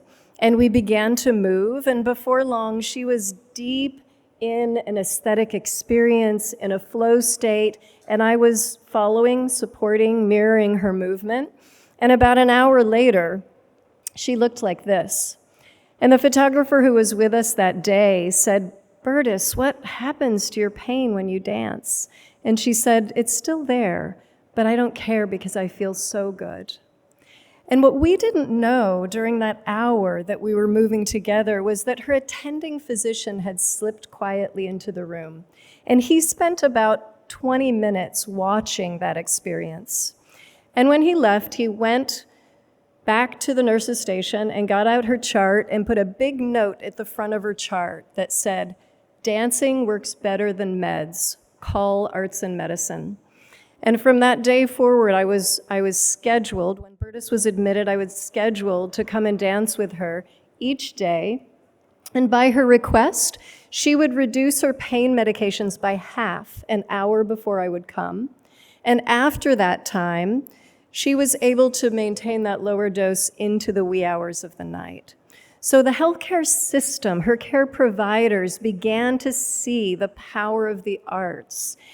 And moving forward from them witnessing experiences like that, our healthcare system began to see that the arts weren't weird, they weren't just nice, but they were important and essential. And we then grew an arts program in that hospital that brought over 20 artists and residents in as paid, salaried members of the staff in the hospital to work as members of the interprofessional care team. And that program continues to thrive today. That's just a part of this landscape of arts and health that we have today. This is a kind of a map that I like to use to represent the breadth of this landscape of the field and discipline of arts and health. And it starts with the ways in which the arts exist in our communities, in our daily lives, right? The ways in which we engage in creative acts every day, whether we identify as artists or not. We might make our breakfast table beautiful. We might sing to our children, right? We dress ourselves with intention often. We bring the arts to bear in our lives. This also represents the ways in which artists and the arts do what they do in communities. Dance classes, choirs, festivals. They don't intend often to generate health, but they do generate health. And I'm going to share some population level statistics with you this afternoon that will help demonstrate that. As we move across this spectrum from wellness and health promotion into prevention, We move into the public health realm, where now we have a public health sector that is increasingly recognizing that the arts are available health resources in communities and that the arts can generate health. Many of you may be familiar with Dance for PD. That's a globally scaled Dance for Parkinson's disease program that has an evidence base that demonstrates that when people dance, their symptoms can be reduced, and even demonstrates that dancing may slow the progression of Parkinson's disease. So that's a program in the public health sphere in which dancers and dance instructors are trained to welcome and deliver an art form to a particular population. And then we move into the realm of health care. And I provided my experience as an artist in residence. We in the United States, for example, have arts programs in about half of accredited healthcare institutions in the United States. So we are seeing a scaling up, and we need a lot more in both public health and healthcare today.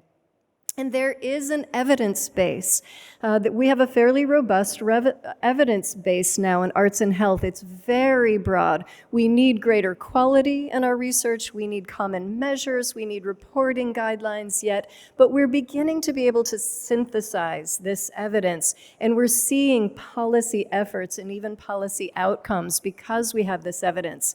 At the individual level, as I mentioned, we know that dance, for example, can have even greater benefits than exercise. We know that music can reduce the experience and perception of pain, which can be very significant in a healthcare context and in a disease management context.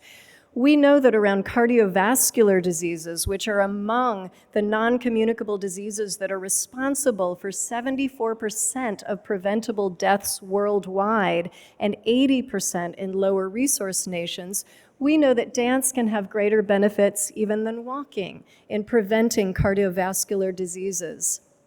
At the population level, we know that engaging in the arts can reduce the risk of developing depression by between 20 and 48%. And these are studies that come from different nations. We know from a study we conducted in the United States that unadjusted, adults over the age of 50 who participate in the arts just once or more are 80% more likely to report healthy aging, the absence of a chronic disease, and presence of good physical and cognitive health.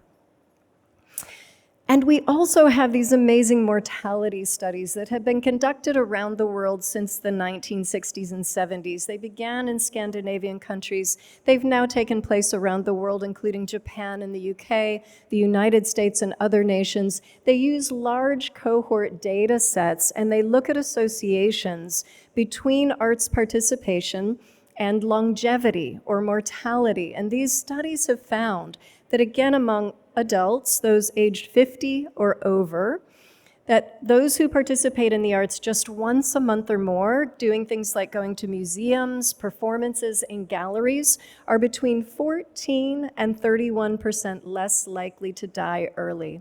And these studies are highly controlled for things that are also true, like that higher levels of education and income result in greater longevity, but they control for the arts and point to things like immune response that may be responsible for these associations. So we can argue that the arts contribute to our survival, they contribute to our longevity, and people have all long maintained that the arts are indeed essential to our survival. The bioanthropologist Ellen DeSanayaka spent her life studying the question, are the arts essential to our survival in the species, as a species? And she demonstrated many ways in which they are, including mother-infant bonding, parent-carer-infant bonding, in which we see poetic form of sing-songy cadence, lullabies, right, to bond with babies. So we do know that in many ways the arts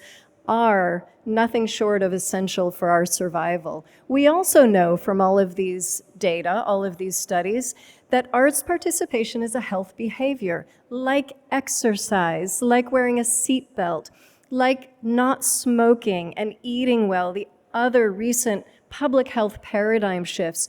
We now know that participating in the arts is a health behavior. And from these epidemiological studies, we know that people who have access to the arts have opportunities for better health. And so we can think of access to the arts as a social determinant or driver of health, along with other social drivers. So let's think for a minute about what is it about the arts that does all of these things. One of those things is that the arts are, in the context of biomedicine, uniquely multimodal interventions. When we compare them with other really important interventions like physical therapy, we can see that the arts can have a lot of benefits all at the same time. They can imagine dancing, right? It can bring physical, cognitive, emotional, spiritual, social, and other benefits all at the same time. So they're multimodal and they do a lot at the same time. This social dimension is particularly important in the context of public health, and I'm going to talk a little bit more about that now. I shared some of our findings from the EpiArts Lab, which, as you heard earlier, is a National Endowment for the Arts research lab in the United States in partnership with Dr. Daisy Fancourt at University College London. In our lab, we look a lot at social benefits of arts participation because we know they're particularly important across the lifespan and for young people to set up healthy behaviors and healthy conditions for health across the lifespan. So we found in one of our studies, for example, that young people who do one or more school-based arts activities, that participation is associated with 59% higher odds of social support concurrently. And even a year after that activity may cease, those young people have 28% higher odds of reporting high levels of social connection and social support. And we've also looked a lot at the arts participation and flourishing across the lifespan and among young people, as well as in other phases of life. We've found really interesting dose-response relationships. So we see that among young people, especially around social well-being in the context of flourishing, that those who participate in the arts daily experience even higher levels of social well-being than those who participate weekly and those who participate monthly. So we see these dose-response relationships across our data, which are also important. In the UK, arts participation among older adults, those over 50, are associated with 48% less likelihood of being depressed. And that's, again, just once a month or more.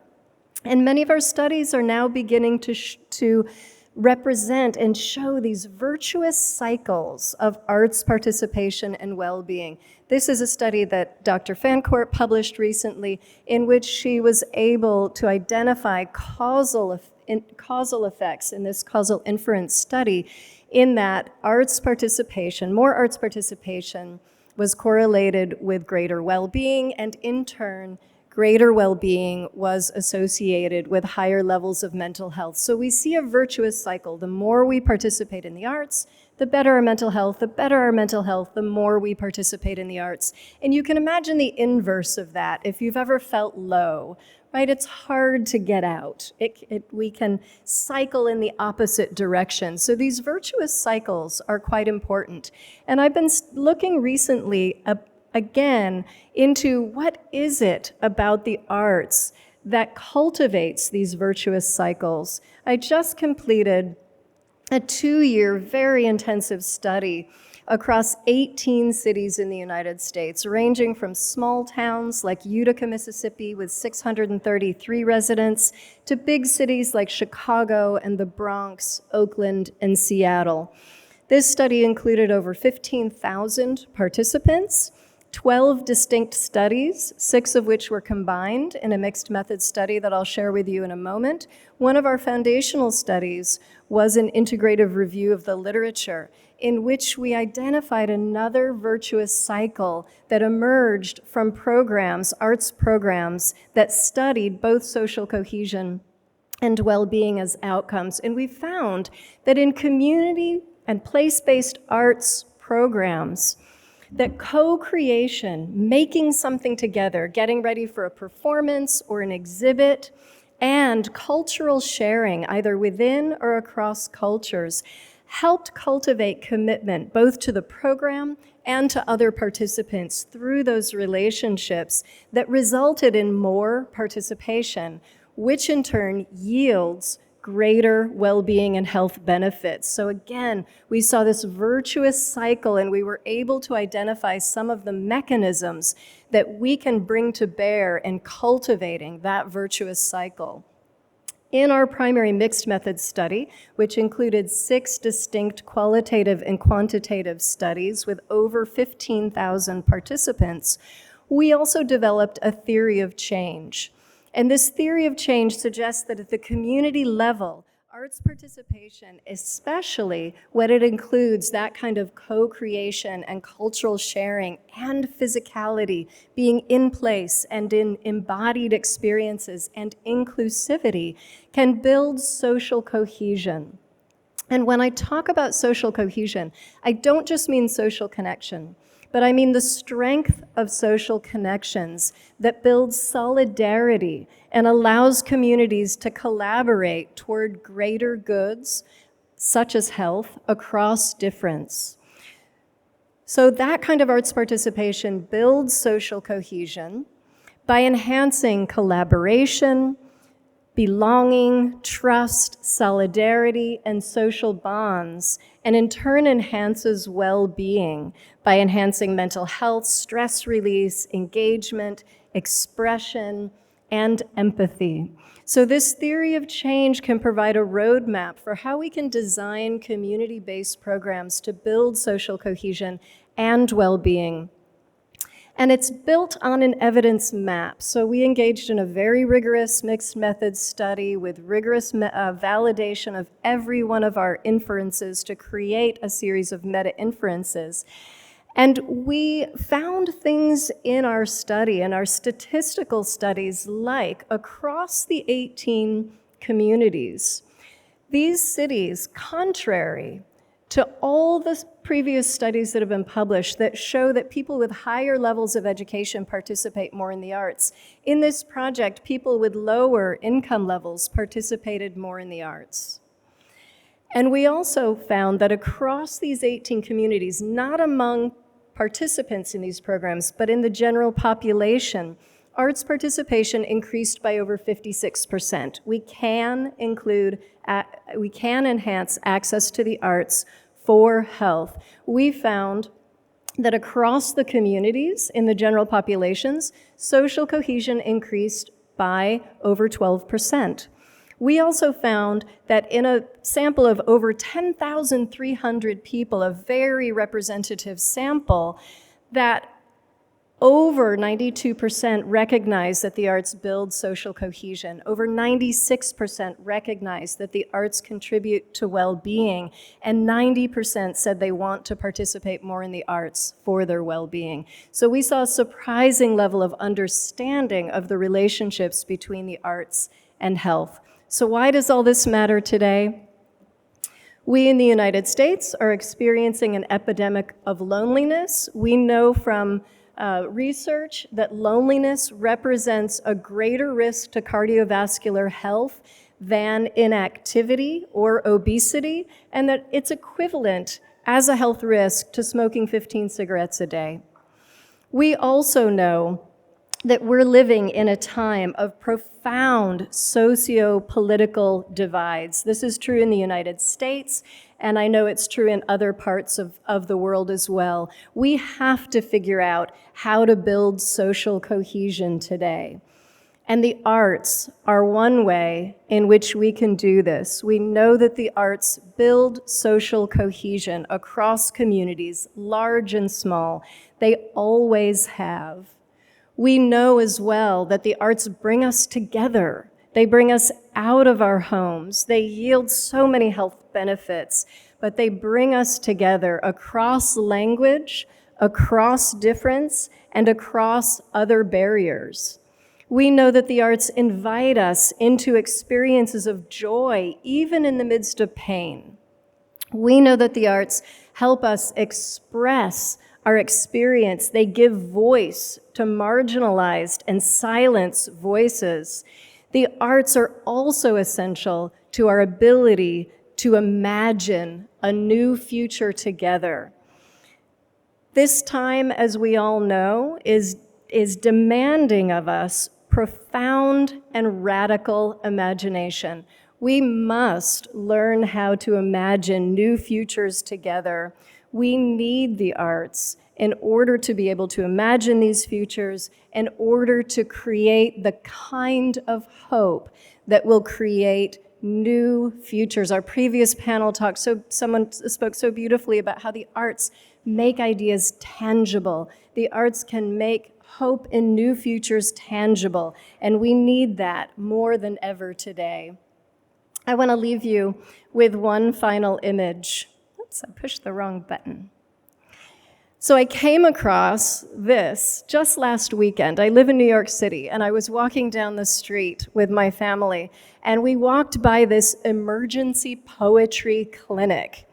And I thought, yes, I'm not alone in my view, right? This understanding of the connection between the arts and health and the need for the arts, the need for art, poetry, music to help elevate our experience, to help elevate our imaginations is understood, and people are popping up with things like emergency poetry clinics to offer opportunities for one another, anyone, to walk through that door and imagine a new future today.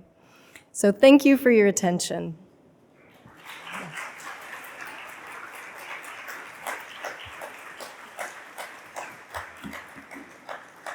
So I have the pleasure this afternoon of inviting our two panelists to the stage.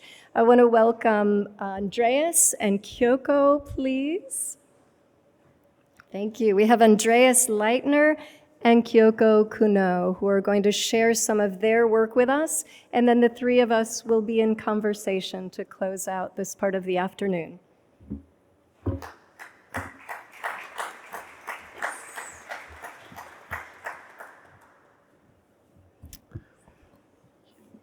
Yes, thank you. It's very hard to talk after such an excellent speech.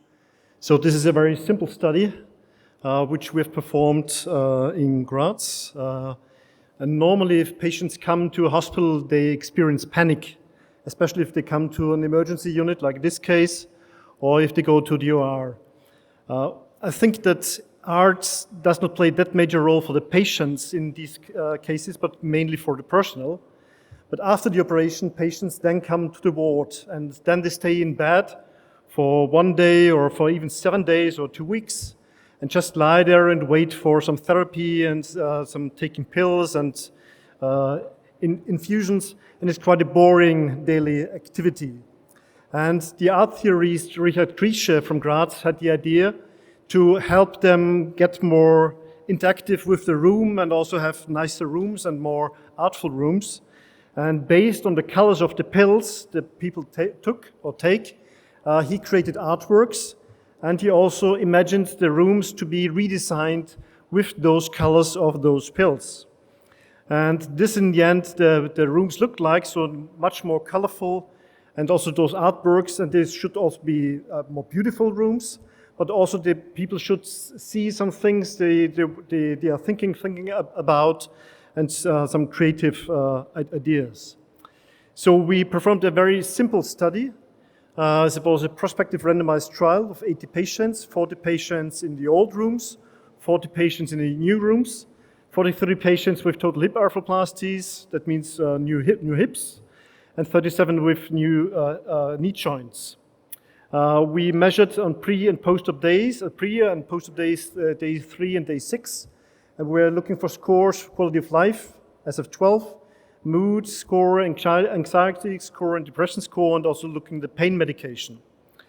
And in the end, it was quite surprising to us. It was significantly better in the intervention group on day 6, concerning the physical component and concerning the mental component, although this was a very small sample size study.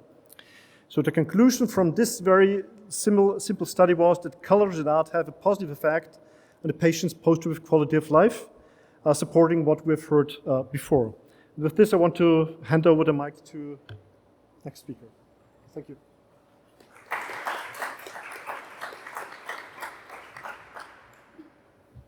So, hello. So, my name is Kyoko Kuno. Thank you for having me today. And I am an artist, especially I'm focusing on the utilize the digital media and also interactive function with the artwork. So today I would like to introduce my one collaborative project between our hospital, our children's hospital in Osaka, and then this is the outside building of the hospital. So the hospital decide why this project has started, because the building of the hospital needed to rebuild. So at that time, so the hospital medical people and also the architect of the construction company invited to me to have at first a kind of artwork. So they asked me to have the artwork at first, but after during the planning phase, that they have no budget to, buy my artwork. So we changed a little bit idea. So we don't use any kind of digital equipment like a video projector or a computer or these equipment, but still we created the kind of function utilize interactive or create interaction, even if we don't use the digital device. So this is the outside of the building. And next. So this is the examination rooms, the door.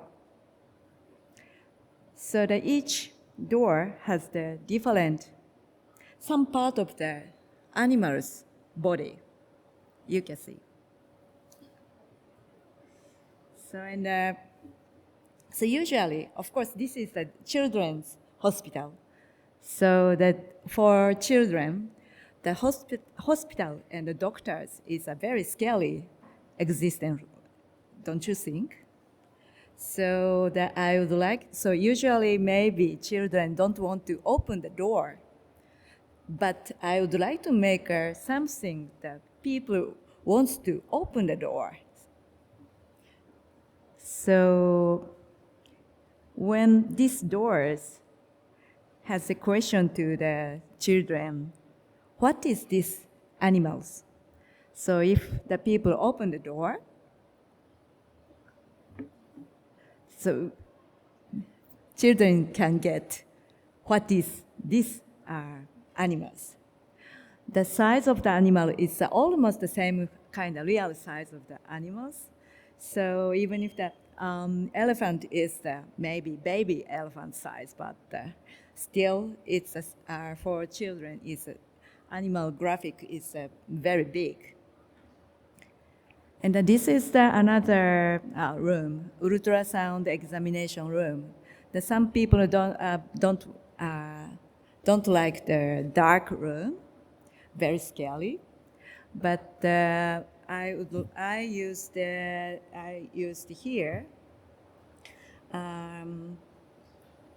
How do you say it?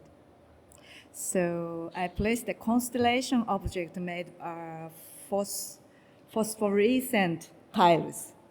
So when the doctor turned off the light, the tile is lighting. So I make something a little bit analog way, but still making different effect for the children. This is another room. The blood sampling room is also, we set the kind of graphic the hidden animal graphic on that.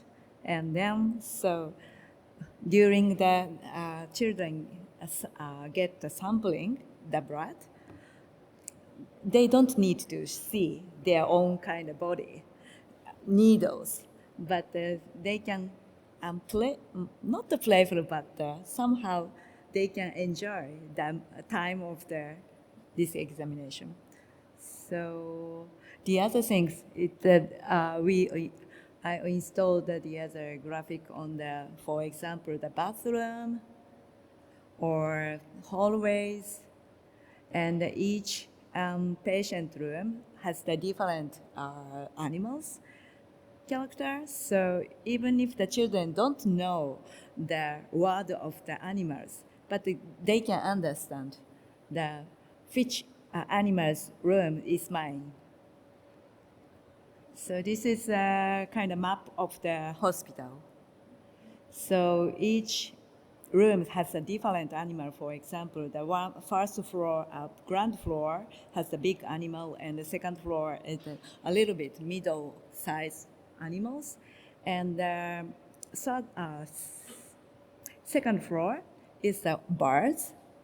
So we also utilize this kind of very friendly character to the and for the patient, and so this kind of graphic connect to the medical people and the patient. Thank you so much.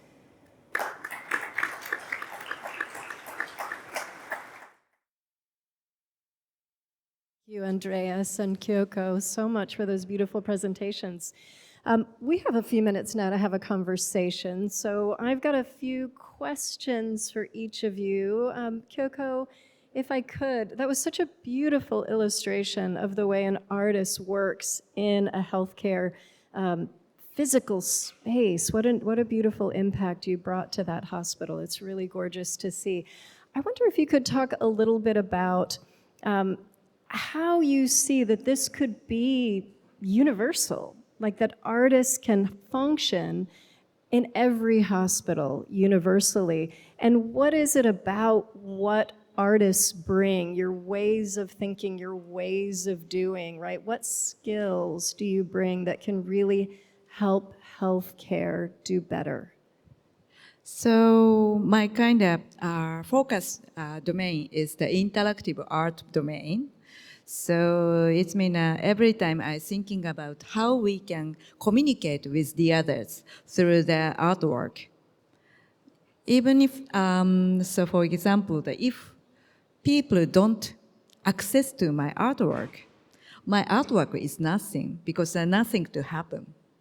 So in this hospital project, I couldn't use any usual my kind of tools like computer things, but still I think about how can I communicate with the patient or little kids, so that this kind of communication are how the artist can create the communication way, and also artists can invite the people who wants to not care or care their kind of illness, but also their kind of health itself. So, yeah. Beautiful. Thank you, Kyoko. Andreas, I wonder if you could talk a little bit about what you think are the ultimate implications, big picture ultimate implications for really widespread integration of the arts into healthcare. And I'm thinking especially at this moment when people are living longer. We have larger, older populations, and that means our healthcare systems really need to change. So again, how at scale can the arts help to make the changes that we need to provide quality care? So I think the answer to that you have shown very well in your speech, in your talk. So I think the integration is extremely important on different levels. I'm just a surgeon, so I can just speak about the hospital.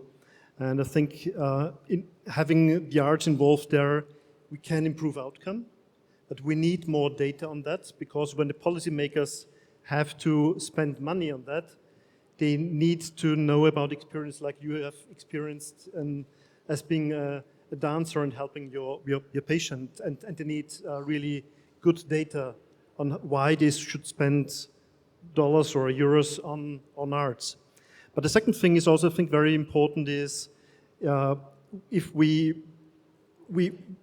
our personnel is extremely important, specialist personnel, and to keep them in hospital and keep them there like working there with pleasure. I think art is also very important. We should not only talk about patients and the elderly people, but also about the people working there. And if you're working in an environment that is only white walls and it's ugly, or if it's an environment which is nice, but it should be more than nice, it should make us smile. And that's why I like your project so much, because I looked in the audience and all people smiled. Because and also the kids will smile. And it's not only kids, it's also for elderly people. If they're going to dementia, Alzheimer's disease, and so on, it's nearly the same thing. We need pictograms, and we need things that make people smile or think, and not only it should be beautiful, it should be more than beautiful. I am so glad that you raised the experience of caregivers and the importance of how the arts impact caregivers. In so many parts of the world, we're experiencing caregiver shortages, especially after COVID, and caregiver burnout has been a huge issue in healthcare. Kyoko, have you seen impacts on caregivers as a result of your work in the hospital? Yeah, I think so, because every time, how do you say, usually we think about after the installment of the work is the finish of the work. But for me, it's like after the installing, the observation of the people who can connect to my somehow work is very important. So sometimes the people try to open the door. It's like how many times they try or how they open it. Is this kind of, how do you say, non-language kind of feedback is so important for me. Yeah, and that is evidence, right? What you're describing is evidence. Andreas, you talked about the need for data. What kind of data do you think our healthcare systems are looking for that would help document the power of that impact? So in Austria, I think it's the law that a certain percentage of the building should be reserved for arts. But I think this is about 0.5% of the building cost, but not the total building cost, but the special. So it's a very small amount. And then the question is, what should we do with that money? And normally this money is spent in 2 to 3 artworks, which then stand there and they stand there, and normal people don't see it. So I think what policymakers and also architects and so on should more focus on a project like this with an interaction between arts, the patient, interaction between arts, and also the people working there. So I think what those policymakers then need is more data on how this project, for example, has influenced the people working there, also the kids, if they like it more than the old ones. So it would be nice if we have interventions like this project to also plan accompanying studies that then are published and also show policymakers, please do that in all the next 200 hospitals for kids. You need to do the same and not just write 1, 2, 3, 4, 5. Yeah. I have a colleague at Americans for the Arts, which is a major arts advocacy organization in the US, who always says, no data without a story, no story without data in relation to policy and systems change, right? So yeah, I think it's really important to note that we need it. We need it all. We need all of the ways in which you as an artist witness and experience and articulate the value of what's happening and the way you as a clinician experience it as well. I wonder if you could each talk a little bit about what you think it is about the way artists think. So arts thinking, artist doing, right? We've heard this afternoon so much about the importance of transdisciplinary, cross-disciplinary collaborations. And as we bring the arts as a discipline into healthcare as a discipline, right? What is it about the differences in the thinking and doing that artists bring that can be helpful? I think that's very good questions. So in this my project case, it's a very good collaboration between medical people and medical side people, and also architect of the construction company, and then artists. So and also I think that the patient didn't join our meeting, but still they are very important part. So I think the artist can connect to the different areas people equally and create the dialogue between us, even if they're not only the speaking dialogue, but there's a type of the kind of exchange of the thoughts. It's a kind of it's a starting point is the artist thinking, but still some part of the artist doing, they are very including the artist doing. So it's mean the work include, it's not only the artist's work, it's a collaborative work already. So I don't know how artists think, but I think normally they are very creative persons and also thinking outside of the box. And so I think both is very, very important if you have a project like that, or if you're building new things, or if you want to reform stuff. So I think it's very important to have both of those. Sometimes it's very difficult to understand the language. So if I'm talking with an art theorist like Richard Grieche, sometimes it's very difficult because it's a totally... It's a more philosophical talk sometimes, but it's also very good to have an interaction with the people working there and also having them included. And also what artists often do, they think more from a patient's perspective. As we doctors and nurses always, yes, we're blind on some eyes. Yeah, and I think it's so understandable, the point you're making right now, because as clinicians, you're experiencing so much pressure and so much immediacy. And I've always found that healthcare has got to be one of the hardest systems to change because it just can't slow down to make change, let alone consider making change, right? So for me, I think artists are really essential for that kind of imagining that needs to happen in healthcare and thinking about how change can happen as we're doing, right?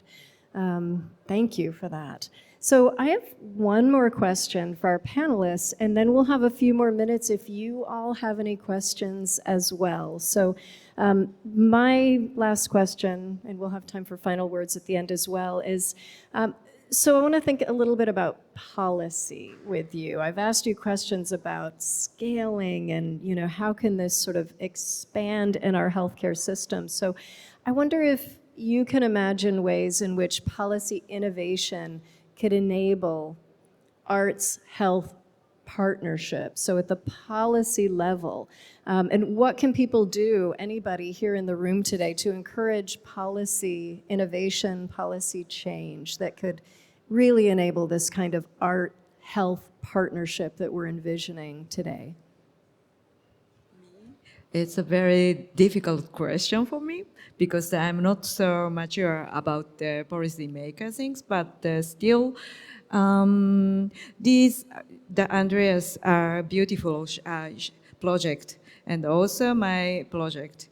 This kind of the scale is different, but the small kind of experimentation or showcase, it makes to change or transform their policy, for example, because I think that healthcare part is so serious and so people who have their special knowledge about that, very kind of expert domain.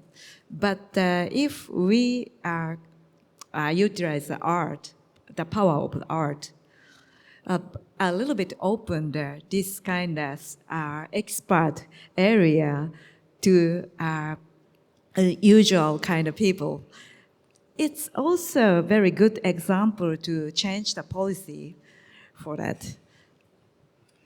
I completely agree. I think the law in Austria and Germany to reserve such an amount of money for art is very important, but I think it's spent in the wrong direction. Art should be everywhere. It should be through all the wards. It should be present in the outpatient clinic and so on. So it shouldn't be a nice fountain there or a sculpture there. It should be part of creating a hospital or developing a hospital. So artists or people who know this area should be involved in creating those wards. And I know we've now built a new hospital with new wards, and we have not been, no artist has been involved in designing the wards. It was only the architect, and the architect, I think it's a good architect, but he thought he knows everything. And the artists were left outside, and then we created just nice sculptures there, and this was it. And I think that's not enough. Yeah, we've heard today a number of times about the artists and the arts as frosting on the cake, right? Afterthought. And super important point that artists need to be at the table in healthcare design and in those sorts of decisions in healthcare across the board. Yeah, I agree wholeheartedly. I wonder if we have any questions or comments in the audience. I see one over here. Oh, there is a mic coming to you. Thank you. Hi, Nina. I'm a researcher from Sweden. And I've been working with art-based methods in different transformation processes for 20 years. And I was curious to ask you, Jill, because you also have a very extensive experience and a lot of interesting studies you shared with us today. But I'm curious, how have you developed this kind of because I feel there's always a needed bridge between artists and, let's say, decision makers or those who are working as professionals in the field that facilitate this kind of integration of arts in other kind of contexts and processes. So I'm kind of curious what mechanisms you have developed in US to work with that. For example, I'm now working with Swedish cities and connecting the heads of cultural departments in the cities with more developmental departments so that they're starting to integrate arts in their processes and the way they work with different challenges in the city, like loneliness, for example, is one of the challenges we're working with. So I'm curious, how have you kind of worked with this kind of more systemic enablers to bridge the artists and other being policy makers, decision makers, and so on? If you can give some examples. Yeah, I'd be happy to. Dialogue is at the heart of this, convening and dialogue, but I think both what we would consider crassly bottom-up and top-down approaches are really important. So we've invested a lot in lifting up what is happening in communities, because this knowledge of the connection between the arts and health is deep, and it actually is pervasive, and we can find it. We don't need to, impose it or reinvent it in so many instances. So lifting up what's happening in communities, providing mechanisms for funding as well, what's happening in communities. But we've done white papers and, again, convenings to lift those voices and lift those stories and examples. And convening. It has been, to some extent in the United States, a matter of artists and the arts insinuating themselves into realms of healthcare and public health. Some of that happens through initiating convenings and inviting. Some of that happens through finding your way into the conversations about healthcare that are happening. I like to say that in the US, it took about 30 years for healthcare to get to the point where, generally speaking, it recognized the arts as a thing. I happened to be invited to lead a national initiative to make arts in public health a thing in the United States. And I thought we would again be pushing a boulder up a hill, but because arts and healthcare had become so visible already, we were like chasing the boulder down the hill. Public health was so ready and so much happened so fast. So visibility is really key. And, you know, again, engaging what's happening and creating dialogue at every level. Very general, but I hope that helps. Thank you. Other questions? We have just a few more minutes. I see. Thank you. One over here. Hi, my name is Alina and I'm from Latvia. And it happens that myself, I'm an artist as well as music therapist. So I just randomly had this thought about music therapy itself. And I mean, it's arts therapy as well. It exists as dancing therapy and visual arts therapies. In different countries, they're called differently. But I just had a really interesting thought about whether these two should have more discussions and could learn from each other. And perhaps you could share any of your experiences from real field. Do either of you want to speak to this? Kyoko? Yeah, thank you for the questions.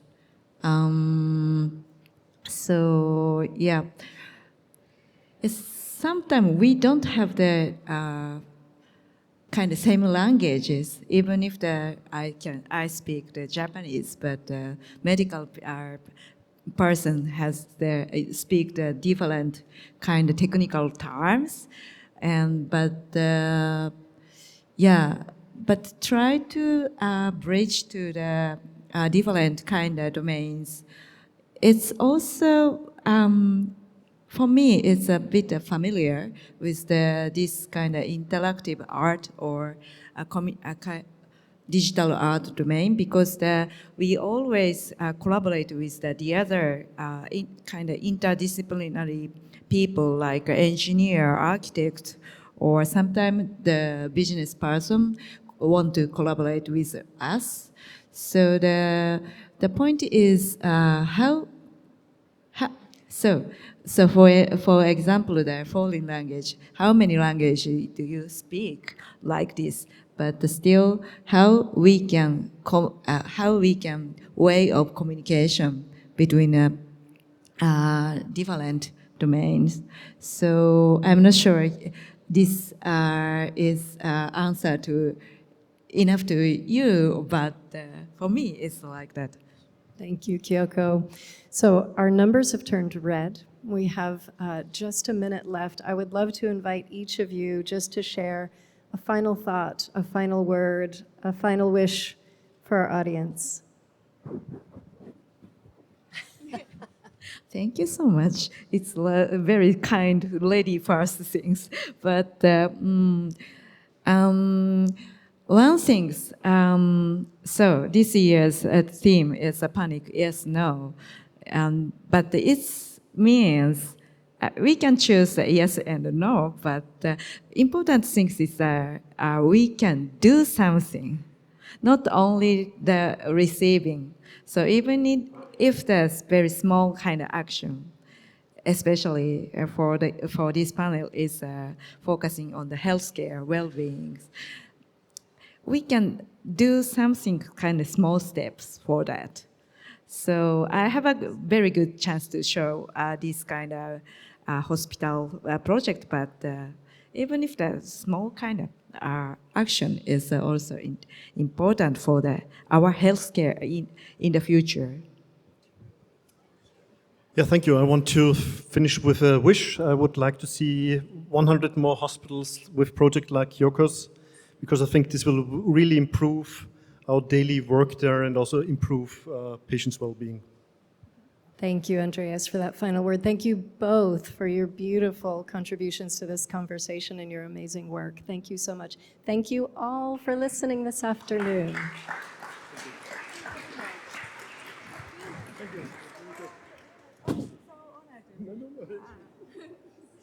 a few things in closing of this day. Thank you so much for sticking around till the end of a packed program with a lot of interesting speakers.